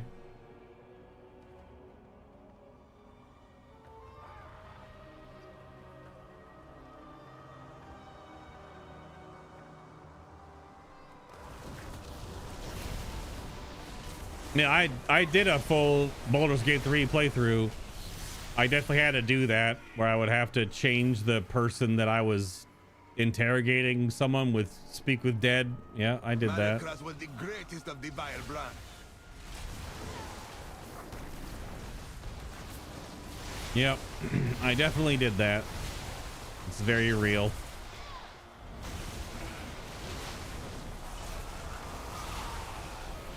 Ex-Lord, return to us. All right. Oh, whoops. Gotta do the thing. I guess we can't get rid of you now.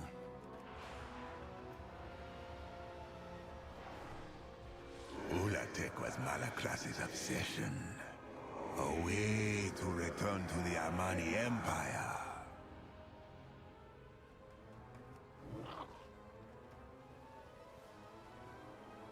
Okay.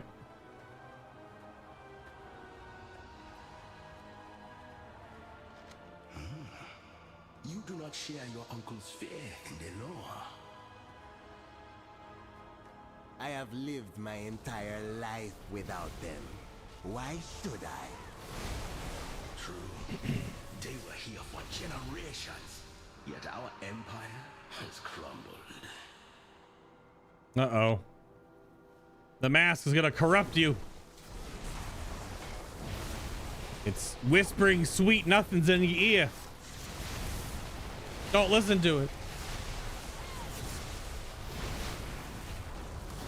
I might give you a wet willy. There you are. I need your help with a project. You need my help with a project. What did Malakras do to the Loa? Your grandfather asked the Loa to help fight the elves and other Gokinye. They refused. So Zuljin and Malakras decided to take the power they needed instead of begging for it. Yep.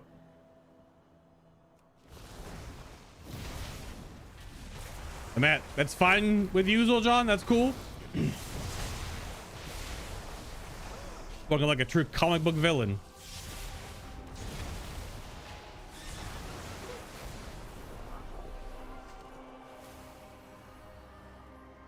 The Loa have failed us for generations.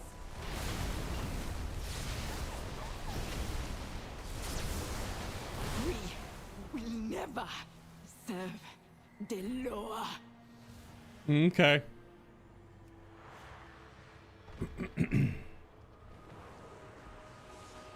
Vordaza was the Hex Lord's favored apprentice. If any have Malakras' scrolls, it is her.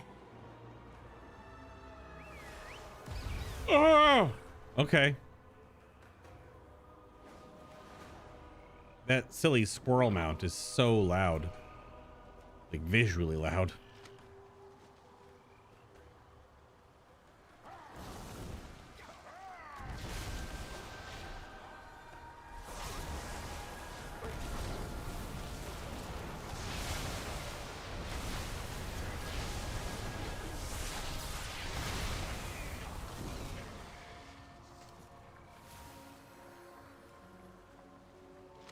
Malakras infused avatars with the Loa's power.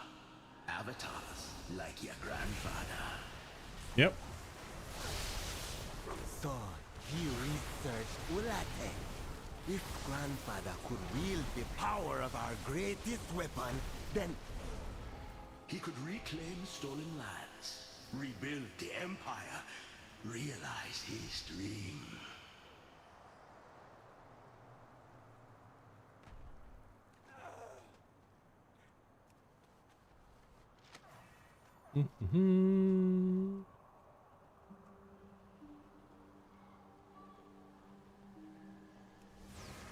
Okay. I'm stuck. Flew too high, got stuck in a root.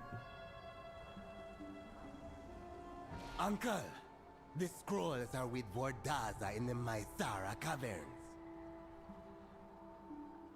Yeah. I speak for Akilzon. Always have, always will. The Mysara caverns are even more dangerous than the deeps. And Vordaza is as deadly as she is cruel.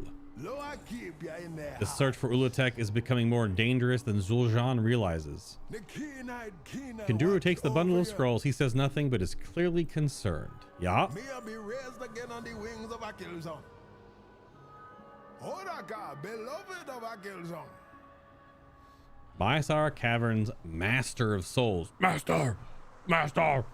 Malacrass's notes are with Vordaza, and she's using them to further her necromantic experiments. I need you to go into Mysar Cavern to recover them. It will be dangerous. You'll need to gather allies before venturing in. I will stay here and protect my uncle. We need you to sort through all the scrolls we've gathered and see what else we can find out. Oh, I have to actually do the dungeon. Vordaza was Hexlord Malacrass's favorite apprentice. We believe she is in possession of Malacrass's notes. Our best lead to Ulatek are those notes in Vordaza's possession. Don't get blood on them. Now I guess do a follower dungeon and blow everything up. I'm not gonna do like a real dungeon. Good. Someone competent for once. Yeah, you can just queue for a follower dungeon. It's not a big deal. Think on what I have said. Lower keep ya in their hearts. John boy, this has gone far enough. We must stop following Malacrass's footsteps, lest we anger the Loa. The Loa? If we can harness Ulatek's power, we will not need the Loa. How can you say that? The Loa made your sister Hashe. They helped us defeat the Twilight's Blade. What about when the elves invaded our lands? When the Trollbanes hunted our people? When my grandfather was tortured? And still, we had to beg them to aid us against the Twilight's Blade. No, Uncle. We must take the power we need to protect the Amani, like my grandfather did. Your grandfather led the Amani to catastrophe, Zulshan. My grandfather did what was needed. The Amani stand alone, and the Amani never die.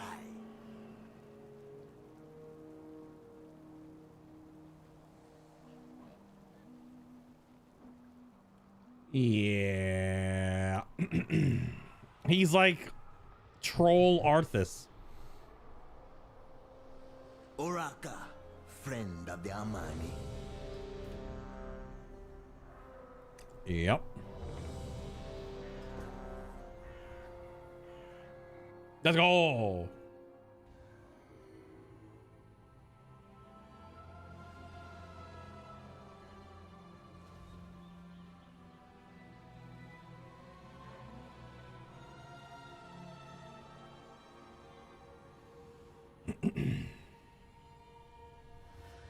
Okay.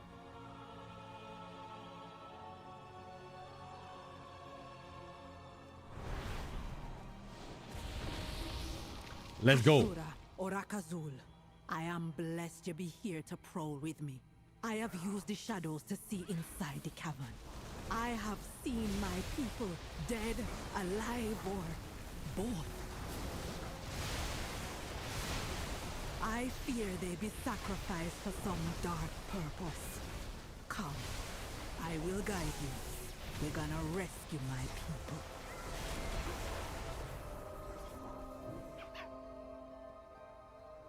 Do do do do do do do do do do do do do do do do.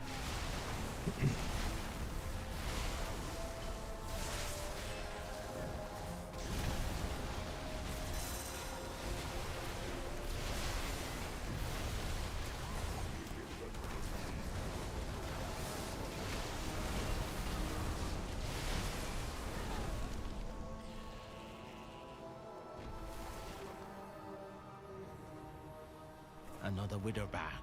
Another bag of coin for Murujin. Another widow back. He be the one bringing my people here. Keep out of his way. For now.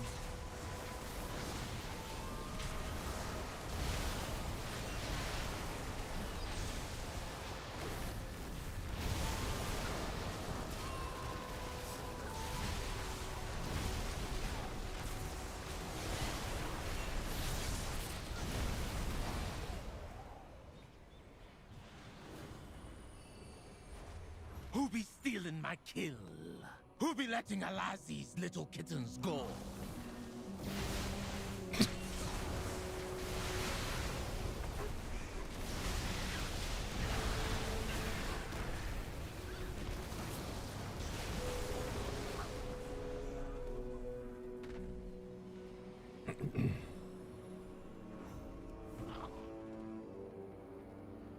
Gotta get the damage soup.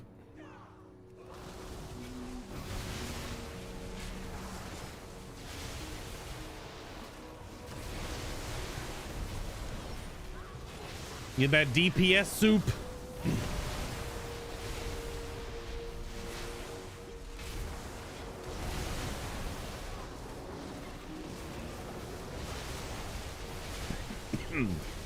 Yep.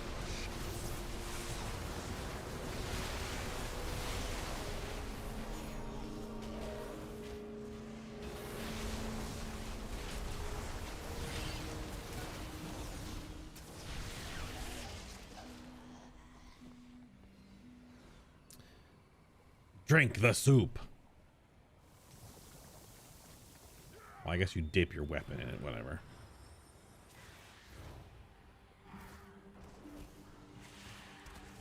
What's happening? Who'd you pull?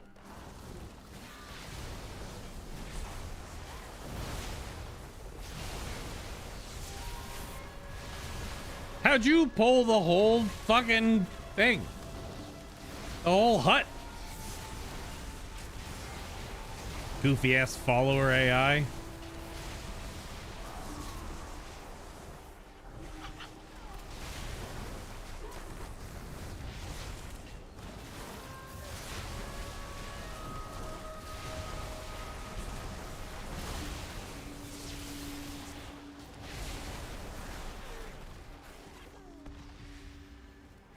Are you still? Is something still in? We good? Okay.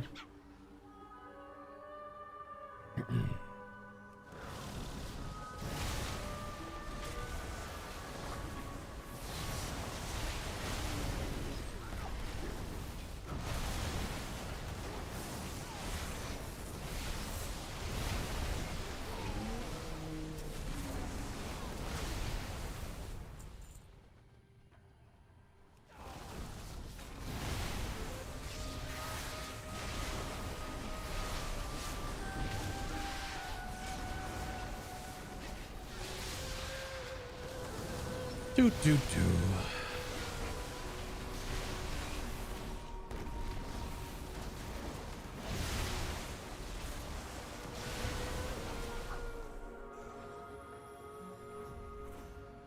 What does my eagle spy with her shiny eyes? A trespasser, an interloper, but you won't take my prey from me.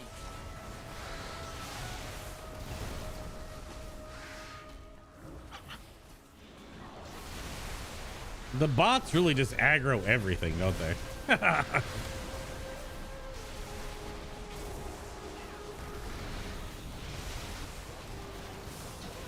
They just kind of do be aggro and everything.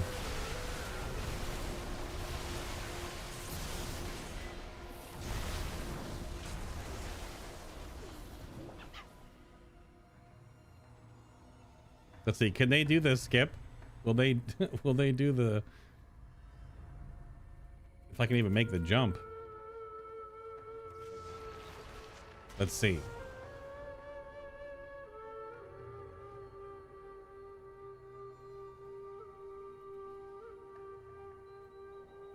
Why can't I make the jump? I don't do it. You don't do the skip and mythic plus on this side. You do it over there.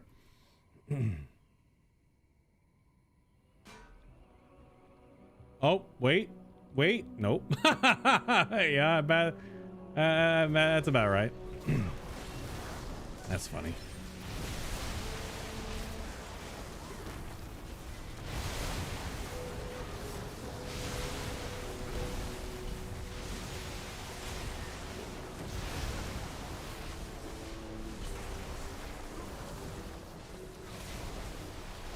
What is happening? What are you doing? Why'd you pull those mobs too? What the shit? But like, why though?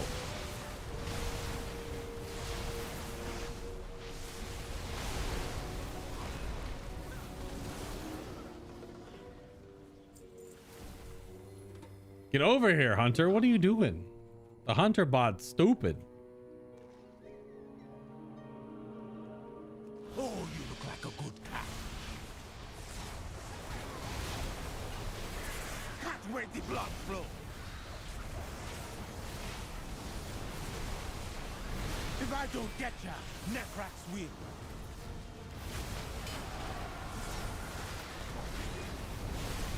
Freeze!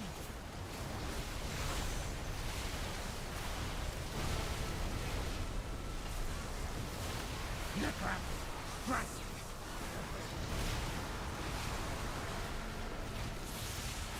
Aim for the heart.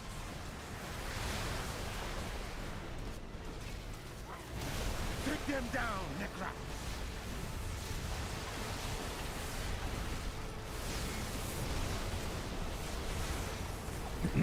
Defeat survive. You won't. You're gonna pay for that. A good kill, Hashura. And I rescued all that was still alive. But why did Nurajin bring them here? We must go. Keep going. Until we get to the root of the evil. Follow me. I'm gonna end up doing the audiobooks tomorrow. It's only about 20 minutes of audiobook or whatever, but we'll do the motion comic today. Not be natural.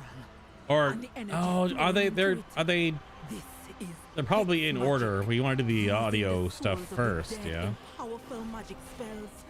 I'm assuming the audiobook stuff happens before the motion comic.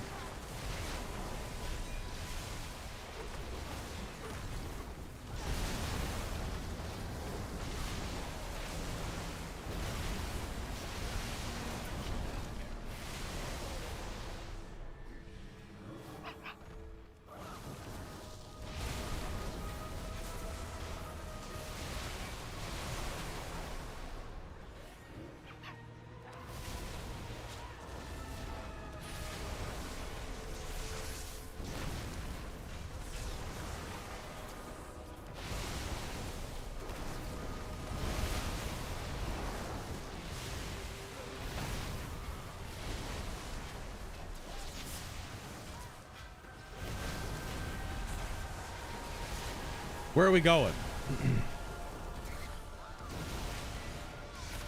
Go on, quite the adventure right here. It'd be worse than we thought. How many of my people have died here?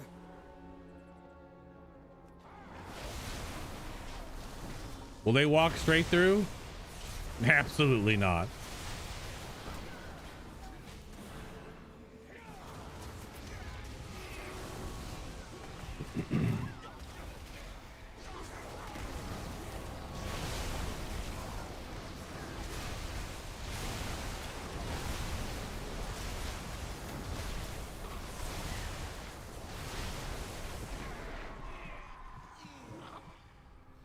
Do do do do do.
I don't have anything for this. I've used all my interrupts.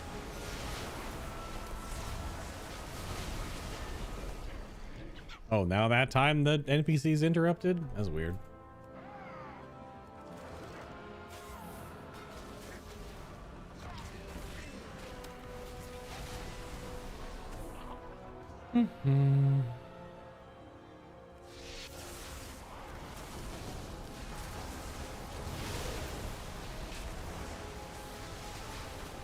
Oh, that meteor.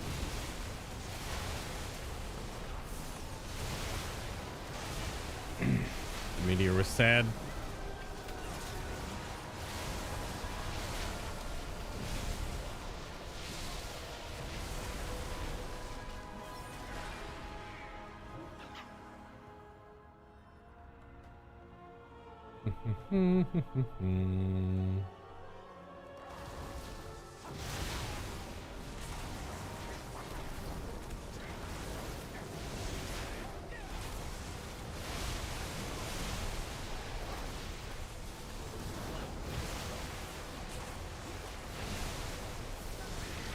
Just chewing through all the skeletons and stuff.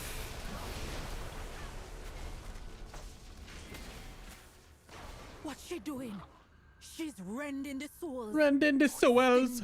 Feeding them to that monster. That monster. There are souls still that we can save. You confront her, I gonna release all the souls I can find.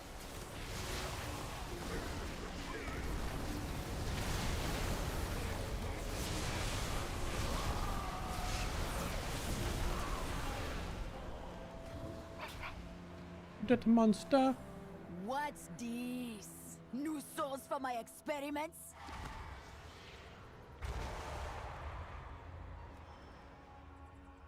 Your soul be forfeit. This affliction hit hard.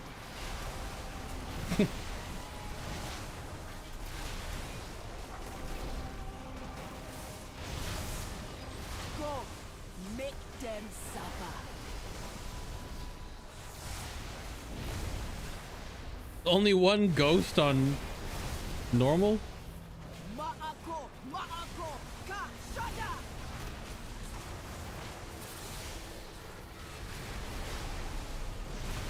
I shouldn't be surprised, I guess.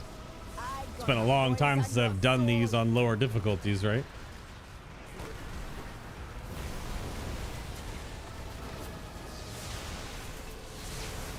You gonna be tormented from beyond the grave.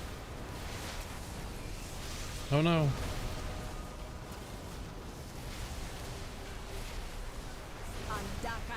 You accomplished nothing. Rak'tul will still rise. An old collection of scrolls containing notes and incantations from a long dead hex lord. Keep them busy and keep them from feeding the monster. Okay. But the monster be up to you.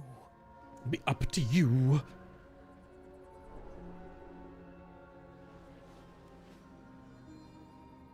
Let's see. Can we walk along the side?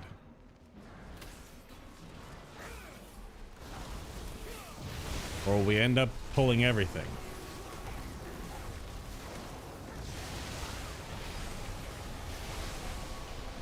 Let's find out.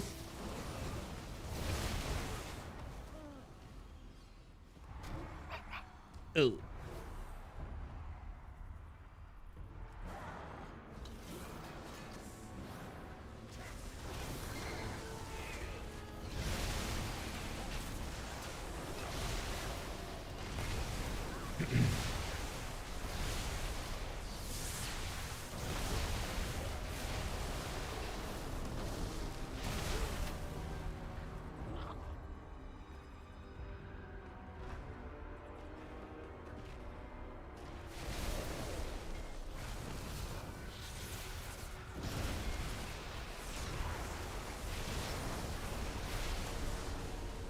Yes.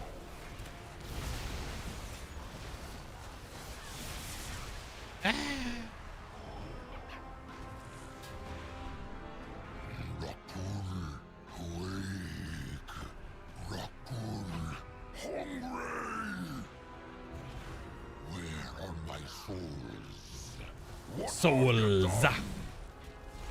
99 souls. 3 days. No, Lust isn't back up yet.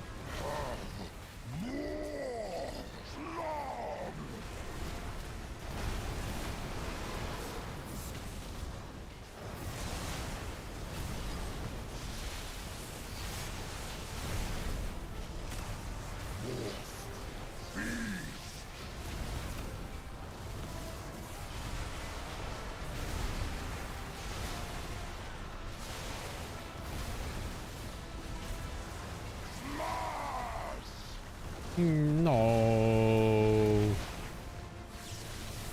Where are you going? Probably didn't reset the boss. You're literally out of the whole arena.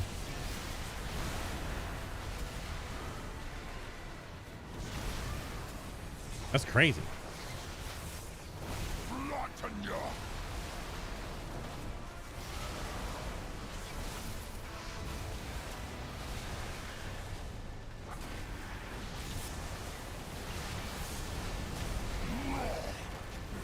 No.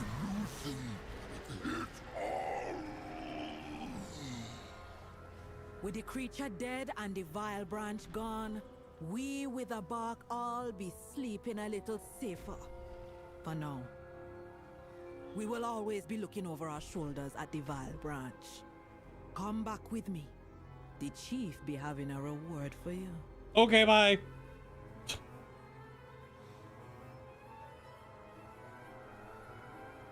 All right. We haven't had any luck here. Did you succeed in getting Malacras's notes? Yep. Just call me Uncle. Will Malacras's notes hold the next clue, or is this all just a waste of time? I guess we can't get rid of You you got now. them. Now let's see if this was worth all the effort. Zul'Jin flips through the scrolls. Find the strength in yourself. Here! The note says Ulutek was sealed away by the Amani. To break the seal, one needs a key. Zul'Jin flips through the notes. The key was hidden within a shrine and protected with ancient magic. But which shrine? Zul'Jin looks up. Didn't the tablets at Numazon mention a shrine being dedicated to the serpent's victory? We know from the visions in Herendar that Ulutek was a serpent. That must be it. The key is hidden at the serpent shrine at Adalaman. Okay. The warlords stare. The key to Ulatek is hidden in the serpent shrine of Atalaman. Let's go. Zul'Jin, wait! We need to tell Zul'Jin! Zul'Jin! Stop!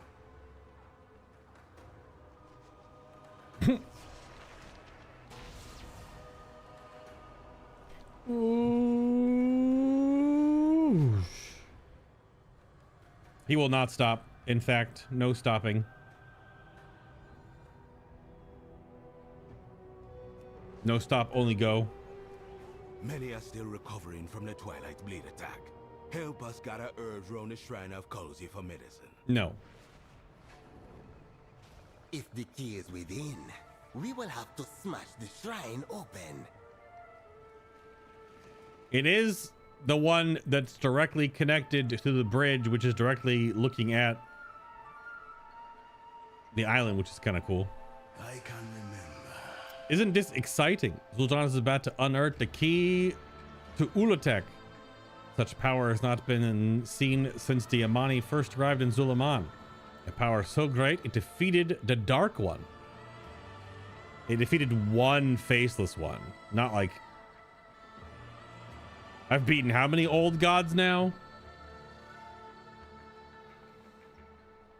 The mask cannot change its expression, but you get the sense that it is grinning. It's iconic. Oh, it's ironic. Isn't it ironic? Malacras sought this power all his life, and he died just a few feet away. The key was right under his nose. Ah, it was there.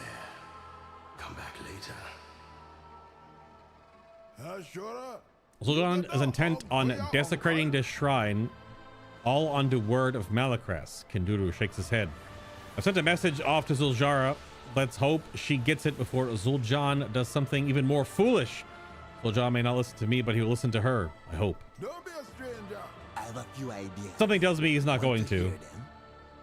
Don't tell Zul'Jin we've killed old gods. It's true. This shrine is ancient, small, unremarkable. The perfect hiding place. I'm in combat somehow? If Malacras was right, the key to Ulutek should be right here. Zul'Jin's heavy hammer thumps onto the shrine for emphasis. Some emphasis?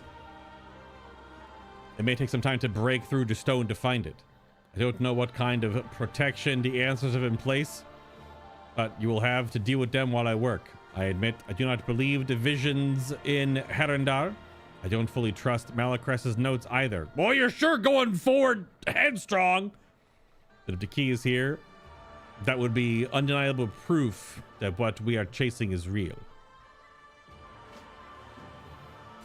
You do not need Ulatek's powers, Shanboy. We have Zushara, the Hashed, to protect us. And when the Loa abandon us again, we cannot rely on them. Zul'Shan, something's happening. Death to all who seek the Serpent's power!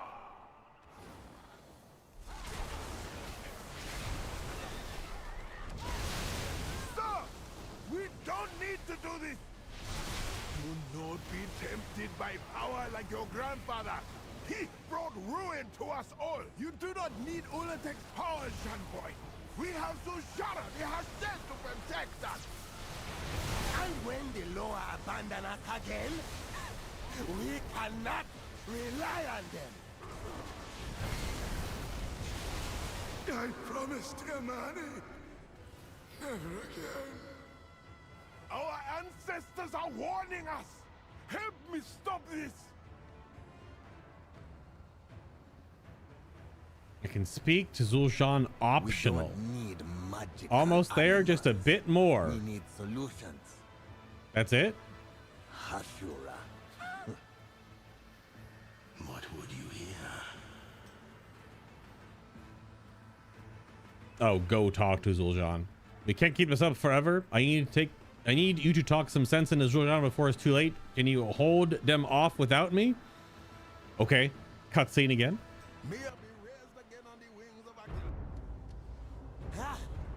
I found it. This must be the key to... Zul'Shan, this is dark magic. Let it go. No! With this power, we need no law, no Hashed. Nephew, look out!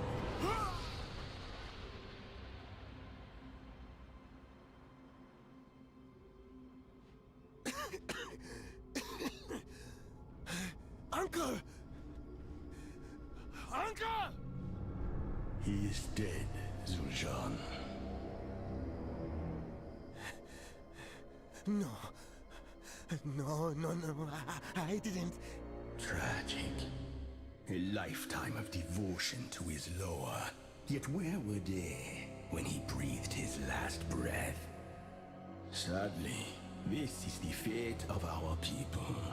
Zul'Jin and I, we tried to change it. Yeah, it's just, it's knew my grandfather. It's Malacrest in the mask. Then Yeah. you must be... Malacras. And I need your help, Zul'Shan, to secure our people's future, free of the Loa's empty promises. To finish what your grandfather and I started. What about my sister? The Loa have her completely in their grasp. When she sees our uncle... Take the key, Zul'Shan. And when you have claimed Ulatek's power, I assure you, she will understand. She drank so much of that Kool-Aid. Uncle no. Pepe sad. Oh, what? Oh, we got Blurp You're back here. awake. You were out for quite a while. Interesting. That was a cool use of the in-game cutscene into a pre-rendered. Pretty good. This is your fault, Orwena. In a way, kind of. But also, it's just Zul'Jan's fault. Because that boy drank the Kool-Aid and then drank the entire pitcher and then just poured the Kool-Aid packets into his mouth. Made Kool-Aid in his own mouth with no water needed.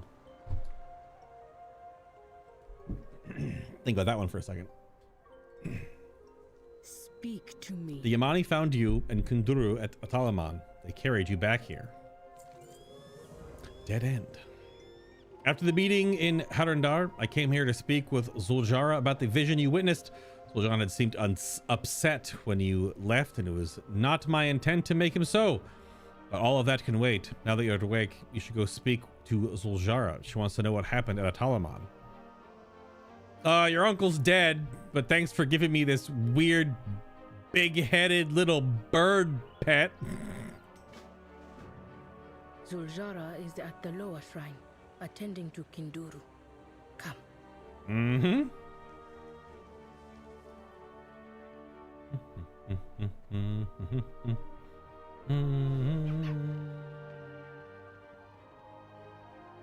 You got orders, Hashura.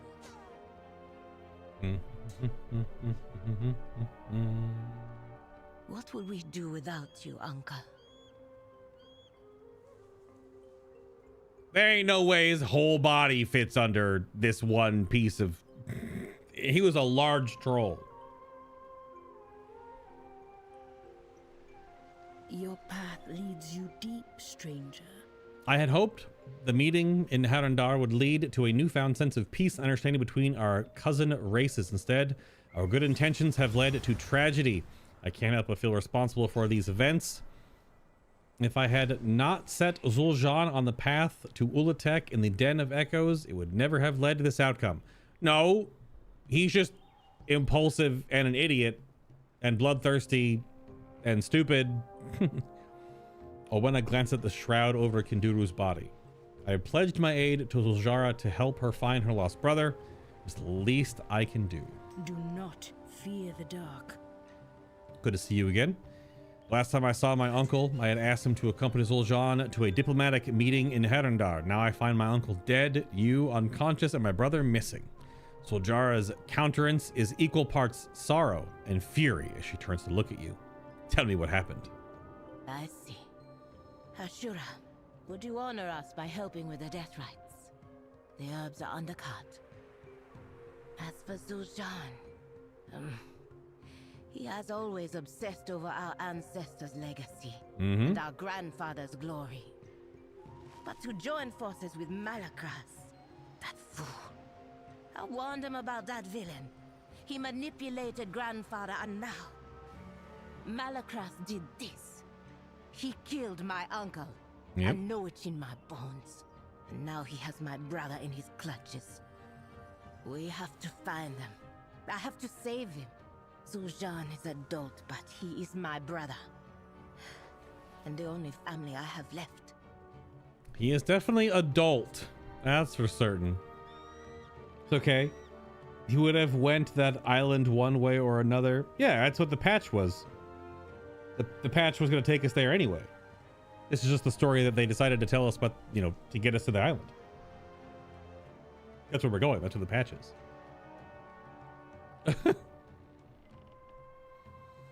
I've already sent scouts to search for Zul'Jin, but it will be impossible to cover so much ground. I pray he sees through the lies that Malakras has woven before it's too late. Probably not. Zul'Jara's expression is grim, then softens as a small eagle lands on your shoulder. What? Akiki lands on my shoulder?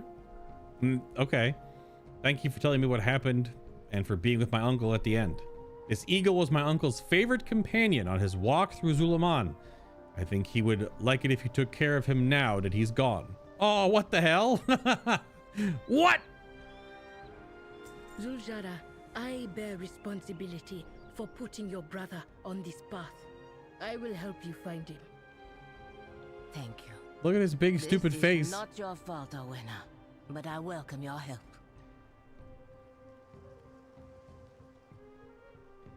You have come far, stranger. And what's the report? Zeranago, uncle. I'm sorry I wasn't there to protect you, but should not have made Zul'Jin your responsibility. It's always trouble. Remember our trip to the coast? Little Zul'Jin tried to swim across the strait. You were so mad. When our father died, you helped our mother raise us, told us stories of the Loa, taught us what it means to be Amani. Then when the Twilight's blade nearly beat us, you were the one to put me on the path of the Hashi. You are the reason why the Loa came back to us. You never lost faith in them, and you never lost faith in me. You were a second father to me, Uncle Kinduru. I will miss you, and I hope that I have made you proud.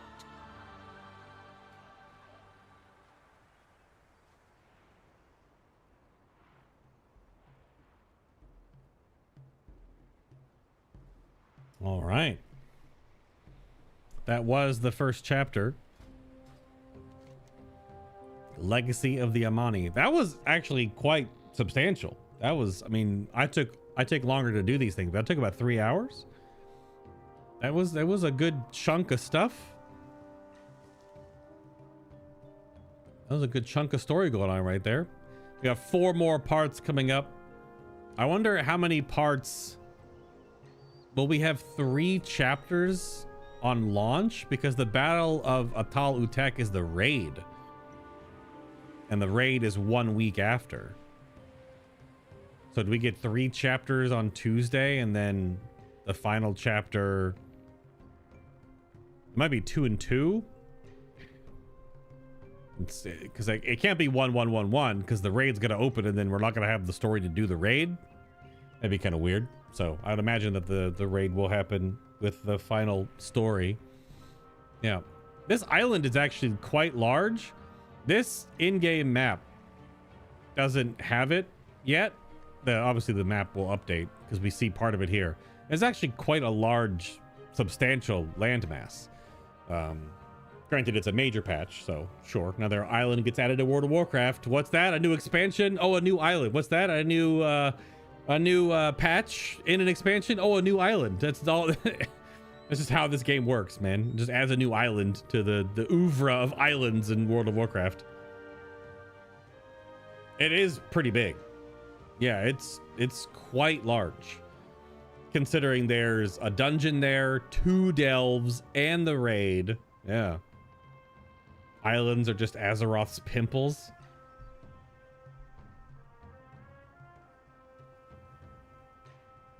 You know, he's out of line, but he's right. Okay. Very good. We just did all of that. Let's bring up the...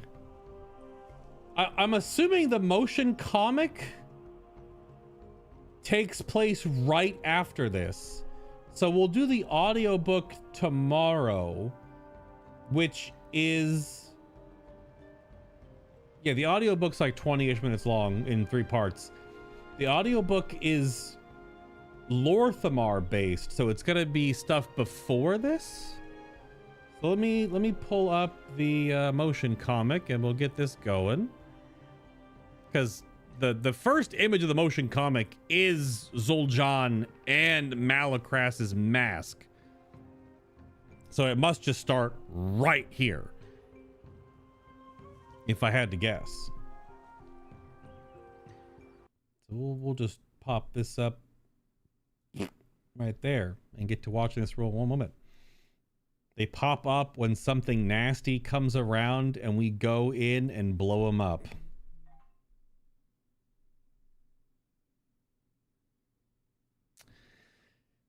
Anyway, this is the motion comic that continues the story and leads us right into the patch on Tuesday. This is Legacy of Rage. Do a little list real quick so I'm not covering up as much of the screen. Hello, my name is Yokai Ushe, and I voice Zul'Jin in World of Warcraft Midnight. Today, I'll be reading Legacy of Rage. Let's begin. What are the Amani, brother? Fearless. What are the Amani, brother? Strong.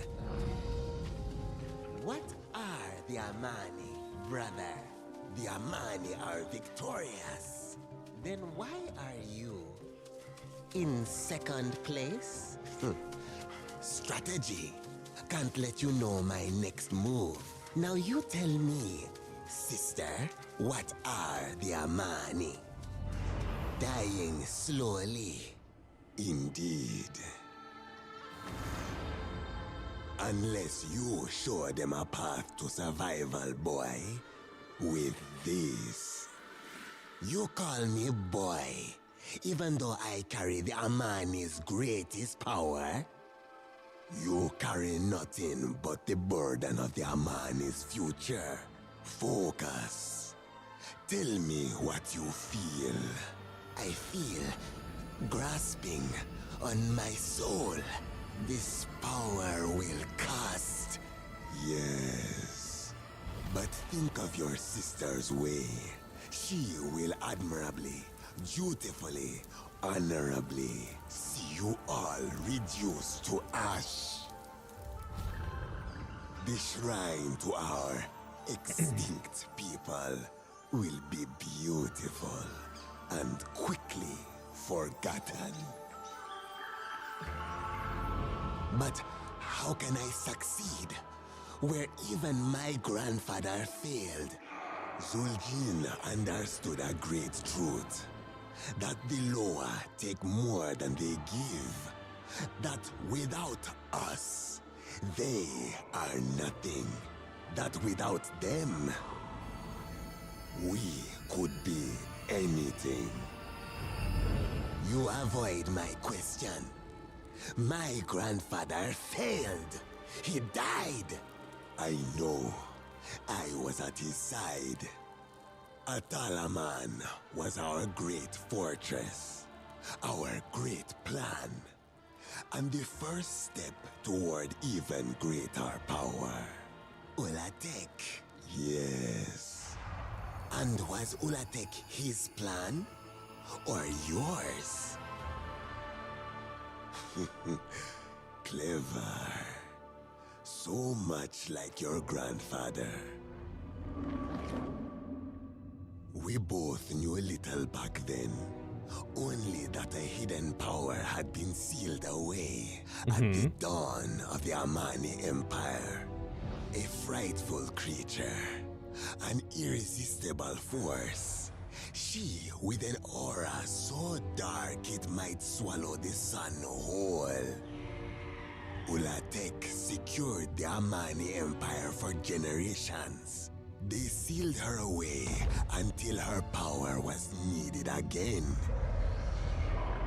I came to him before his final fight with the Horde. Zul'jin, it is time. Ulatek will help us raise our new empire. He refused to go unaided, without the might to tame this dark power. So, he turned to Atalaman to ask the Loa for their true blessings, to be made Hashe. I thought a short delay would not harm us, so I joined the gambit at Atalaman. Tell me again how he died. He died a legend. The Loa denied him Hashe, so we took their power ourselves. Alas, it wasn't enough. To the Loa, we are not enough. If you wish to trust them again, join your sister. However, if you wish to change the Amani's fate, you have the key to Ulatek, to an empire reborn. No victory comes without risk. Are you ready to finish what my grandfather started? Yes. You have the strength, the fearlessness, and the key. And what are the Amani, sister? Stronger together. That's your answer? That's the truth. The Amani haven't fallen yet. Grandfather thought so. What do you think? Such a sad story. Big Amani Empire to tiny Amani villages. But we're still here. Still Amani. Still decaying. Still ourselves. And still able to rise again. To new heights. Together. Hey! What are the Amani, brother? I already answered. What are the Amani, brother? Ready. Ready to rise again. Ready to reclaim our rightful place. Ready to finally right what the Loa have wronged. No matter the cost. The Amani will rise again. Thank you for joining me today. I hope to see you soon in World of Warcraft Midnight.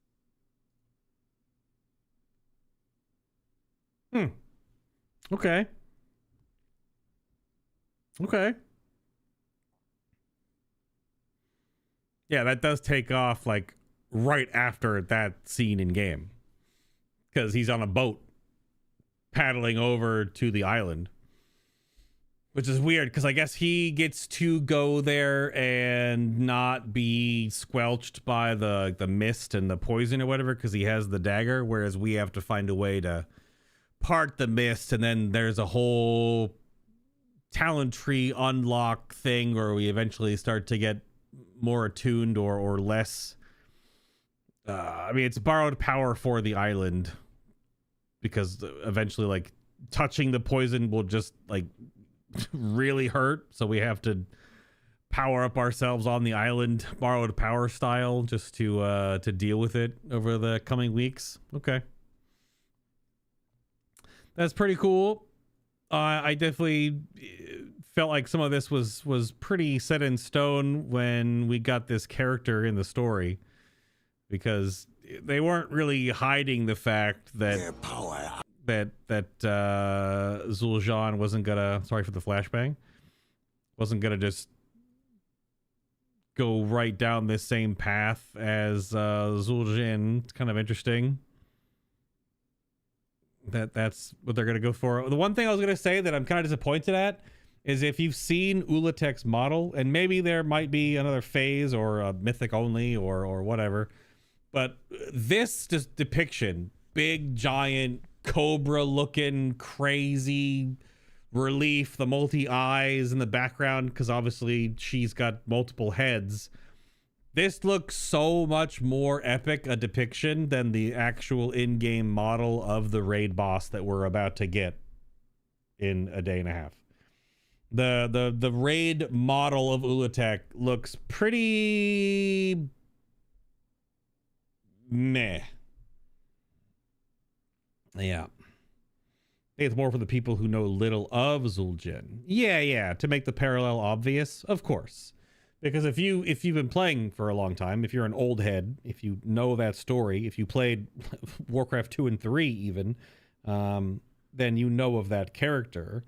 Again, it's cool. This whole trilogy of expansions is really connecting and trying to bring back a lot of old lore and old just basic World of Warcraft style lore without any like the crazy cosmic madness, right? It's trying to focus on things just right here. Our only connection to anything cosmic is just Xal'atath as that one fulcrum point.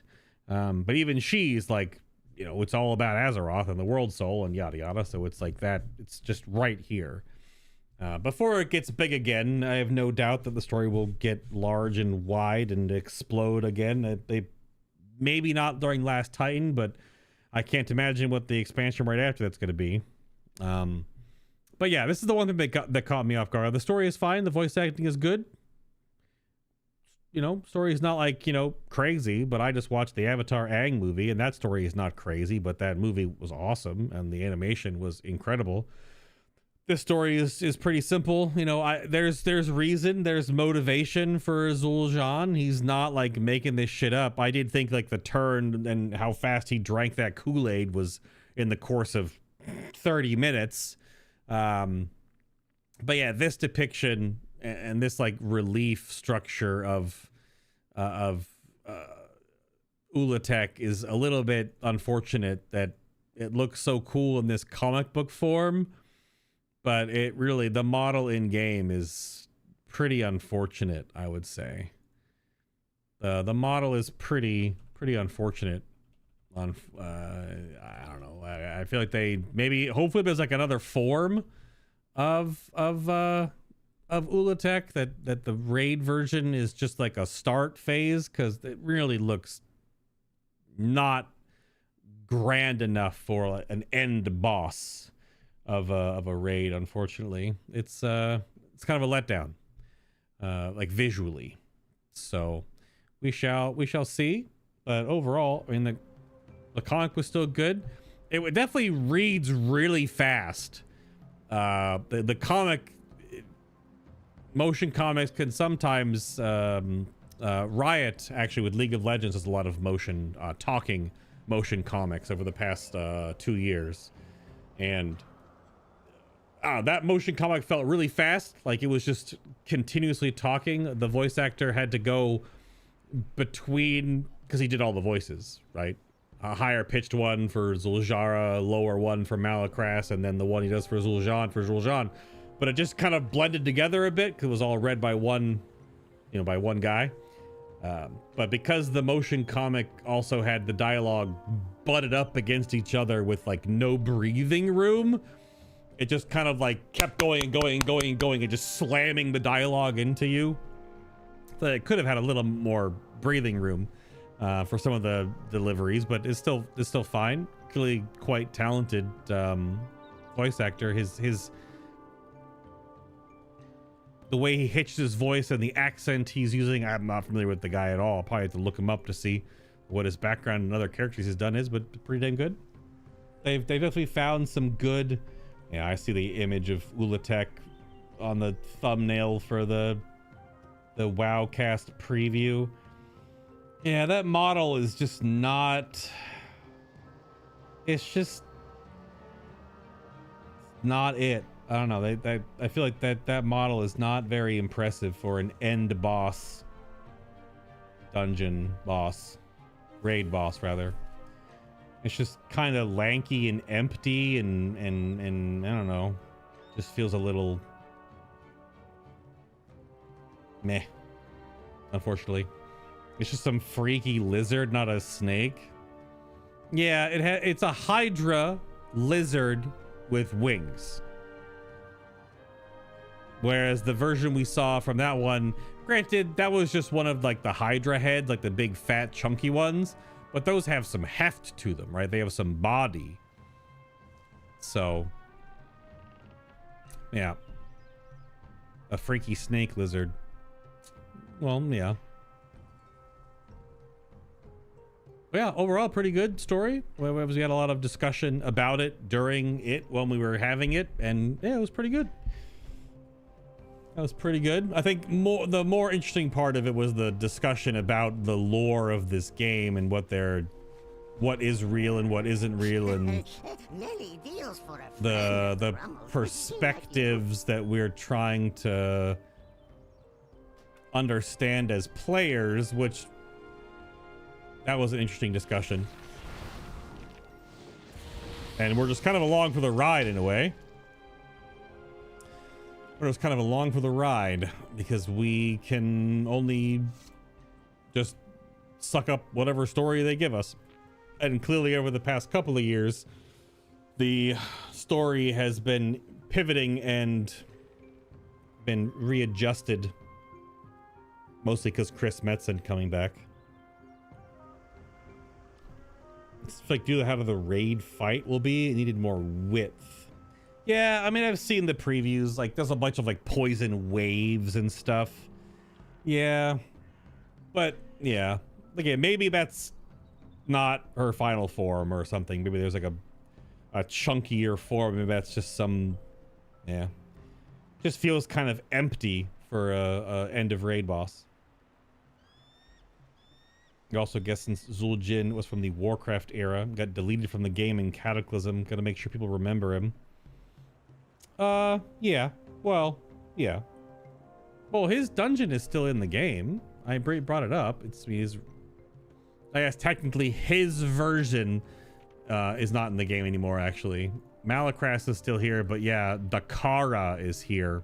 To fill the power vacuum left from the death of their old warlord Zul'jin, the remaining trolls of the Yamani tribe chose their favored champion Dakara, the Invincible, to reclaim their lost glory. Yeah, this guy stands there now. How dare you stand where he used to, you know, so.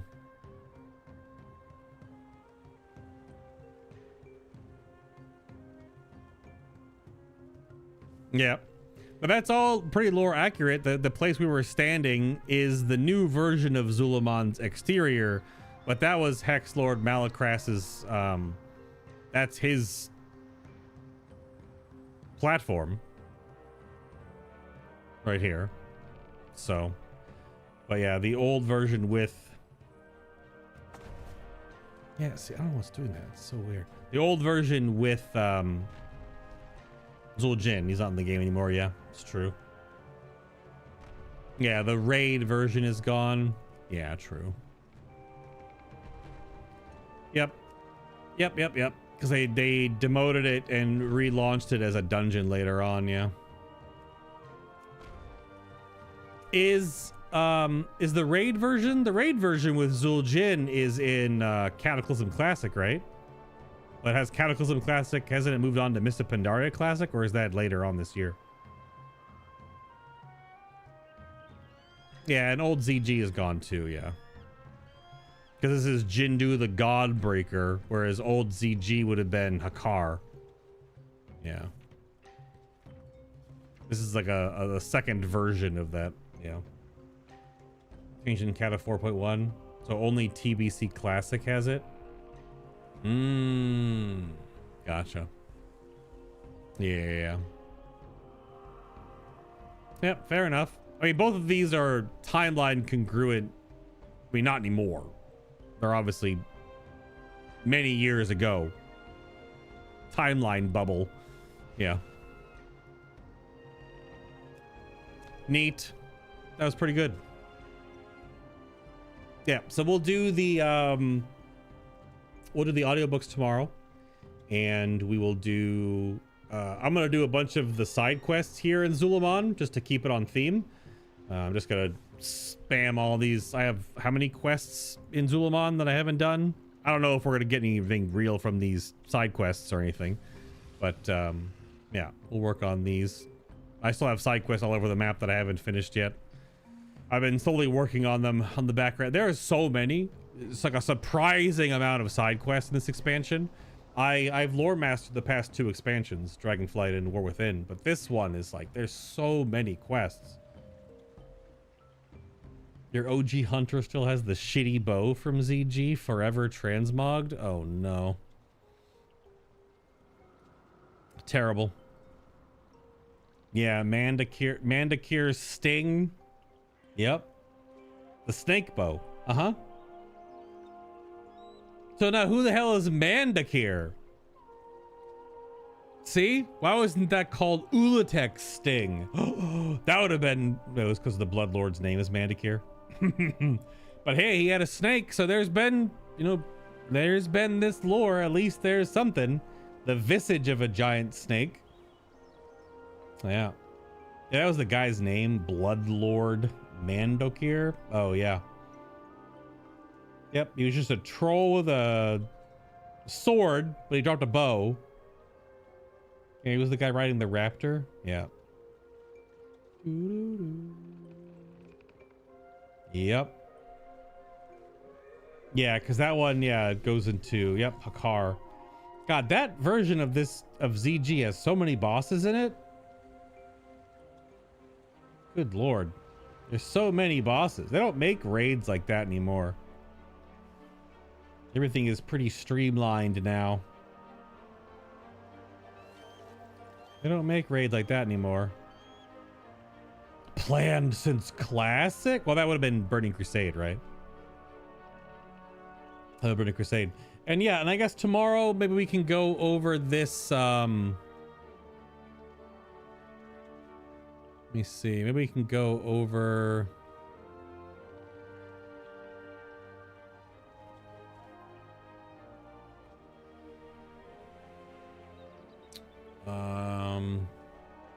this huge thread, but with that div linked earlier, the Wowhead thread that's all about the big Haranir revelation. Does it make sense? It's from when this story went live, right? Maybe we can sort of break this down and go over and see what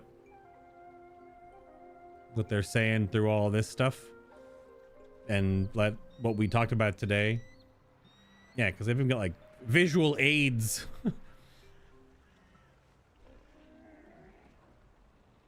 Is this from Chronicle? Where's this page from? In the second volume of World of Warcraft, the magazine, Bran discusses how he confirmed the relation between Dark Trolls and Night Elves from characters like Freya and Cenarius. This is from the World of Warcraft, the magazine? What the hell is that?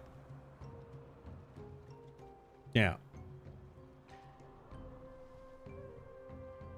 Yeah, maybe we can go over this tomorrow too. Just for something to do during the stream. But yeah, this will be tomorrow's stream.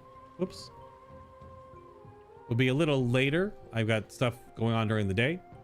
And then Tuesday's stream for the patch will be even later than that, because the servers aren't going to be up until an hour from now is Tuesday. Because it's scheduled to come up at 6 p.m. Eastern. So an even hour later from now will be the start time on Tuesday for the patch. If it doesn't get delayed. It might come up sooner, but yeah, if it doesn't get extended for a major patch, yeah. One would hope it would get done earlier, but we'll see about that. We will see about that. But yeah, that's gonna do it for me. Look at some dinner, and then I've got some other community stuff to get to tonight. So thank you for stopping by and listening to the rambles, taking part in said rambles. But we'll be back tomorrow to do a bunch of side quests in the area that I haven't done for just more troll story, as well as the audiobook, which I guess will set up more of what's going on, even though Lorthamar is the main character of that audiobook, maybe. So we'll see. What is that GIF emote? I guess. Okay. Yeah, y'all have a great night, have a great morning, whoever comes first, and I'll see y'all tomorrow for part 2. I don't know why it's not parts. Yeah.